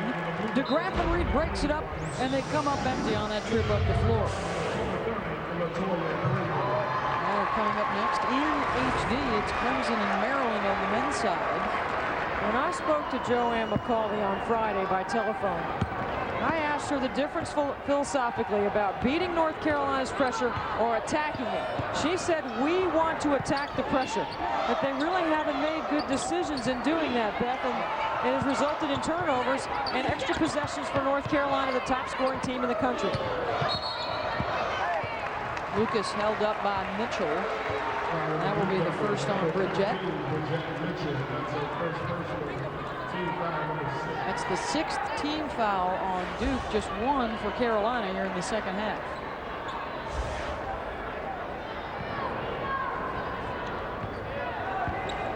Bridgette Mitchell has played a total of 7 minutes in the last 3 games, and she's getting some quality time right now as they try to dig back in. Foul called on the Blue Devils. Debbie, that seems to be a bit of a theme this year with Duke searching for consistency all season long. They've used 11 different starting lineups. I think everybody on the roster at one time has been in the starting lineup. I think it's been searching for an identity for Joanne McCauley in her system and her style of play. And almost each time I talk to her, she tells me, we don't have any All-Americans on this team. We lost 2 great players in Allison Bales and Lindsey Harding, and it is taking them time to discover who they want to be. But I'll say this about Coach McCauley. You know, she came into Duke in the interview process. She had a plan about how she was going to do things, when and where. And you have to give her time to put that plan in place to see if it will work. For this Duke team, it's the first time in 10 years that they will not finish first or second in the ACC. I mean, that's the kind of excellence that has been established in Durham. And this is their most losses since 1999. But remember, that 99 team played for the national championship that year. Right. I think they started out 3-4 that year, with 3 early losses in 99. And Juanisha Smith with her first point of the ball game. And she has played very well this year against the best. scoring against Carolina and both their Maryland losses. That's 1 of 2 there. So that's Smith with a free throw and Wayner with 1 basket, the scoring from their experienced guards tonight. Well, the one thing about this league, I can tell you this, it is a speed league. You can ask any coach in the league about what they've got to do, and you got to give Sylvia Hatchell credit for that because she raised the bar athletically in the ACC. She forced teams to play longer and more athletic. Christmas with the score inside. Debbie, not only do we see that at the top of the ACC, but we see that at the top of the top 25 all around the country. The teams that get to the Final Four every year pretty much are the top scoring teams. Are you going to say they can score? Because I've been saying that for a long time. It's all about offense. Rutgers would be the one exception that is maintained with their defense. Look at how Connecticut scores. How about Tennessee's ability to score? You know, every single one of Pat Summitt's national championships, they've scored at least 76 to 78 points. They had a couple of 80-point seasons. LSU is scoring this year. That's one of the reasons why they will probably go undefeated and win the SEC championship. And to Graffenried with a chance for a three-point play.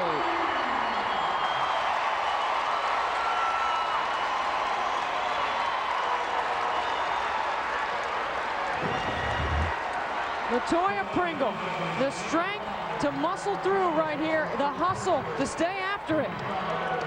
Look at the bodies all over, and it allows de Graffenried. Look how tough this young rookie is. Freshman on freshman.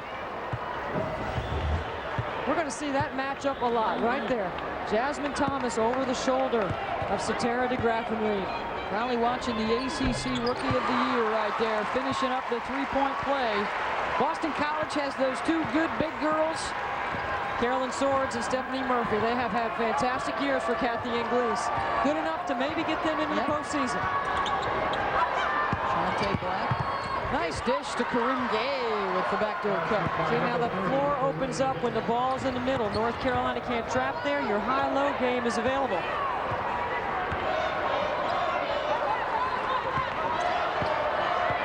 The one thing you don't have to worry about with North Carolina is them milking the clock, Beth. They will continue to play. They are not going to be a team that tries to take time off the 32nd. Juanisha Smith, there she is attacking the pressure, and a timeout for North Carolina.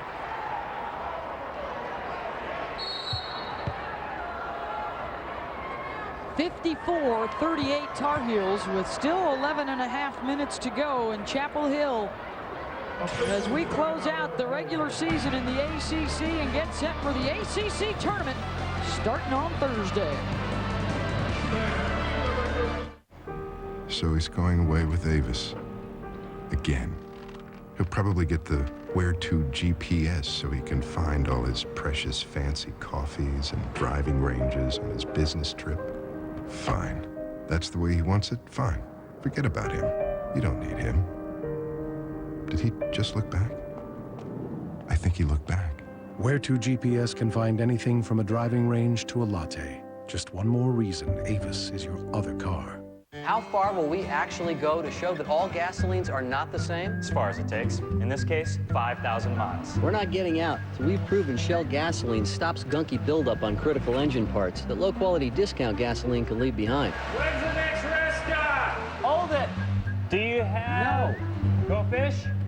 Look, Shell gasoline stop gunky buildup, helping your car to perform at its best. So you ready for another 5,000 miles? What are your future goals in life? Money for the down payment on a new home? Tuition for your kids' education? Or someday buying what you've always dreamed of? Start investing today with ShareBuilder. Go to our website now and follow 3 easy steps, and we'll match the first $50 you invest. Start investing for the future you want with ShareBuilder. There's an investor in everyone. Investment products are not FDIC insured, not bank guaranteed, and may lose value. This special $50 TV offer is available for a limited time and only at the website shown. Our game summary here today inside Carmichael Auditorium. 54-38. It's been Tar Heels throughout. Duke has never led. And the turnover is a problem for Duke in particular. Black with 12 and 9. De Graffenried 14 points to lead the Tar Heels. Well, North Carolina averages 20 turnovers a game, so you know they're going to turn it over. But their turnovers are about speed, Now, Sylvia Hatchell does not like it when they turn it over in the quarter court, but if there are turnovers involving creating tempo, she doesn't have as much of a problem with that. There's a big misconception out there that she doesn't care about turnovers. Of course she cares about turnovers. Every coach does. It's just the kind of turnovers that you have. And right now she's a little concerned with the Duke defense. They are just 4 of 11 from the floor here in the second half, and then Breland breaks it open with the three-pointer, her second of the season. Are you kidding me? 2 for 10 outside the arc. Coming off the timeout, that's the shot they take. Jasmine Thomas, no. Duke is still without a three-point basket tonight. 0 for 10 now for the Blue Devils. Well, their three-point shooter who's made the most this year, Abby Weiner, is sitting on the bench right now. Thomas with the dribble drive won't go. Pringle with the rebound. DeGraffenried with her head up. 7 rebounds now for Latoya. Matching up out of that zone most of the game. That's primarily been their defense. Lob inside to Larkins. Missed the layup. She'll try again and score. Wow, that's just all power right there. Back up now by 21. DeGraffenried comes out with it. McCants, the jump stop and the layup. Timeout, Duke.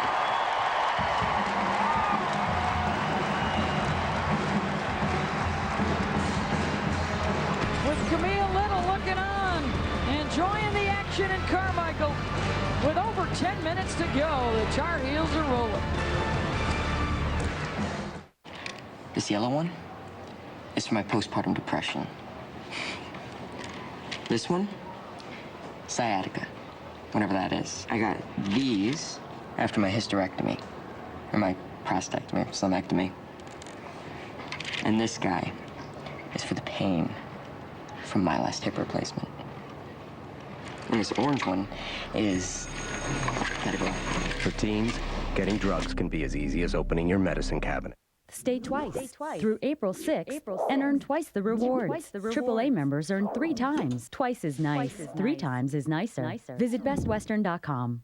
Tomorrow, start your week off with White Sox baseball as Paul Konerko and the Sox head to Surprise, Arizona to take on the Royals.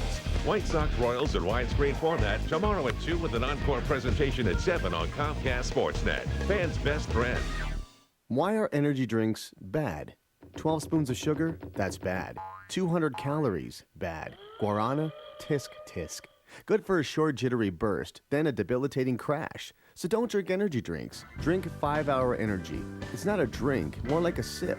But with that sip, you'll feel alert and focused for hours, without the crash or jitters. It has 0 sugar, only 4 calories, and no guarana. 5-Hour Energy. Hours of energy now, no crash later. Every game in HD, coming soon to Comcast Sportsnet, fans' best friend. I want you to close your eyes and I want you to think about this for a second, okay? Seriously, close your eyes and I want you to think about this, okay? Senior day, undefeated ACC regular season title, and beating Duke, the combination of the 3. Now open your eyes, tell me what you think. We can do it. We can do it. It's the first thing that comes to mind. Like I was telling, I've been talking to several people throughout the week, and I told them Coach Hatchell will probably be upset with me, but I'm a senior, and I just feel like I'm going to do everything in my power to help the team win tomorrow. There's no way we're coming out of Carmichael with a loss. Well, she's doing her job exactly right. I don't think Coach Hatchell's going to be too upset with much tonight. If they don't go out of here with a loss, that would be a 20-game home court win streak and their 10th win overall. Their only losses this year to Tennessee and Connecticut. And Larkins has been a part of an awful lot of success here at home. Erlena Larkins is 65-2 in Carmichael coming into the game. How about that? Very impressive indeed for Erlena. Smith had a block by McCants and the foul called. Shante Black was the offense in the first first half, and she has disappeared some in the second. They need to get her going again. She was very effective when Larkins was not on the floor. She is scoreless, in fact, in the second half, and now Smith to the line.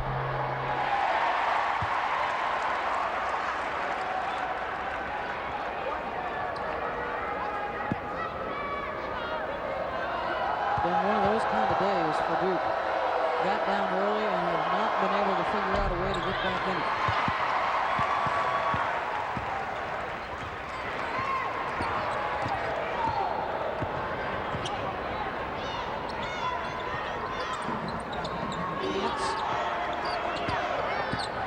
One of the big things for this Carolina team, Debbie, and it's such a credit to their work ethic and to the coaching staff, but the improvement this year with more minutes for McCants, Pringle, and Breland. Their scoring is up over 16 points, and their rebounding over 5 more per game than the 3 of them did last year, and that's a big reason why they have been so successful. I think a part of that has to do with Satara DeGraffenried's presence on the floor for Sylvia Hatchell and how she's brought her along inside the system. And first of all, the young lady's got unbelievable talent. I mean, she's fast, she's skilled, and she's bright. And a combination of the 3 has allowed her to be such a great distributor and find other people offensively. And those 3 have been able to finish and help out Orlana Larkins.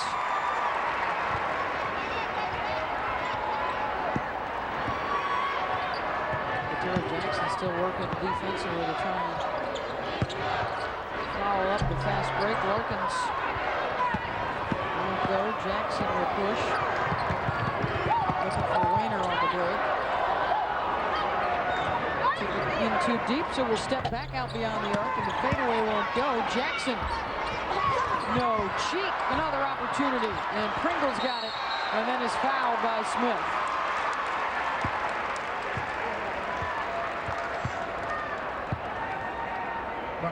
The regular season coming to a close in the ACC today, so here's how things look on Thursday with a quadruple header.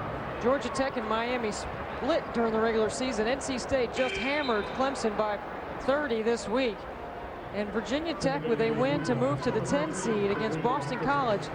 And those big freshmen that we were talking about before, and Florida State suffered a tough loss to Clemson at home on Senior Day.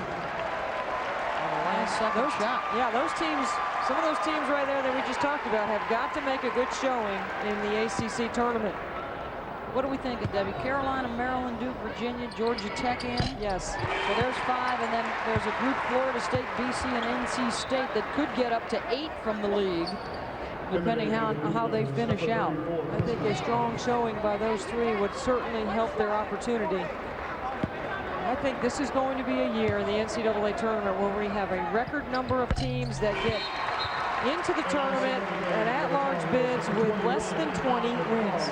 I really believe the power conferences in the middle have a lot of good teams, decent teams that are going to be very hard to separate. Larkins got the takeaway as Pringle just checked out of the game, and a nice hand from the crowd here at Carmichael on Senior Day for Latoya Pringle, Orlana Larkins, and Megan Austin. I think the tone was set by Austin's charge that she took in the first minute on Shantae Black, getting the start here today on Senior Day. And Pringle doing her part. Latoya Pringle, what a perfect compliment to Orlana Larkins' skill set. And Pringle has gotten better every year, very quiet.